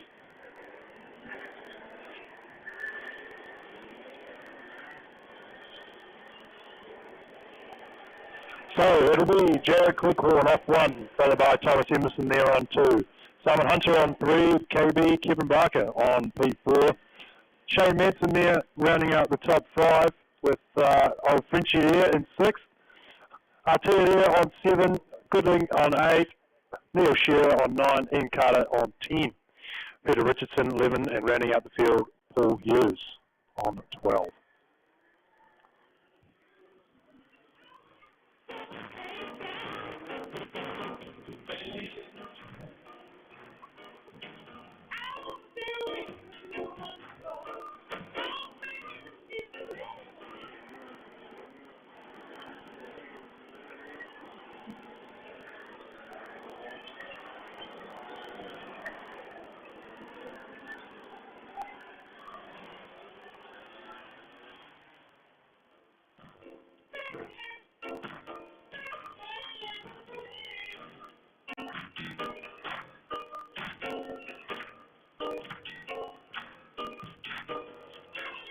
Rightio now, so coming down the back of the hill to face the starter, just bunching them up.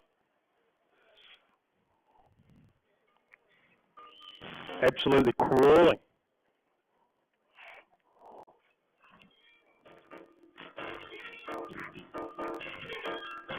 So come around now, starters orders. They're away, really slow start, but Jared manages to get away. So Cleghorn leads them into one. Emerson looking for a move at the inside, and he's had a spin. So Emerson drops right to the back. Everybody else seems to make it through okay. So that puts Silent Hunter on P2 as they come through the infield. So Cleghorn leads from Simon Hunter. And I think that's Manson there at third. Oh, we've got a slow cart there coming up the hill. So come around a complete lap one. It's Cleghorn from Hunter, from Manson.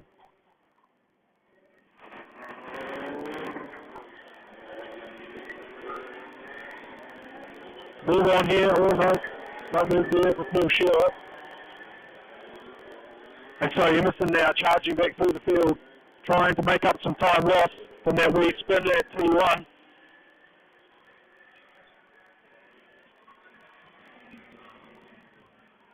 And so now Simon Hunter closing the gap down on Cleghorn. Just under 5/10 of a second now between 1 and 2. That's Madsen there in third. Frenchie there on fourth, with Barker behind him in fifth.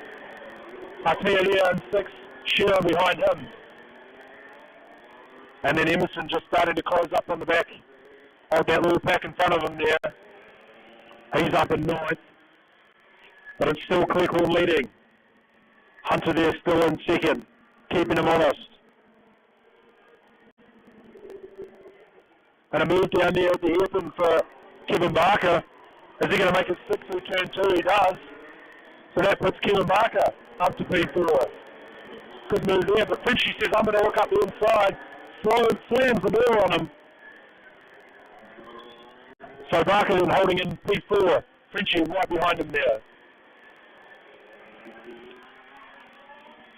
So it's still Jared leading. Hunter there right behind him. Nothing in it between these two front guys.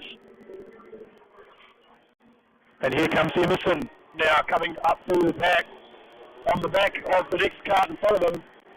No time to waste here.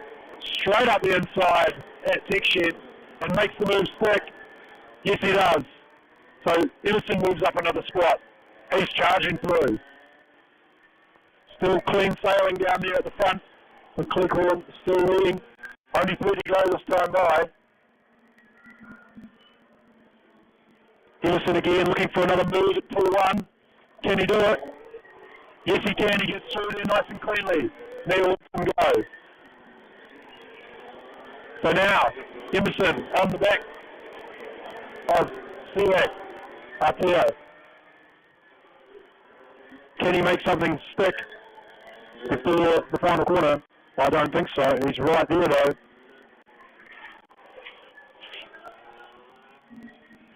So Cleghorn's still out in front. Now just starting to stretch the lead a little bit, but Simon's keeping him honest.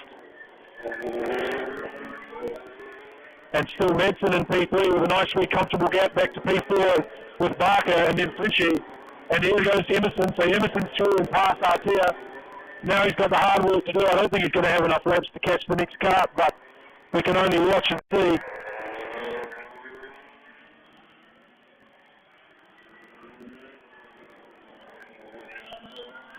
One to go this time by. And Cleghorn's still out in front. A nice, comfortable lead there for Cleghorn. And a comfortable P2 for Simon Hunter. Then we go back to P3. That's Manson, so.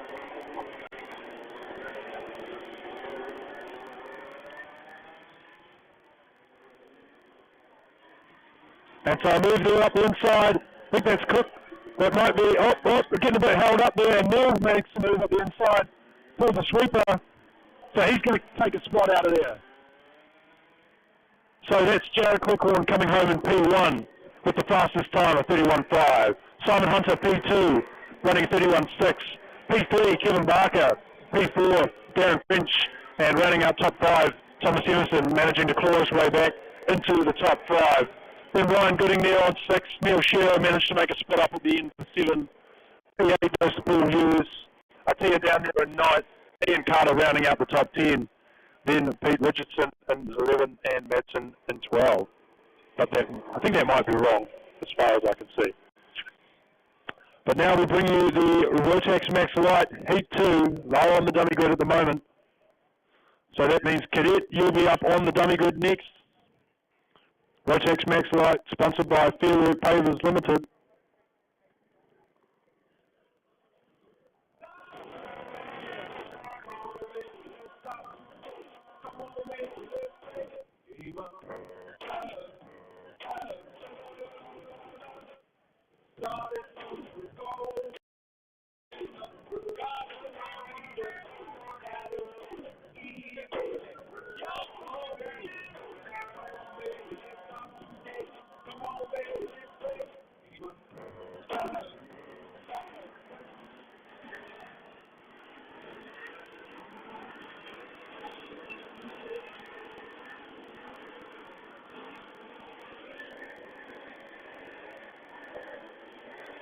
So, out on track now, Rotex Max Light.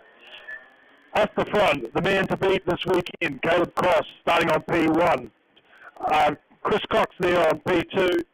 Ollie Workman starting P3. Mac Templeton on 4. Jacob Early rounding out the top 5. Miles Finlay starting there on 6. Riley Gregg off 7. Cody Weir off 8. Connor Peel on 9. And off 10, Archie Dampier Crosby, or Crosley. 11, Jeffrey. 12, Mandela Pluck. 13, Logan Backhouse. 14, Jerome Crossley. And 15, rounding out the field, Josh Lossmatch. As the leaders putting the field together.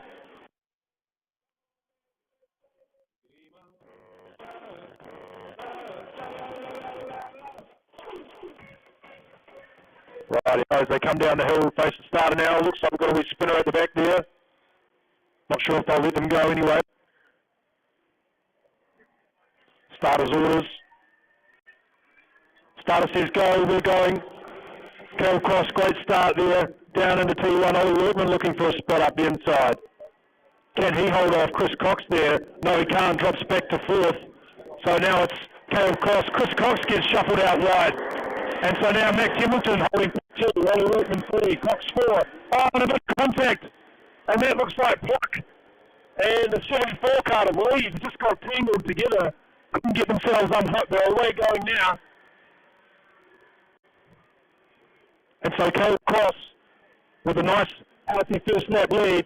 Mac Templeton there in P2, getting challenged by Ollie Workman in 3, Chris Cox in 4. Bit of a move there back, further down the pack there at the hairpin. As they fire through the infield. Bit of a move here for the 56 car, trying the outside lane, switches to the inside, hits the curve, not quite going to make that one stick. Still line astern at the front of the field, Caleb Cross leading comfortably over Matt Templeton.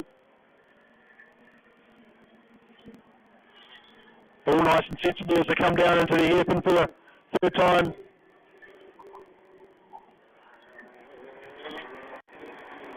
Right now, Ollie Workman right up the back of Mac Templeton. Maybe looking for a move here at the top of the hill. Not quite close enough to make it stick. Chris Cox there just in 4th, waiting for a mistake.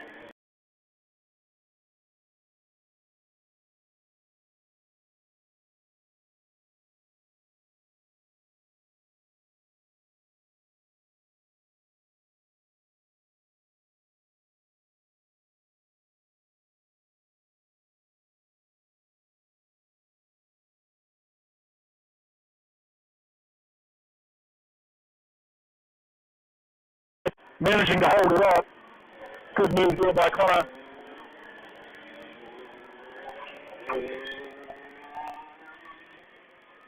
So you're there still, Caleb Cross out in front.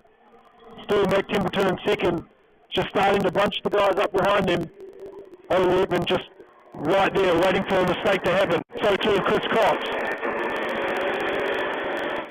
And then early, then Finlay in 6th.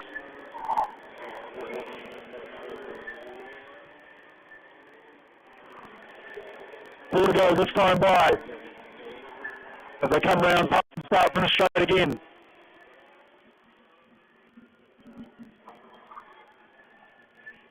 Everybody laid under brakes down into T1. Kart's getting a little upset, but still as it goes, Caleb Cross in the lead, then Mac, Templeton, then Workman, then Cox, then Early. Hill bumper to bumper as they come up the hill, back down towards the sweeper.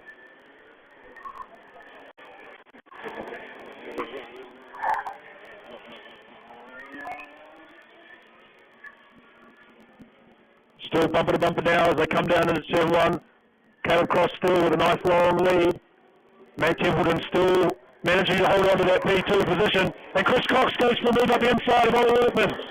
And Ollie says, no thank you, I'll have that one back. And so Ollie stays in P3. And that drops the move off the back of Templeton. So now Templeton's got a little bit of breathing room. Can he drive away? 2 to go this time by.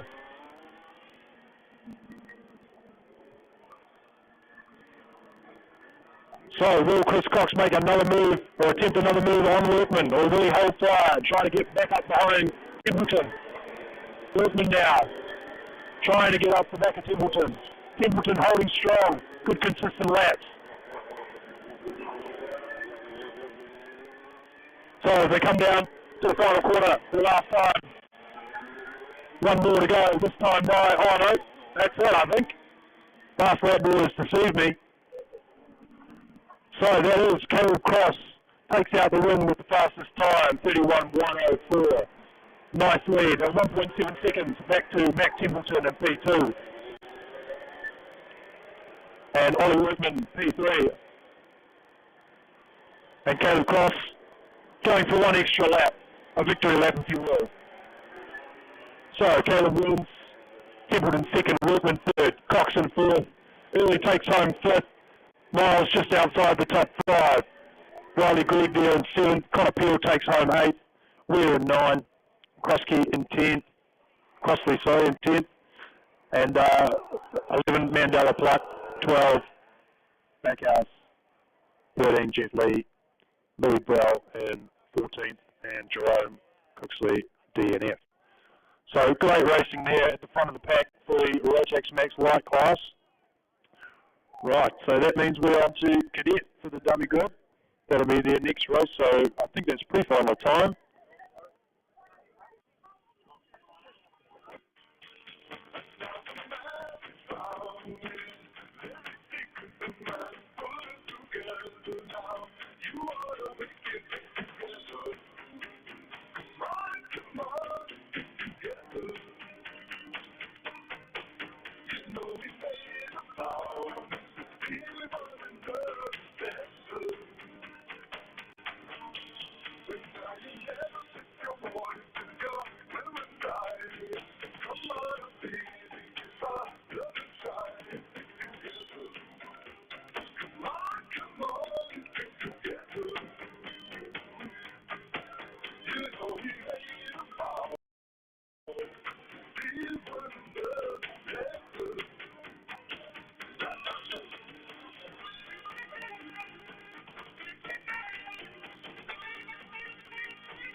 Ron FM.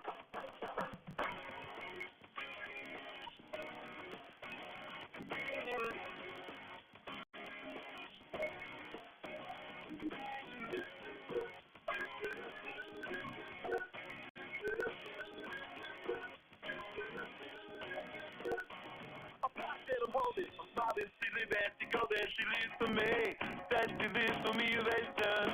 Well, motivation, she comes out and she goes down the lead. And I make you smile like a job for you. Whoever what you want to do, coming over you. Keep on smiling what we go through. One stop to the rhythm that's about you. And a beat to you like the chorus to the verse. Got another line like the coda with the curse.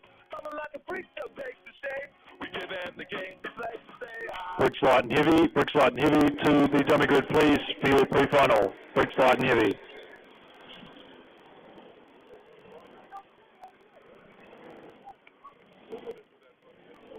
So the first of the pre-finals for this weekend's racing, Cadet Rock, Taylor Costello starting off P1, Jet Randall there starting in 2, Iris Lee off 3, Freddie Wheeler in 4, Max Gosling in 5, 6 is Teddy Patterson, and rounding out the third, Hamish McGrath on 7.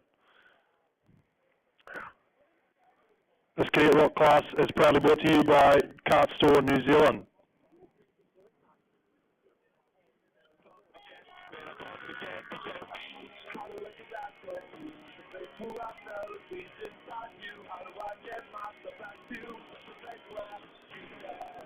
So the drivers now just trying to warm up the tyres as they come round. The leader's going to get the field up as they come ready to face the starter. Wind's just started to pick up a little bit, just cooling the track off. Might be good for these guys that are running a lower tyre pressure or higher tyre pressure.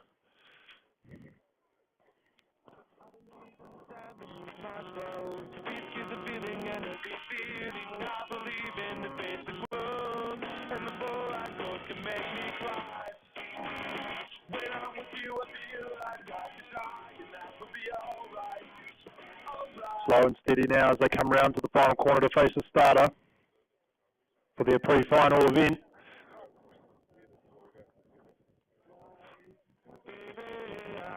As they come round, we're in the starter's hands now. And we're away. Good start there from the lead kart. Costello into T1. No sketchy moves there. Everybody's nice and clean and quiet as they file on through now down to turn 2, through into tech shed. So that's Costello leading over Jet Randall in P2 there. And the 11, Max Gosling, he's moved up to third with Weller there in fourth.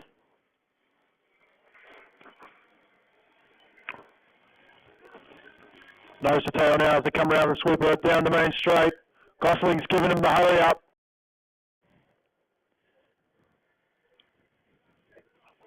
Full alongside there down into T1, makes the move stick. That's Gosling now up into P2. Manages to make that move stick nice and clean.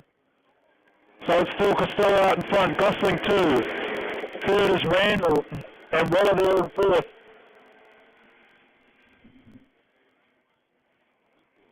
.78 out of lead here, just starting to pick up the pace of it. Catch up to the back of these front runners. So too are the back markers there.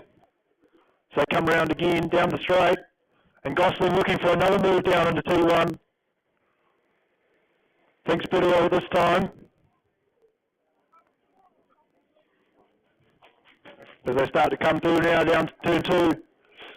No move there. Gosling all over the back of Costello now. Just trying to find a place where he's a little bit quicker to make a move. Can't quite do it there at the top of the hill, and Weller's starting to catch up the back of Randall there as well. So now we've got 2 battles here, a battle for second and a battle for first. Or battle for third, I should say. And so Gosling with a move down the inside of the hairpin. Can he make it stick? Yes, he can. Gets the run on exit. And so now Gosling leads from Costello. Weller all over the back of Randall there, trying to find a way through. He wants part of that action at the front. So now Gosling's starting to pull away a little bit from Costello. Wallace still all over the back of Randall there as they come around the sweeper to take another lap. And Waller going for a move up the inside. No, he thinks different of it. Not quite close enough, he thinks. So he stays line of stern there. Try and line up another shot for a passing opportunity. He's definitely got the pace. It's just a matter of putting it in there at the right time. As they come back down the hill again. Forward this time by.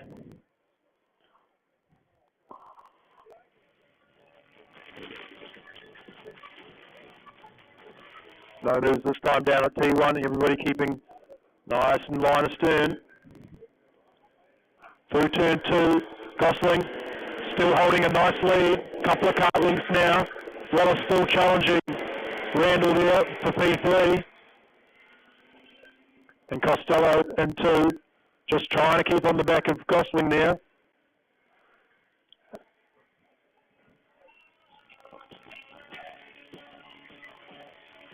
Now Waller with a good run off the final corner. He's thinking about a move down in turn 1. He shows the nose. Side by side through turn 1. They leave each other enough room, but he gets the job done. So that's Waller up into 3 now. Now he's focusing on the front 2. Couple of laps to go this time.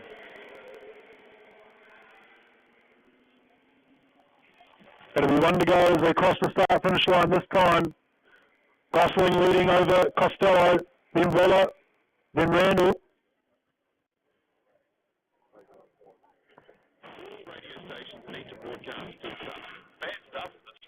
Still no moves at the front there. Gosling holding strong. Costello's got a bit of pace though. He's right up the back here. Coming through the infield. Can he make something happen? Coming up to the top of the hill. Not quite close enough to make a move. So Gosling looks like he's going to take this one out. And they come through the final corner and across the start finish straight. So Gosling takes 1, Costello 2, and that's Waller in 3. 4, Jet Randall, and rounding out the top 5 is Lee. Hamish McGrath moves up his spot there or 2. He's in 6th. Teddy Patterson 7, and Hamish McGrath. Oh. Okay.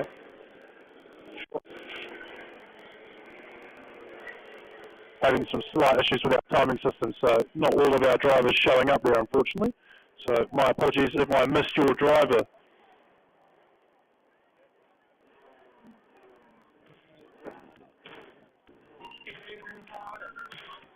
Right, so we move now to the Briggs light and heavy pre-final.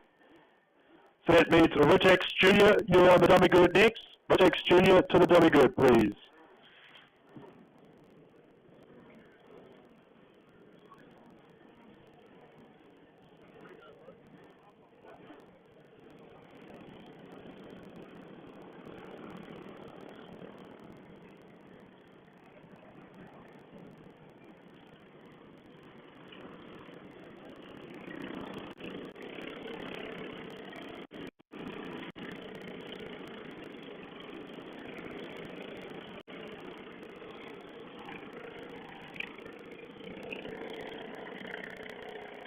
Rightio, so Briggs light and heavy are out on track, proudly sponsored by Moa Beer.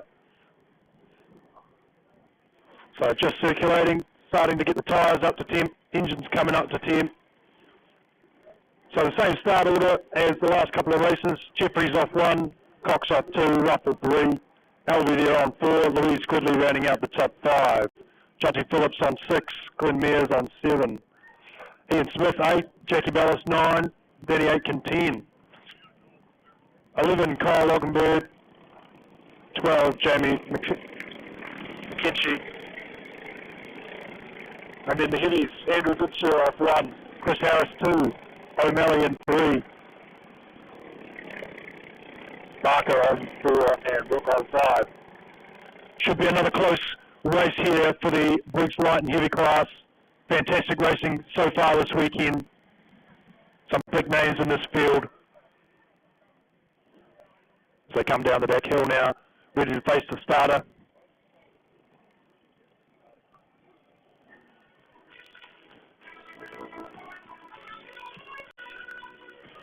Right, in the lane, starter's orders.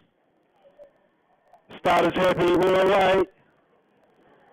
Good start from the inside lane there, bit of a push. Chris Cox trying to hold it round the outside there. I think Jeffries has got the inside on him though. All cleanly through 2 and 1 for the light class. And the heavies are just underway now. So it's Jeffries, Cox in second. And Russell looking for a move on Cox there. He started it immediately. They're trying left and right, in and out. They can't quite get it sorted. Oh, a bit of contact there, and that allows, I think that's Alvey through. It might even be Gridley. I can't quite see from here, but they're coming around this time. So it's Jeffries leads Gridley, moves up to P2, then Cox, then Russell. And the heavies as well, looking good in their race. I think that's good sort leading the way. Barker making a move for P2, down to turn 1. As we cross back over to the lights. And Jeffries is pulling away with it. Louise Gridley trying to hold off Chris Cox there in P2. She's doing a good job. But she's got Chris Cox and Russell right behind her, trying to give her the hurry up. Oh, and a move there for Kevin Barker. He's moved up to P2. Just jumped in front of Chris Harris there. So Barker trying to make a move for the win here. As we come round another lap now, it's still Jeffries your leader by about 2 or 3 cartlings, then Cox. So Cox has got through Gridley. Gridley now trying to fend off Russell. Then we go back to Smith. Smith's riding through the bank corner there, trying to find some grip and all sorts of different lines out there. But out in the heavies, it's still Goodsall leading Barker. Then close behind is Harris. And so now we come to your lights, and I think that was Russell just made a move there into the hairpin on Gridley. Can she answer for that? No, she can't. So Russell moves up to 3. Russell's on the charge. So too Chris Cox. He's starting to reel in the leader. Can Russell join on the back and charge down the lead? Still Goodsall out in front in the heavies. Barker's still there in P2 with Harris right behind him. Then O'Malley.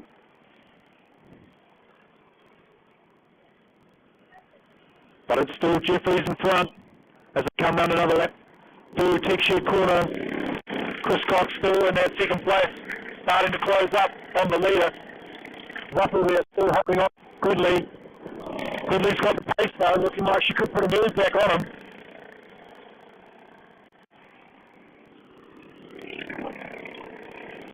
Kevin Barker starting to close up. Oh, and just as I say that, Chris Harris goes for a move around the outside. Big bank spin. And so Barker has to get out of it. So he's shot back down to P3 in the heavies. So it's still Jeffries your leader, followed by Cox. He's starting to put on the pressure now. Then it's Russell, then Gridley right behind. Then Smith, then Elvey. Then we go back to Phillips. Then Mears, then Bellis. Then we go back to Rothenberg, Aiken.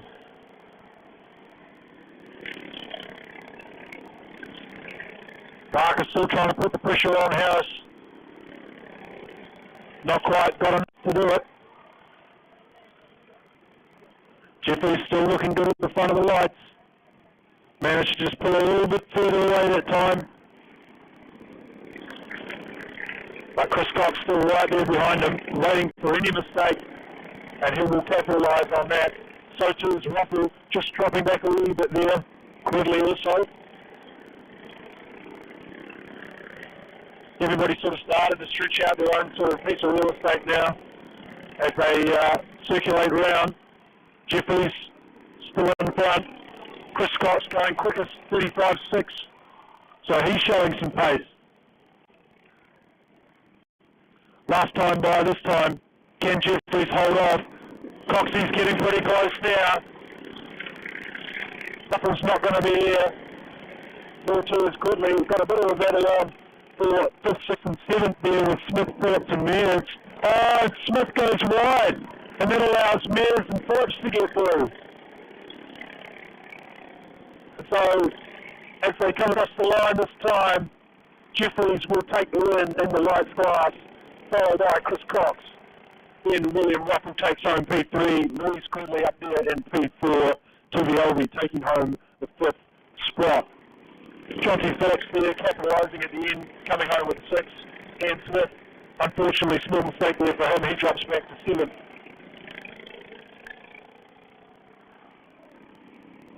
Glenn Mears 8, Jackie Ballas 9, Loganberg at 10. And then Andrew Goodsir taking home the lead in the Briggs Heavy class, followed by Kevin Barker and Chris Harris.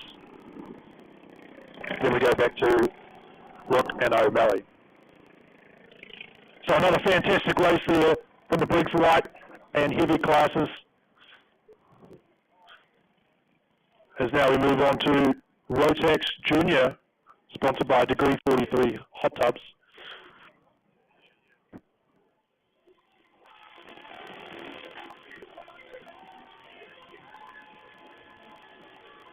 Open on the dummy grid, please. Open on the dummy grid for your pre-final.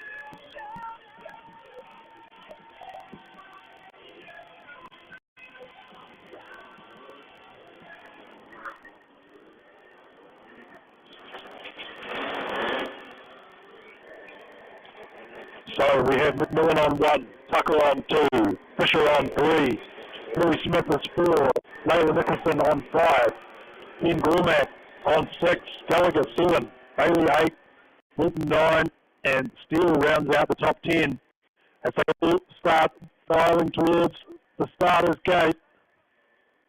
Just bunching them up there as they come around the final corner, ready to face the starter.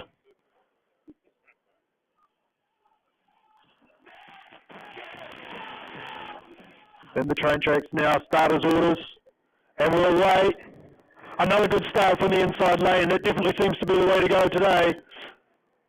And so McMillan takes the lead, Tucker there in 2. Everybody makes it through T1 cleanly. A little bit of argy-bargy back there in the lower spots. Oh, and a big move here. That's all going on. Lots of push and shove here for the lower than 5th place by the looks of it. There up the top of the hill for the 10 car. He makes a spot. He's going to get a push down the hill. So your leader, McMillan. Then Tucker, then Fisher, then it's Smith, then Nicholson, as they all come down to the hairpin. A couple of moves being made there. Oh, we slide. Hopefully everyone gets through okay. As we come through the infield now, big moves being made here. Few dive bombs into tech shed. And so they're starting to stretch out a bit of a lead. McMillan, Tucker and Toll in P2 there. And Fisher not far behind in 3. Smith under pressure here at the hairpin. Nothing being done there. Few moves going on further back in the field down at the hairpin. Everyone getting through cleanly though.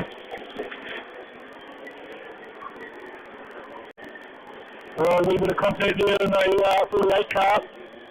That's okay. Still clean. Everyone's starting to get into a bit of a rhythm now. Just finding their feet, finding their groove, understanding the car, how the setup's feeling. Still 1, 2, 3, McMillan, Tucker, Fisher up the front. McMillan trying to get a lead out, but Tucker is starting to close in. He's putting the pressure on.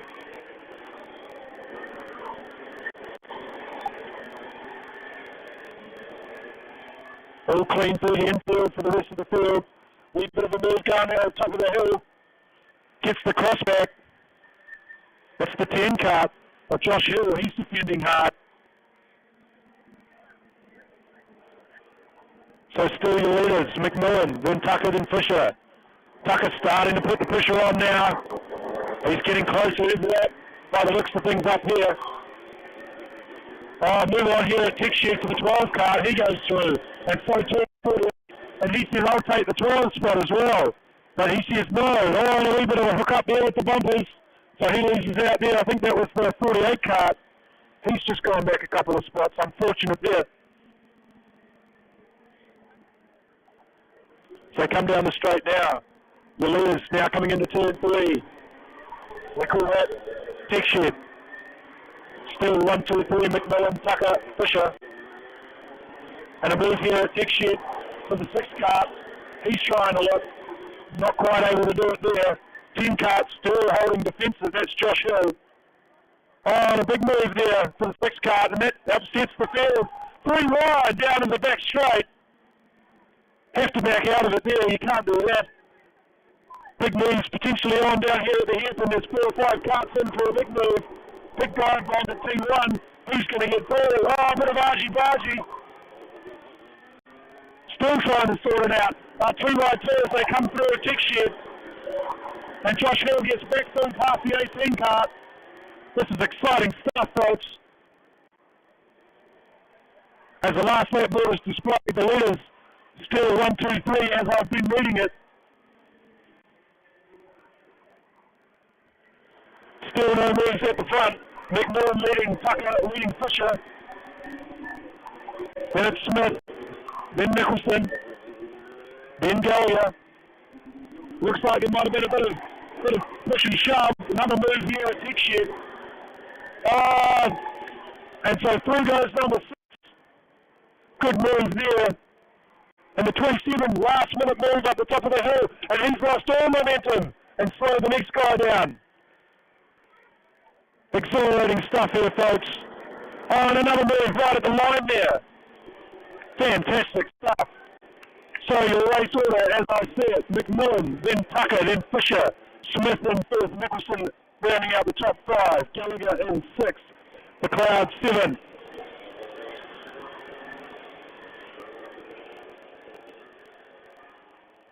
That was fantastic. So the Cloud 7, and then Gormack in 8, Bailey 9.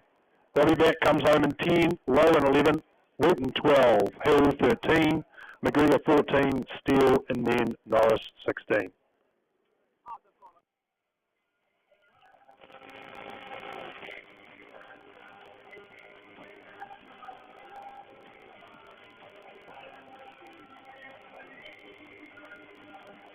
So a very exciting pre-final there for the Rotex junior class. Now when the dummy grid is open, so Vortex Mini Rock to the dummy grid, please. Field pre-final. Vortex Mini Rock to the dummy grid.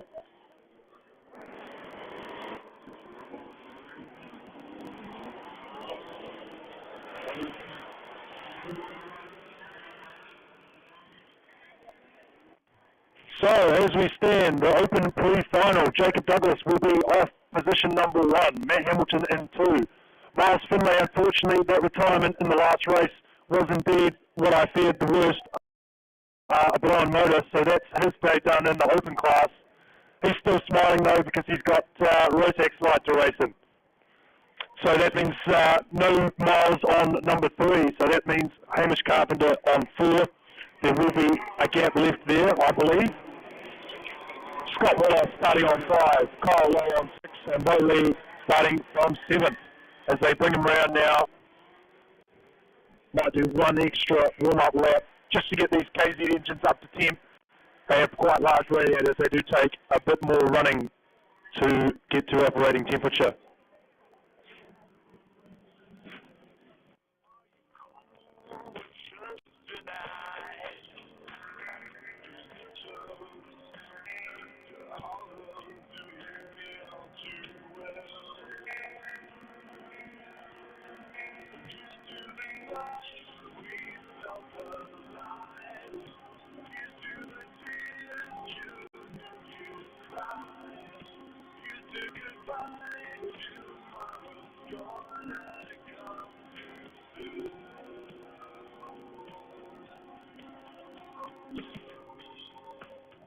Right, so here we go now, facing the starter. Far away.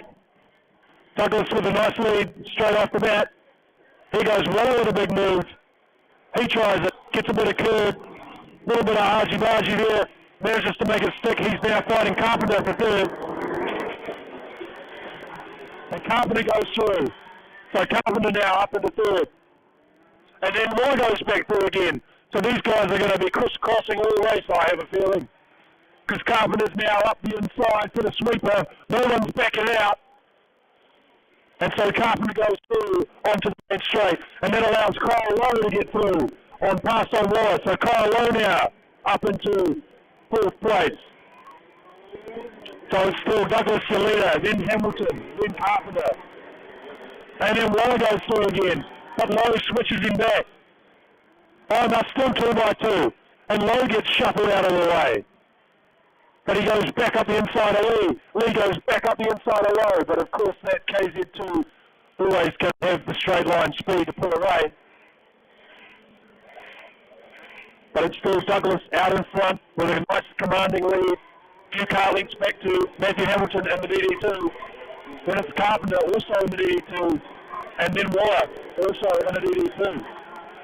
Then it goes Lowe in the KZ and Lee in the Rotax.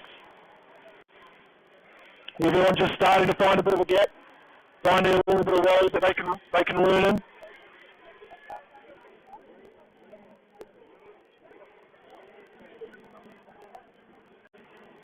So Douglas leads, Hamilton second. Just consistent laps for these two front guys, lap after lap at the same speed. And then Carpenter in third, he's got a wee bit of work to do to catch the guys in front. When it's Roa, then Lowe, then Lee.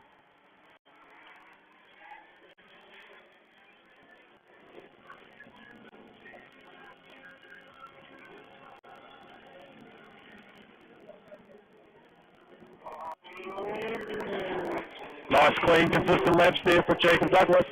Fastest time, 29.72. So he's not slowing down at all.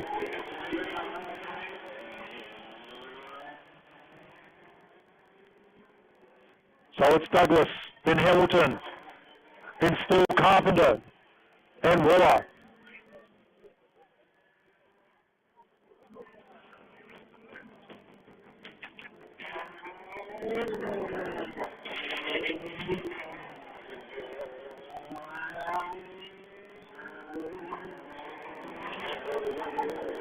So all the drivers now just trying to settle into a groove, just trying to be consistent. Same lap, same place on the track each lap. Tyres getting hotter or colder, getting fatigued. These cars aren't easy to handle, that's for sure. These front runners just making it look easy indeed.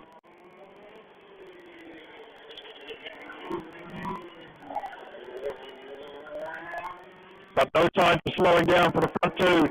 29.65 for Jacob Douglas. So he's not letting off the hammer.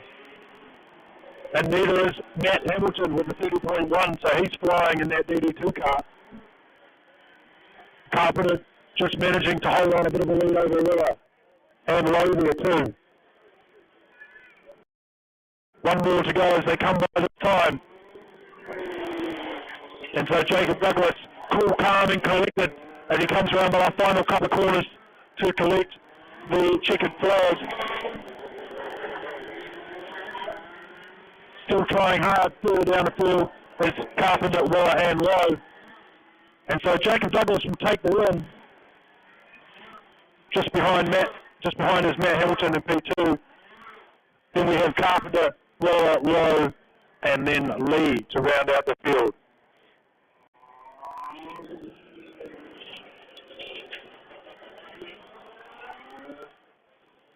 Fantastic pieces of machinery, these carts. If you ever get an opportunity to have a look at one of them, go down into the pits and have a look because they are exquisite. Some serious dollar being spent by these teams on these carts, and it definitely shows in the performance.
Rotex heavy to the dummy grid, please. Rotex heavy to the dummy grid for your pre-final.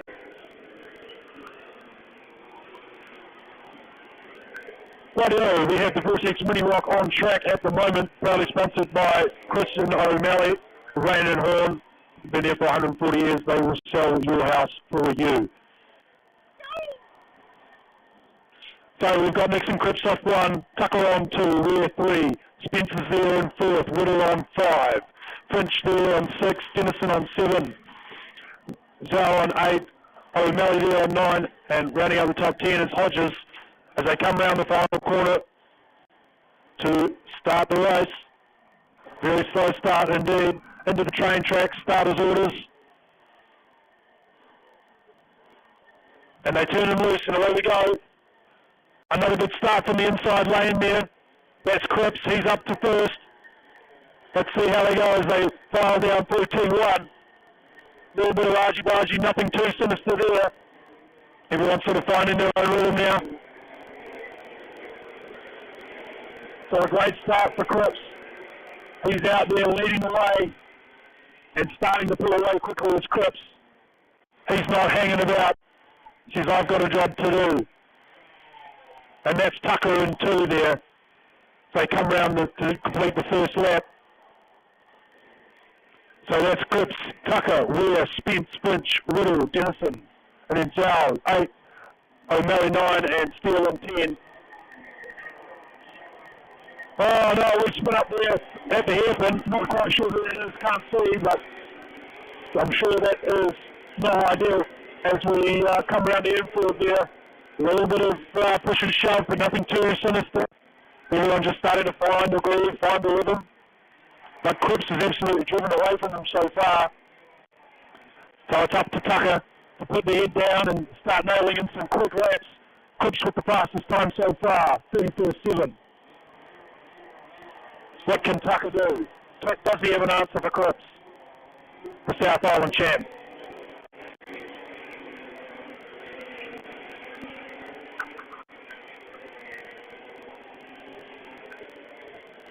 As they all file through the infield there, we move to the 78 cart. Round the outside, manages to make that stick. That's Emma Gallagher.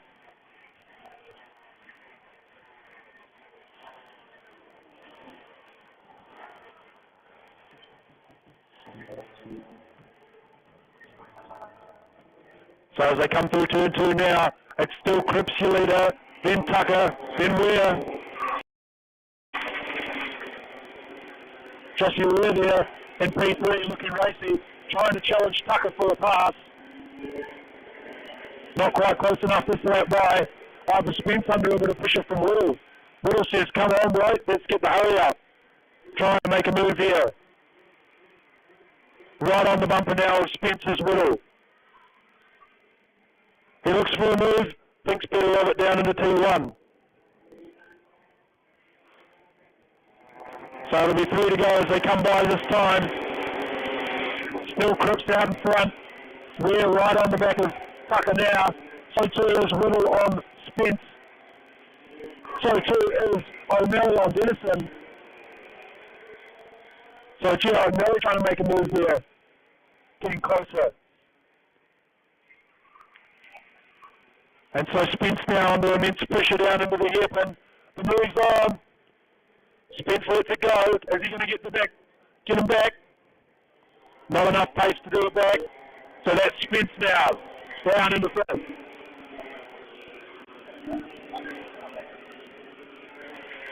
So Spence now trying to work him and force an error, force a mistake as they come down the hill again.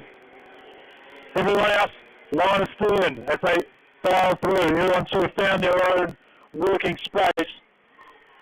Now the battle's on for P2. Not close enough to do it there. Bit of a gap back to P4. So the battle's on for P2. Jossie Weir there trying to forces a mistake from Tucker. And Spence now still trying to close back up on the backside of Whittles.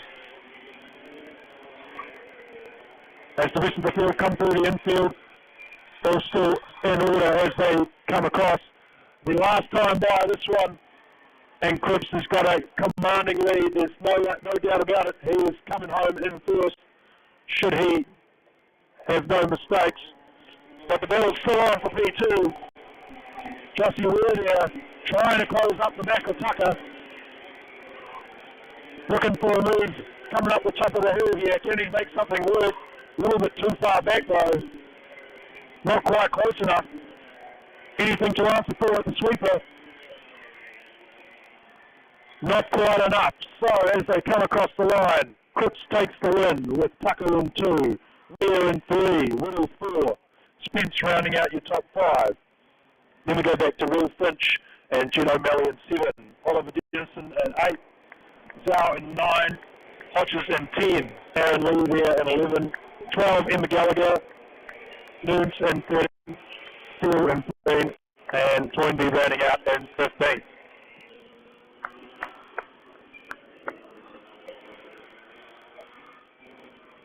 Fantastic racing there from the Vortex Mini Block class. Good to see so many talented drivers at the pointy end of this field, keeping the racing interesting. And now we have Rotax Max Heavy on the dummy grid, waiting to be let go. Rotax Max Heavy, sponsored by Norwood and Z.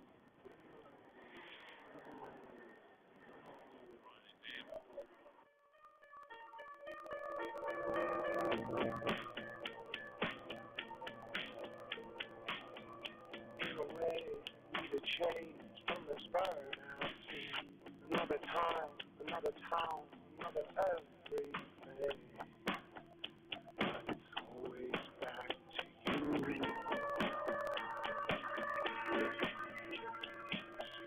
Stumble out in the night of the pouring rain. Leave the block that thought is more I need. It's always back.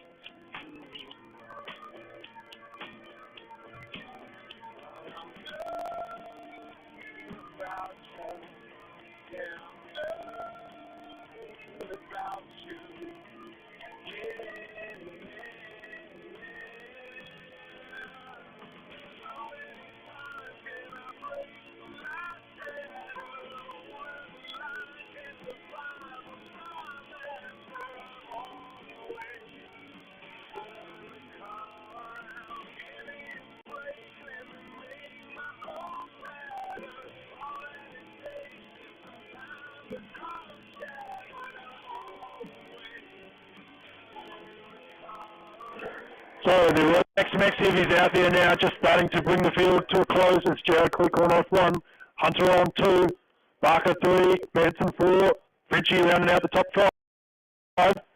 Emerson having to start back in 6 after that spin in the last one. Gooding there in 7, Savag in 8, Hughes in 9, and rounding out top 10, Neil Shearer. Nice slow start. That'll be Rotex light to the dummy grid, please. Really slow start this time by. Just about stalling the carts there on the grid. Starters orders. And we'll wait. Another great start from Cleggy. As they come through now, 2 and 1. Everyone trying to find their own piece of real estate. All clean so far. So Cleggy out in front. Then it's Hunter. Then Emerson's move. He's up 2 spots. He's in 3rd now. With Barker right behind him. Then it's Madsen, then Frenchie, then Zach Hughes there in 9th. He's made a few spots up. So as they come across this time by, it's Clickhorn, Hunter, Emerson, Barker, Madsen, French, Gooding, Hughes, Sevak, Shearer, Carter, Richardson. So now just trying to work into a bit of a rhythm, getting into a groove now is Clickhorn. So too is Hunter, starting to pull away from the rest of the field. Emerson there in tow as well. Barker just trying to build up some momentum, keep in front of Manson there. As they come back round to take the second lap. And so it's all right as we go through the field, down into turn one. No dive bombs this time. And so Jared looking calm and smooth as he comes through tech shed. But so is Simon Hunter and so too Emerson, all looking very consistent in the front three there. All about a car length between the three of them. They come round to take another lap. Still no sign of change for the rest of the field. Everyone's sort of settling into their positions, finding their rhythm. And so Hunter starting to close up on the back of Cleghorn now. So too is Emerson. Cleghorn seems a little bit quicker for us in field. Not quite as much straight line speed perhaps. As they come back down the hill again to complete another lap. Just looking a bit further back there. Frenchie holding off Gooding and Hughes for that 6, 7 and 8 position. And Cleghorn still holding strong in the front, with Hunter now starting to pile on the pressure. He'll know he's there, he'll be able to hear the engine at the end of the straight, the harmonics.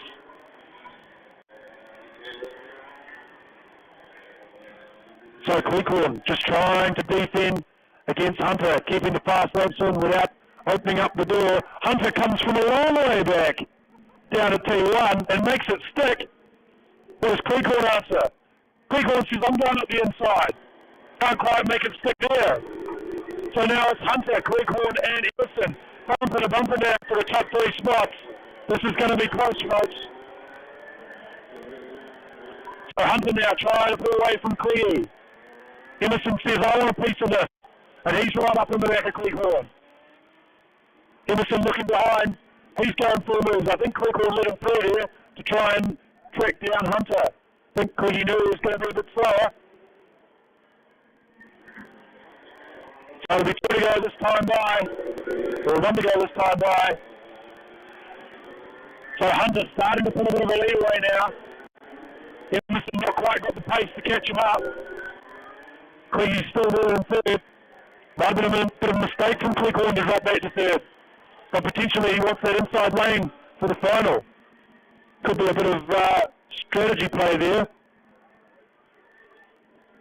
So Hunter leads. About a cart length back is Emerson. And then 1 back again is Cleghorn. Then it's Barker in fourth. Then Manson fifth. Frenchie in sixth. Hughes in 7. Gooding 8. As they come down the final time, round the sweeper to take the flag. Simon Hunter wins the pre-final. Behind is Emerson and Cleghorn. Then we go back to Barker and Manson. Then it's Richie just outside the top 5. Then Paul Hughes in 7, Gooding at 8. Shearer takes home 9th with Seaback at 10. Carter at 11, and rounding out the field, Richardson in 12. Fantastic racing there again.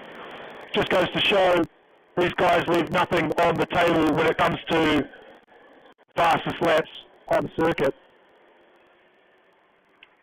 And so now we will turn our attention to the Rotex Max Light class for their pre-final. Another outstanding field of drivers. So this one could be interesting. A bit more to play for this time for the pre-final. You're listening to Brian FM. Now that's a disturbing thought.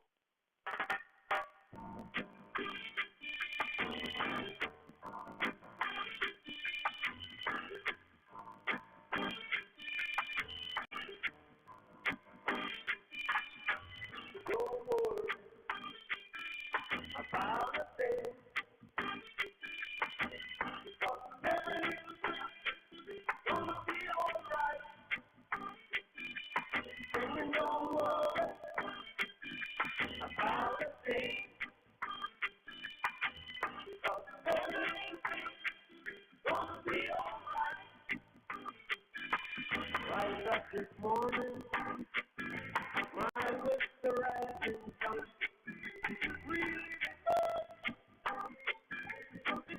Rightio, so Rotax Max Light pre-final just about to get underway here now. Cars circulating, warming the tyres, warming the brakes.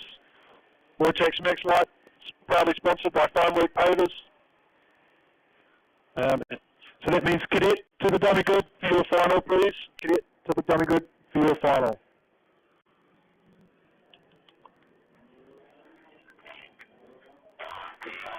So Caleb Cross will continue his very good trajectory this weekend, starting at P1. Mac Templeton looking good and racing in the last one there. He starts from 2. Chris Cox there in P3 and Workman off 4. Cody Ware rounding out the top 5. Just trying to gather the field up now. Connor Pearl starting from 6. Pluck moved up and he starts from 7. Early's moved down and he starts from 8. Greg there in 9 and Costley rounding out the top 10. Finlay right back there in 11th, so it'll be interesting to see how he goes. Starter says, let's go. Good start from Cross and from Coxey. They both jumped him. So Matt gets shoved out wide. Bit of argy-bargy there back further in the field. 2 and 3 abreast as they come to the left-hander. And so Finlay's moved up a few spots. He's looking good. He's up to 6. And so everyone just trying to settle each other down now. They come through the infield, up to the top of the hill, back down for turn number 6 or 7. So your leader, Cross, and then it's Cox, and then Templeton. But Templeton, he gets moved aside, and Ollie Workman goes through. But Templeton says, no thanks, and I'll have that one back. So now a race on for 3rd place. Right there too is Early. Then just back a bit further is Finlay. Then we go back to Lee, then Bell, then Greg, then Ware. So a good battle starting there just behind the top 6 drivers. But Caleb Cross showing why he has that SI on the side of his cart. South Island champ just dominating these races so far. Smooth and calm. So too Chris Cox in 2nd place. Then about a cart length gap back to Mac Templeton. Then it's Workman. Then it's Early. Then it's Finlay with a bit of a cart length gap. Everyone's sort of keeping it nice and clean so far. Settling in for only 8 laps is the pre-final. They were shortened slightly just so we could fit everyone in. But it's still Cross your leader. Then Coxey there in P2. Cross is setting the pace, 31.46 that time by. Coxey's not far behind with a 4.08. And so Mandela Flack leading the charge as far as 7th and 8th place, 10th and 11th, just outside the top 10. He's got a couple carts behind him, ready to try and make a move. Another lap down, and Cox still trying to catch up on Crossy there. No change in the gap, still half a second. Now Ollie putting the pressure on Templeton. If there's something he can show. So too Early, hoping Workman will make a pass so he can capitalise on that. Just a few to go now. There you go as they cross this by.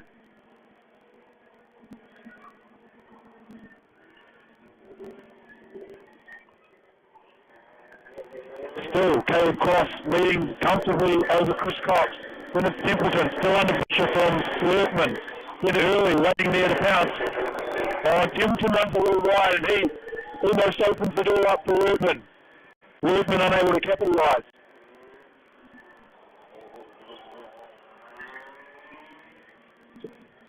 So 2 to go this time by. No moves down at the hip, and this time everyone's sort of found their rhythm. We're watching the 2nd, 3rd and 4th carts for a move. Sorry, 3rd, 4th and 5th. My apologies. Because our front 2 are driving away with us. Chris Cox in 2nd there. Now opened up quite a gap back to Templeton. But still about a half a second gap to the leader. Caleb Cross, 1 to go for him this time by.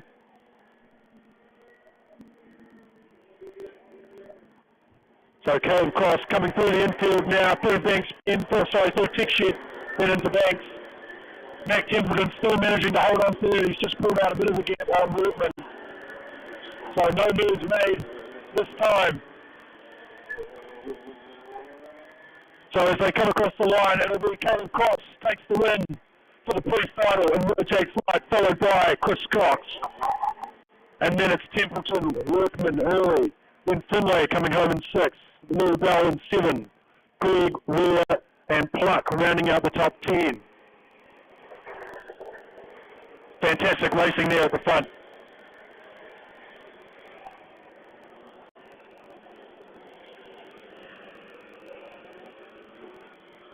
Then we go back to Lee in 11, Peel 12, Crossley 13, Backhouse 14, Cooksley 15.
Righto, so first of the finals now, Cadet Rock out there on track, brought to you by Kartsport NZ. Taylor Costello sets the quick time, so he'll be off 1. Freddie Weller in 2. Jet Randall starting on P3. Gosling there in 4, and Lee rounding out the top 5. We go back to McGrath and Patterson.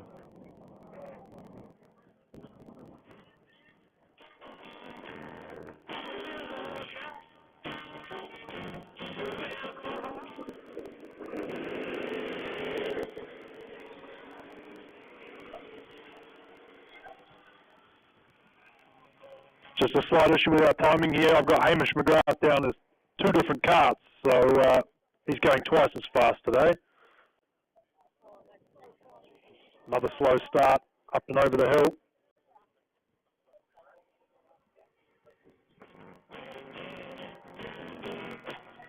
The officials will be watching the starts this weekend, making sure all the drivers are in line.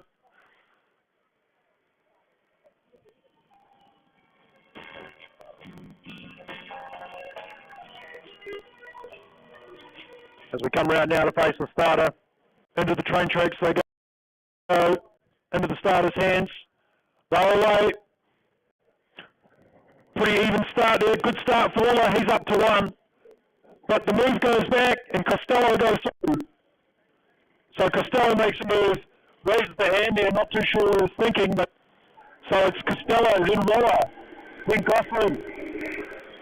Gosling and Randall battling it up for P3. Gosling manages to hold on. So he's on the charge now, looking towards the front drivers as they come up the hill to complete the first lap. And now Waller looking for a move through the sweeper, decides to back out of it. So now down the main straight, Waller under pressure here from Gosling. Is Gosling looking for a move? No. Down through T1, all cleanly, as you could expect. So now Gosling looking for a move up the inside at Tech Shed. He makes it stick, but Waller cuts back. Waller says no thanks, and he gets back past him. So Gosling's still in 3. Good move there, nice and clean.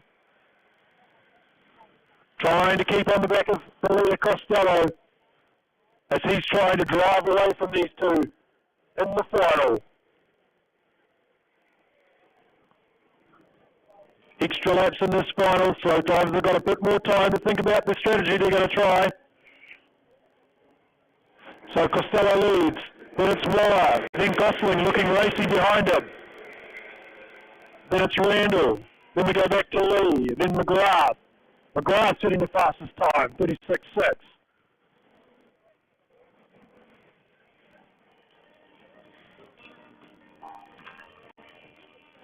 So now bumper to bumper as they come up the straight. Gosling looking for a move down into T1. He gets it done before the braking zone. So now Gosling up into 2. Can he challenge for the lead? Can Waller stick behind him? As they come now through Tech Shed. Nice clean racing from the front 3 and the back 4.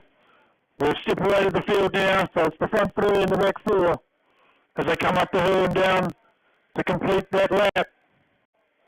So Gosling now trying to push Costello down the straight. He moves across, looking for a move down into T1. He sticks the nose in and goes through. So Gosling goes through. And Costello back through the inside, a little bit of contact, and that allows Waller on the outside. So now Waller up to 2. And Waller's looking for a move through Banks. All through for P1. Gosling cuts back on the outside, says no thanks, and then runs a bit wide for Raw now, side by side. Just drops back in behind there for the sweeper. This is great close racing, and this is allowing the rest of the field to catch back up. So Gosling now leading the way, Waller second. And that puts Costello back in 3rd. He'll be comfortably waiting, trying to make a move. But the pressure's mounting from behind now as Randall starts to close up. The home field separated by almost 2 seconds. And Costello trying to catch up on Waller while Gosling starts to pull lead. 12 to go this time by. So Gosling still out front, comfortable. Then it's Waller. Waller trying to catch back up to Gosling. See if he can make another move. So too is Costello, right in the toe. Started to pull out a little bit of a gap now between each of the carts. They've all sort of found their pace. 32-2 for Jet Randall. Let's see how they go this time by. Oh, one off there in the sweeper. Manages to keep it going, but that's probably his race done. So Waller fastest time, 35.8, and now he's all over the back of Gosling. Gosling having to defend here. Manages to pull away a little bit through the bank bend, but it won't hold him off for long. So now starting to put the pressure on again is Waller. Coming down the main straight to take the next lap. 10 to go this time by.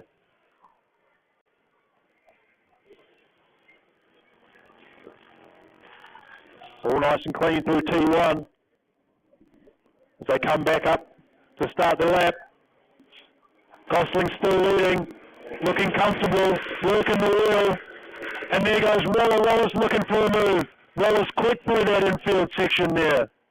So maybe that's where he puts the move on. I'm not too sure. Is he thinking about that? And Costello starting to drop off the back of Waller a little bit now. Waller with a bit of speed out of the final corner.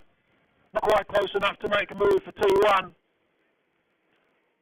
But brings the gap down.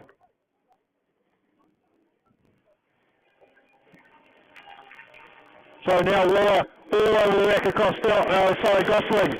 And Costello right there with him. So Gosling just doing enough to hold on so far.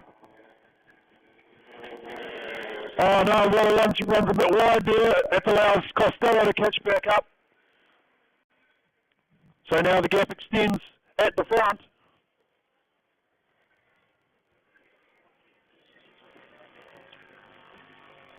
And, is there a move going on down there at T1? A little bit of contact, I think, and it slowed him down. I think that was Costello. Yeah, so Costello's gone back a spot. And now Randall, he's up in the 3rd. Does he have an answer for the competition at the front? So now Randall trying to make a move to catch up the front 2 guys. Still close. Still Gosling. Then Waller. Then it's Randall. Then back to Costello. Unlucky for Costello there at T1. Small mistake. That's all it takes though, folks. One small mistake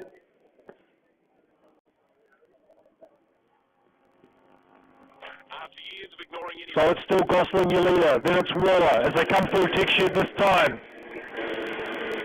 Waller still all over the back of Gosling. Trying left, right to make a move, find a space. And so now Costello trying to close back on Randall. So now we've got a battle for the lead.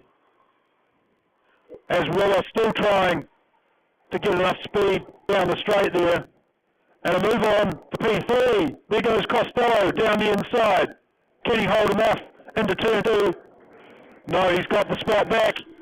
So that's Randall still in P3. Really nice, clean racing here from these young guys and girls.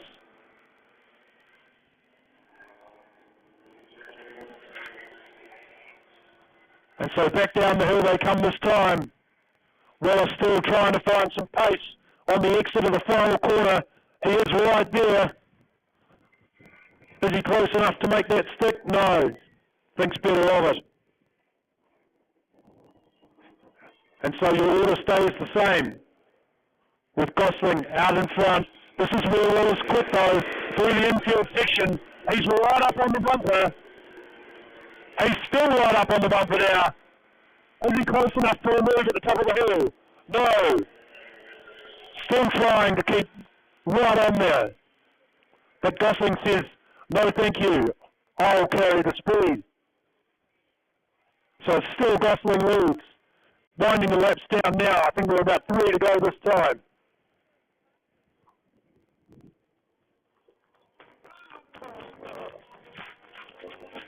So back to the tech shed this time. Again, it's still Gosling your leader. Waller again catches right back up on the bumper. Maybe this time does he have a move? No, he's going to hold off. I wonder if he's thinking, wait till the final lap for a last minute attempt. So coming down the main straight now, into turn 1.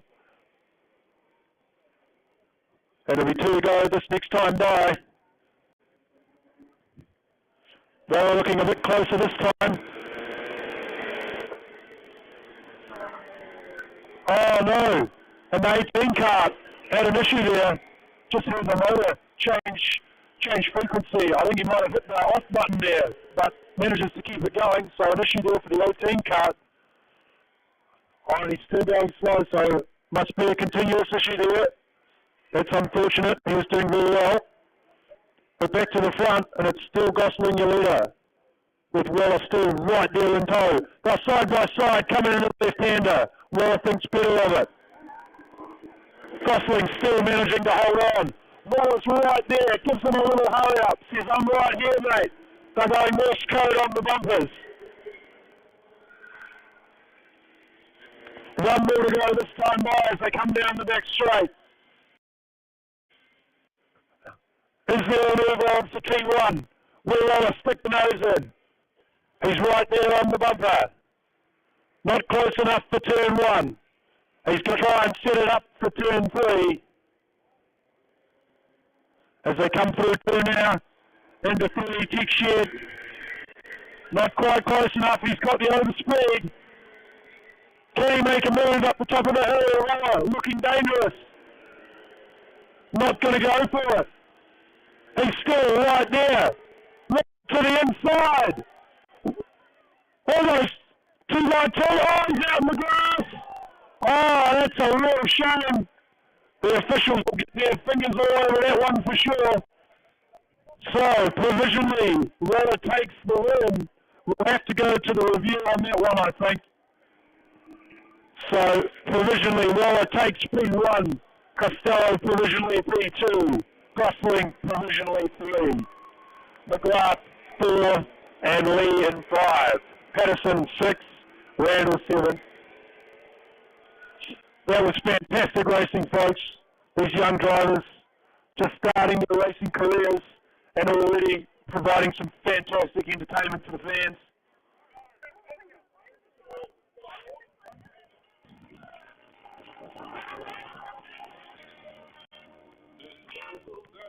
Briggs Light and Heavy should be on the dummy grid now, ready for your final race.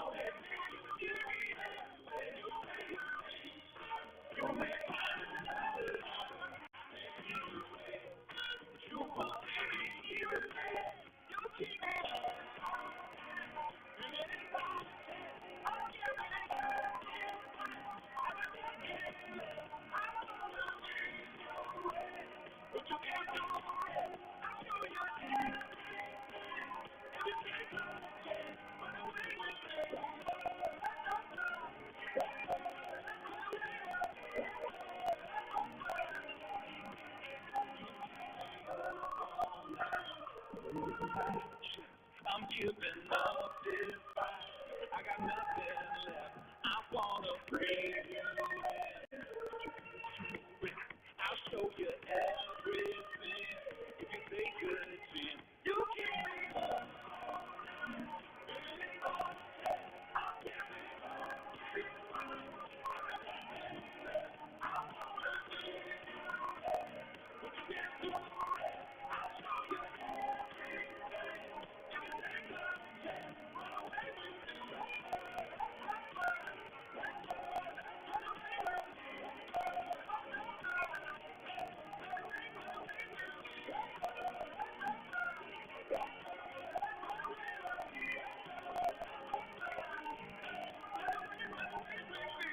Brian FM at 100.5 Christchurch and 105.3 Mount Hutt.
Radio, Briggs light and heavy final time.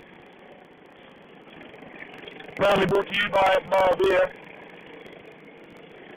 Come and enjoy a Moa Beer refreshment after the racing has concluded over at the club rooms. So Rotex Junior to the dummy good for your final, please. Rotex Junior to the dummy good.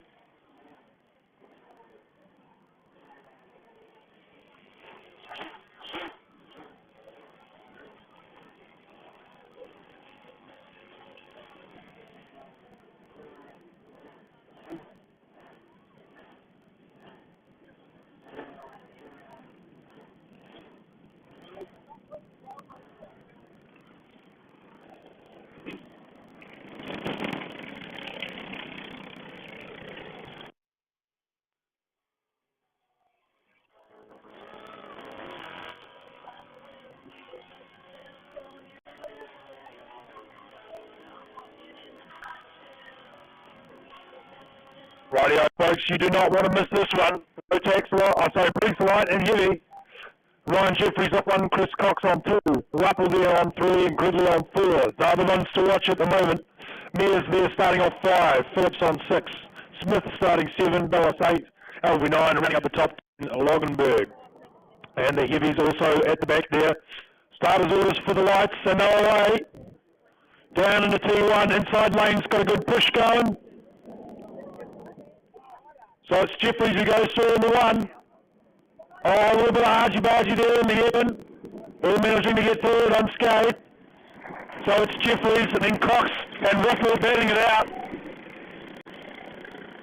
And Louise Goodley. And the 88 there of Chauncey getting through. So Chauncey Phillips making moves. He's up to fourth. As the heavies come through here now. And it's Kutsur out in front. Then it's Harris. Then it's Barker. O'Malley right there behind them. As we come back down to the lights now. So it's Jeffries in one, Cox in two, Ruffle in three. Then we've got Phillips. Then we go back to Ridley. Then it's Smith. Ruffle now trying to put the pressure on Chris Cox. Early stages of this race so far. Good racing here at the back of the pack as well for the 44, 55, 94 carts, having a bit of a tussle. So too are the heavies. That's still good sir out in front for the heavies. Harris there in two and Barker in three. Ruffle looking racy down at T1, trying to put a move on Cox. Not quite able to do it there. Jeffries trying to pull out Ollie. Cox trying to go with him. Ruffle doing the same. Phillips there starting to close in on the front three. Then we go back to Goodley. She's under pressure from Smith. Smith making a move up the inside at top of the hill. Manages to make that one stick. Clean move there from Smith. Louise has got the run down the hill though. As they come back round to T1. So it's still Jeffries out in front. Then it's Cox. Then Ruffle. Then Phillips. Phillips fastest time, 36.0. So Phillips is on the move. He's ready to race. He wants that number one spot. Then Ian Smith there just starting to pull away from Goodley. We move back to the heavies. Kutsur starting to get through some of the light field. So too is Barker. And there goes Harris for a move around the outside of Barker. Looking for the switchback up the hill. Barker's got the inside up the hill there. Looking for the other switchback again. Can't quite make it stick. So Barker makes a spot there. It's still Jeffries out in front of the lights. Still Cox in two and Ruffle in three. Phillips starting to put the pressure on Ruffle now. Ruffle with the fastest time, 35.7. So there's nothing in it in the front 3 or 4 carts.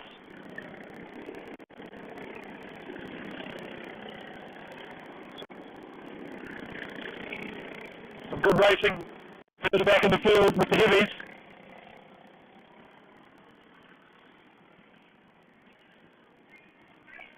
As they come around and complete another lap. And it's still Jeffries, your leader, followed by Cox, then Ruffle, then Phillips. Phillips up to the back of Ruffle now, so he's getting real close, looking to make a challenge. Smith still holding off Goodley. Quinn Mears out there by himself at the moment, just trying to keep the pace up. Then it's Bellis, then we go back to Alvey. As the heavies come through. Another move there for Harris and Barker. They're still battling it out for a second spot in the heavies. Barker up the inside at top of the hill. They both leave some room, but Harris gets the good run down the hill. So Harris holds on. At the front, Chris Cox is closed up to Jeffries. Ruffle's just dropped back a little bit, so too has Phillips.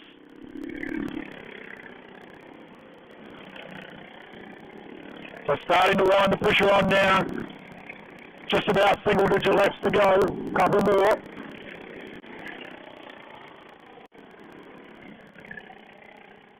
Bit of a battle up there at top of the hill for some of the back markers. As the leaders come through, turn 2 and through now. And Chris Cox throws the move up the inside at Banks at Tickshed. Jeffries says no, holds it round the outside at Banks. Coxie goes back up the inside. Jeffries now the inside for top of the hill. That allows Ruffle to get his nose in the door.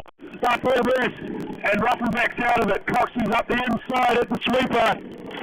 Leave each other on a 3 now, 3 wide, coming down the main straight.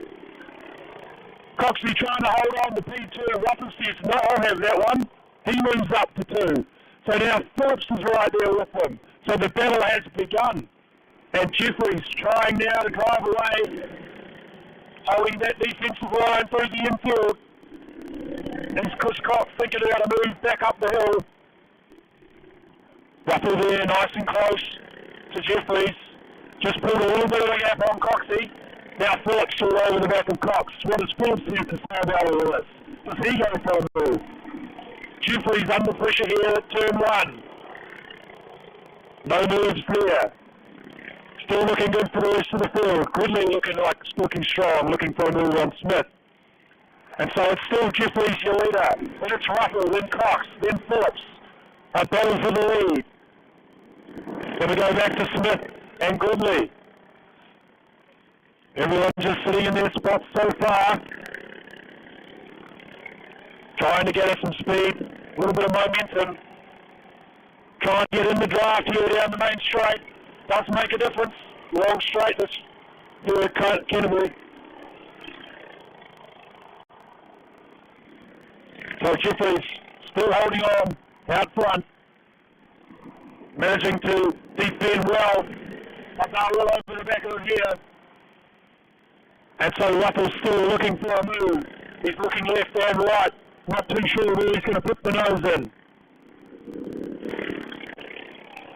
Still as it was for the rest of the field, light and heavy, just finding their own grooves as they continue. And that's Barker holding P2 in the heavies. Goodstill way out in front of the heavies. And so Jeffries still defending strong. Great defense from Jeffries here as Ruffle trying to ruffle the feathers of Jeffries. And Cox there in 3 just dropped off the back a little bit now. So too has Phillips.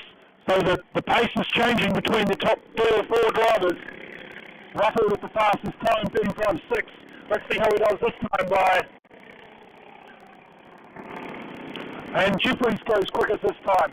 So Jeffries is on the fastest on track with a 35.500. So Jeffries showing he's got what it takes to hold P1. Coming into some low traffic here. Hopefully that won't be an issue. They jump out of the way nice and good. Thank you. So the top 4 are still separated by under a second.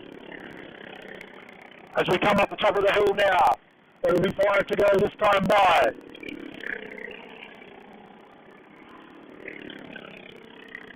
So Jeffries manages to stretch out a little bit of a lead. Another 35.5 by Jeffries. So he's flying at the moment. Nothing down, that's for sure. So Jeffries, then Ruffle, then Cox, then Phillips, still as they were. It'll be 4 to go as they come round this time to the start first straight. Just starting to close up on a bit of lap traffic. Some great racing going on through the field. Gridley still trying to make a move on Smith. So too is the LV on Mears. But it's still at the front. Jeffries and Ruffle leading Cox and Phillips.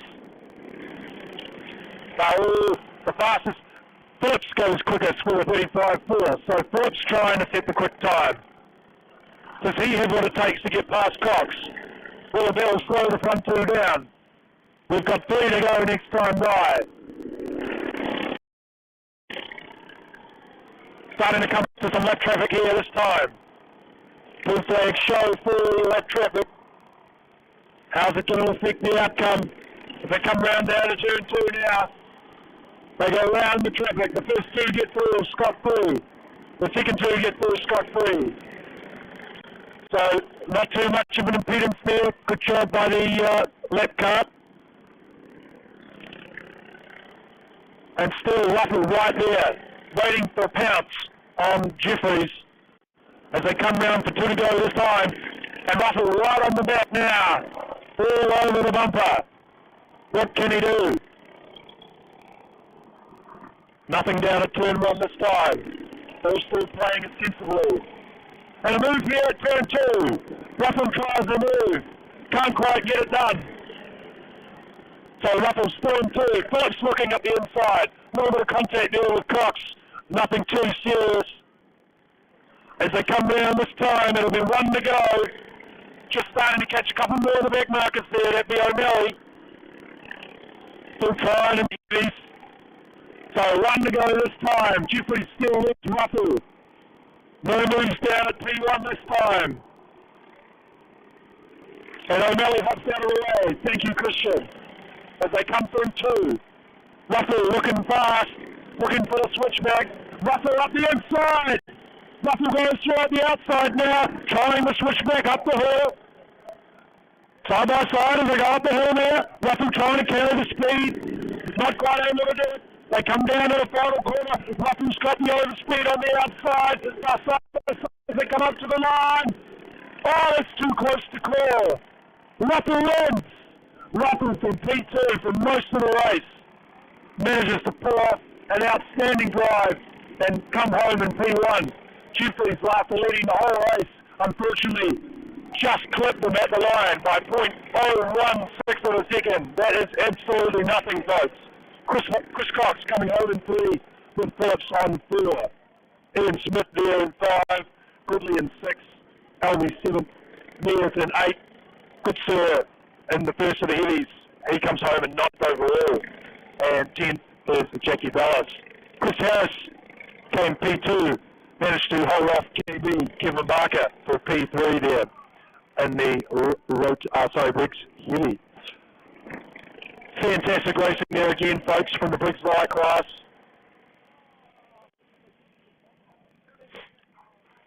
If you're interested in getting into motorsport, Briggs Light is the class for you, and/or Briggs Heavy, entry-level class. But as you can see here, we have some absolute talent on display, some of the best in the business. And so now we turn to the Rotax Max Junior final, proudly sponsored by Degree 43 Hot Tubs.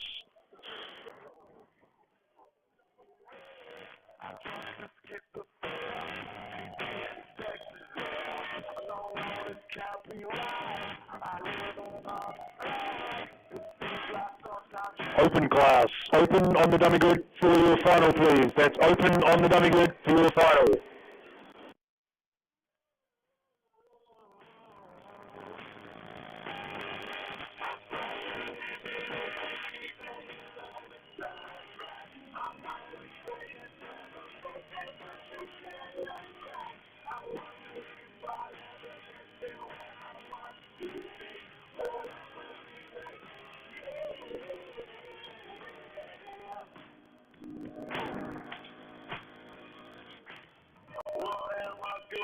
So a lovely afternoon here at the LiquorLand Wigram Kartsport Canterbury. We're with the Junior Rotex Max for their final race. Off 1 we have Levi McMillan, Zach Tucker still there comfortably in P2. Henry Fisher starts on 3 with Smith there in 4. Layla Nicholson rounds out the top 5 with Gallagher in 6. Cormac is there in 7. Robbie Batt starting from 8. Fletcher Lowe there, he's in 9th. Tyler Norris starting from the top 10. Buster Bailey starting from 11. And Angus Wilton there in P12. Josh Hill, he's been racing all weekend. He's starting from 13. Lockie McGregor and Cooper McLeod on 15. As they come round to face the starter now.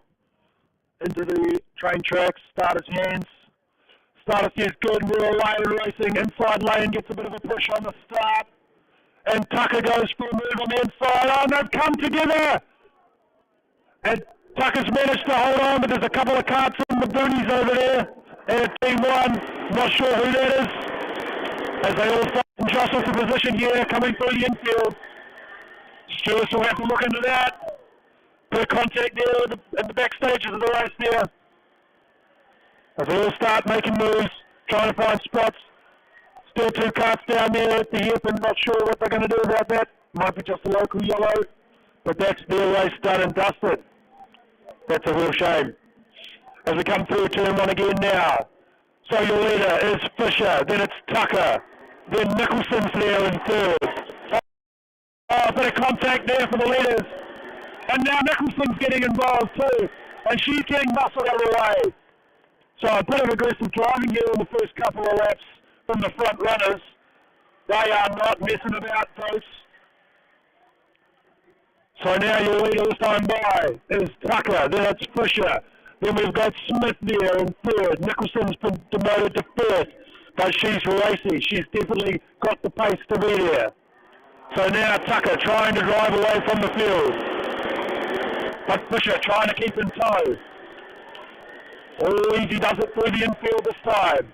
Everyone's starting to settle a little bit of rhythm. Couple of good moves on for the last places in the field there. Coming through the infield. Back down the straight we go this time. Tucker starting to put a bit of a lead on. Fisher really well under brakes there into the hairpin. Manages to pull her up. So Tucker trying to drive away now, but Fisher's saying no thanks, I'm on the back bumper. A little bit of damage out there for a couple of the carts circulating. I think that's the MN cart. There may be a little bit of damage to their radiator, but that's not slowing him down. So he's getting back through. And so that's McMillan. So McMillan caught up in an early tangle, so he's got to work through the field. So it's still Tucker out in front. Fisher right behind him, half a second between him and Fisher. Then we go back to Smith, then Nicholson, then Gallagher. So all still trying to find their own piece of real estate. Starting to settle down at the front now a little bit. Everyone getting into a bit of a groove. A lot of the times. Fastest time for Fisher, 31.35, so quicker than Tucker, only just. Is that going to be enough to close the gap in? So only 3/10 this time by. They come through 2 and 3. Nicholson all over the back of Smith. So she's looking for a move, looking for a way around. It's only a few spots on this track that are easy pass. Everywhere else you've got to commit 100% and trust the driver next to you. So it's still as it was as we come down into turn 1. Tucker still trying to pull away from Fisher. Fisher not having a bar of it. A bit of a move there down at 7-2. There goes that McMillan through. So McMillan up another spot. He's on the charge. So we come back round again. 11 to go this time by. Tucker still out in front, with Fisher not far behind. Nicholson still putting the pressure on Smith. Smith covering a wee bit. Nicholson right there on the bumper. Has she got to move up the top of the hill? McMillan still trying to get through the field. He's racing. No moves on this lap. And so it still is the way it was. With Tucker out in front, the gap still 3/10 to Fisher. Then it's a second and a half back to Smith and then Nicholson. And so Smith still defending well. Oh, and a bit of contact there. Bit of nice pass there for McMillan. He's got through a couple of carts there. Just missed that, so I'm not sure if there was any contact, but I'm sure the track cameras would have picked it up. As we come round to get into the single-digit laps now, 9 to go this time. And so it's still Tucker in the lead. Still 3/10 back to Fisher. Then it's the second back to Smith. Nicholson still right on the bumper of Smith. Then we go back to Gallagher and Gormack. Then we go back to Bat and McMillan still racing. So McMillan on a big charge.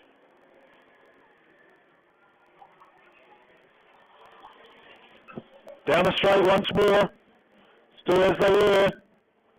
Everyone all clean and tidy through 2-1 this time. And so Tucker still holding their 3/10 gap. It's not changing, they're both almost exactly the same speed, lap speed that is. Oh no, and McMillan's given up. I think he must have an issue with the kart. Unfortunate for McMillan, he was doing really well all weekend, and so he pulls in, and that's a shame for the team.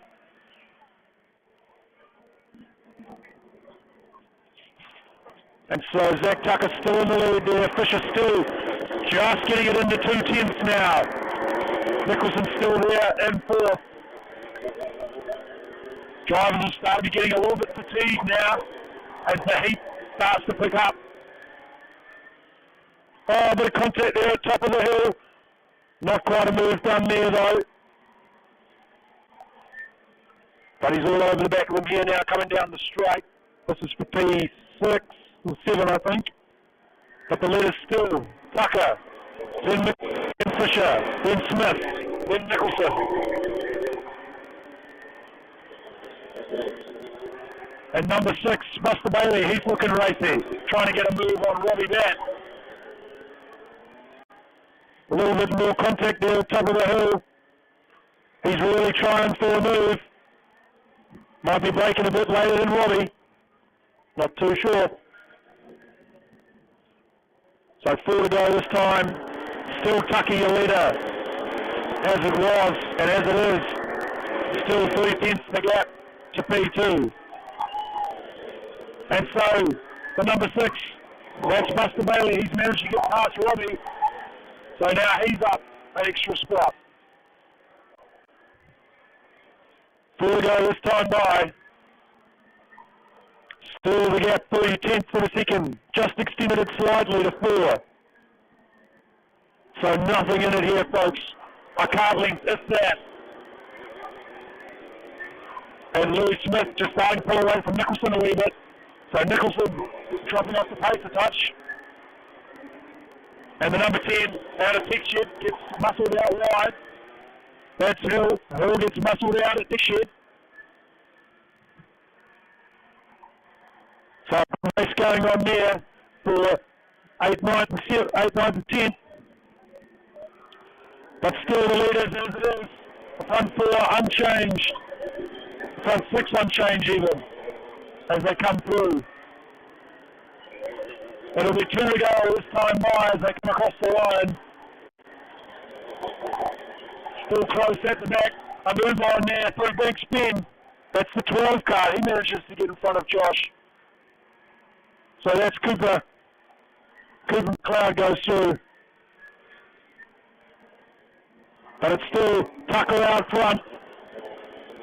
So it'll be 1 to go this time by. Tucker commanding the lead. Showing the pace, showing the dominance. Using the skills he got overseas there, racing recently in Australia. And so the last lap now, they come down into turn 1 for the final time. It's Tucker the leader, then it's Fisher, then it's Smith. So Tucker hanging on. So too is Fisher. No change in the lead for the final time up the top of the hill. Tucker's going to take this one in. So Tucker comes across the line in P1. And then we have Henry Fisher in 2. Smith comes home in 3 with Nicholson right behind in 4th. Rounding out your top 5 is Collier, then Cormack in 6th.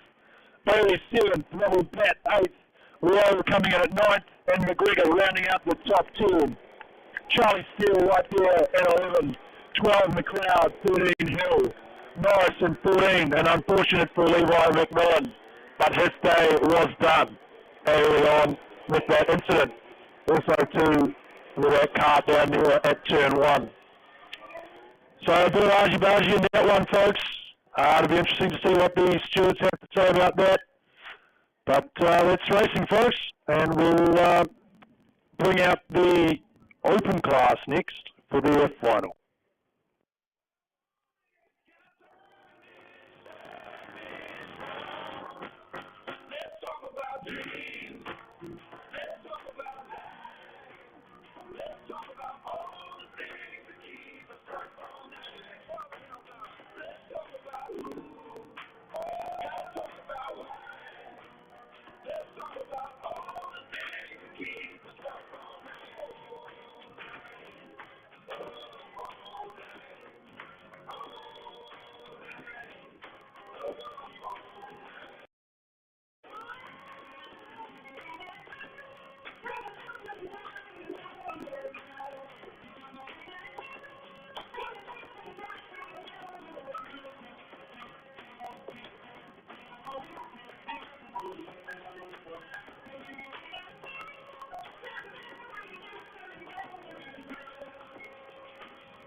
about dreams.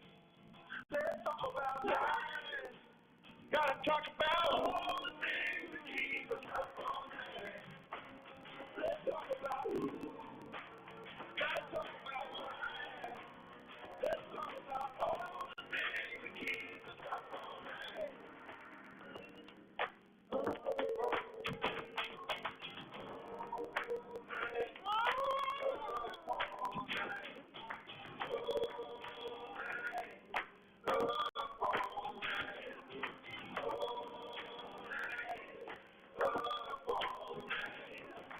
Hello, world. We're Green Day. Brian FM. I love you. Okay, I said it.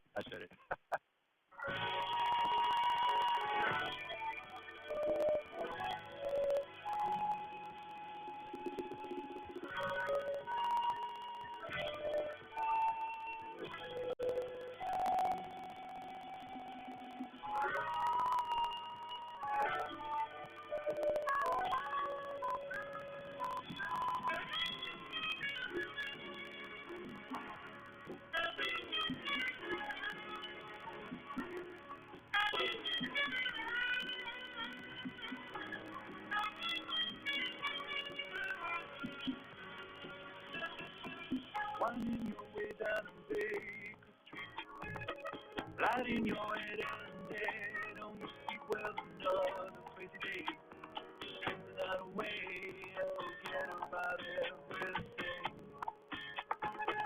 This city bed and she's been so cold. It's got so many people, but it's got no soul, and it's been so long. Find out you were wrong when you started out everything.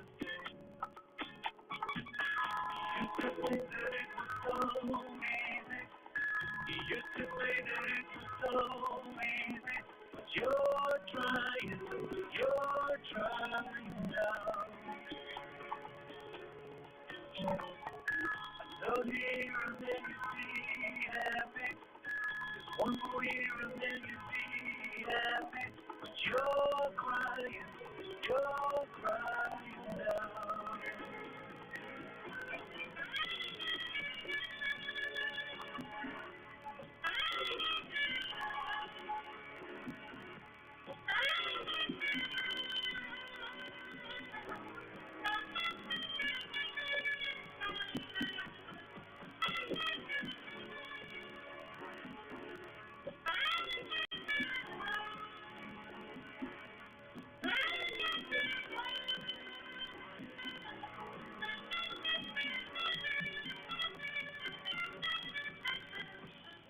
Down the street, there's a line. It's time for the open final. Off one with Jacob Douglas. Off two, Matt Hamilton. Carpenter there starting in three. Wallow in four. Kyle Lowe, he's going to have to shake and bake to do something from back there in fifth. And sixth starting is Bo Lee. Unfortunately, we have had Miles Finlay retire with an engine failure. So he's out of the open class as far as that is concerned, which is a shame.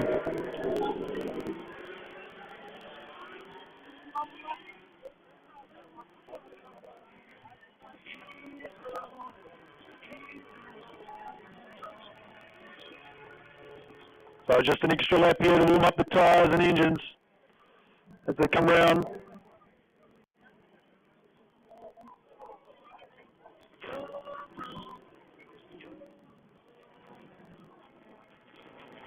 So Vortex Mini Rock, you're on the dummy grid for your final, please. Vortex Mini Rock on the dummy grid for your final.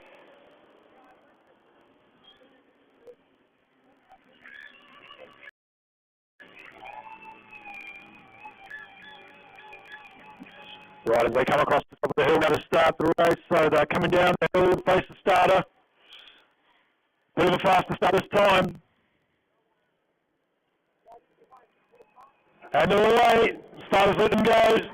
Starters straight away into P1 there. Trying to keep it clean through 2 and 1. Everyone just finding their spot. So Douglas on the journey.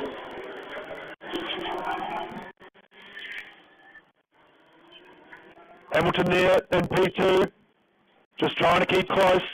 It'll be difficult though, that kart's not quite as quick as the KZ2 of Douglas.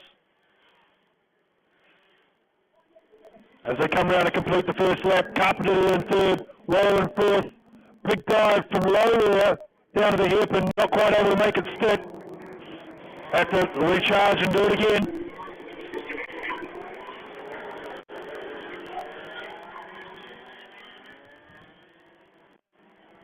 So Douglas leads from Hamilton, then Carpenter, Waller and Lowe, then Lee at the back.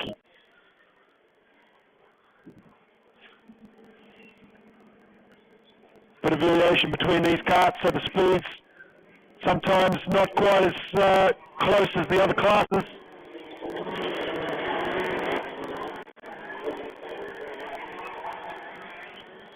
So does Douglas have the stamina to make it to the end in the pole position?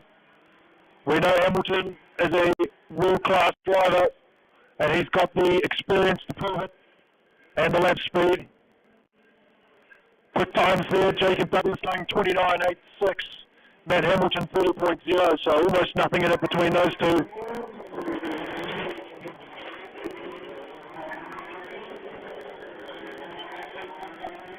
Still the order is as it was. Carpenter just circulating there, trying to keep Waller in behind.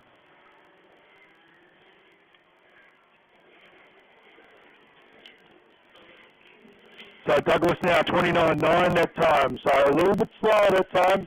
Hamilton's still on the 30.1.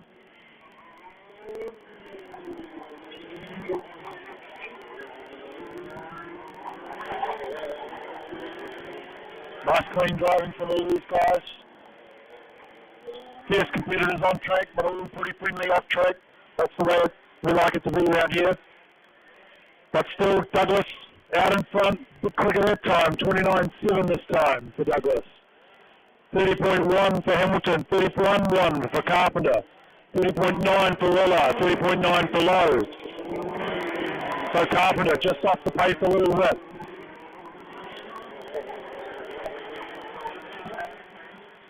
So starting to open up a big gap now is Douglas. So too Hamilton in the DD2 class. Then we have Carpenter back there to Waller, then Lowe.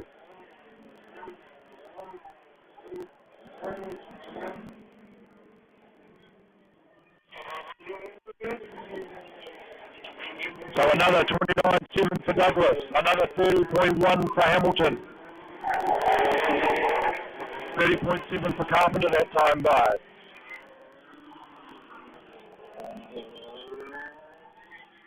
It's a bit like a qualifying session with these guys at the moment. Setting lap after lap, good times, another 29.7 for Douglas. Another 30.1 for Hamilton. So the pace has not dropped off yet.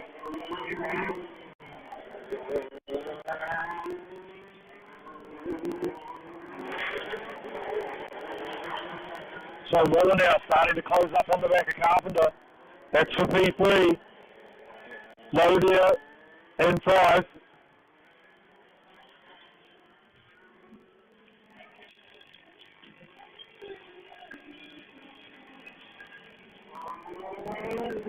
.29.59 that time for Douglas. So quicker again.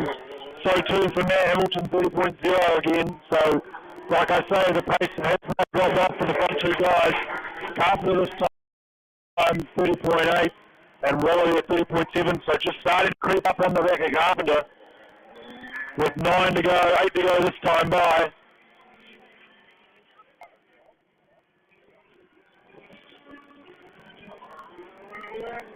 Douglas still holding strong at 29.6.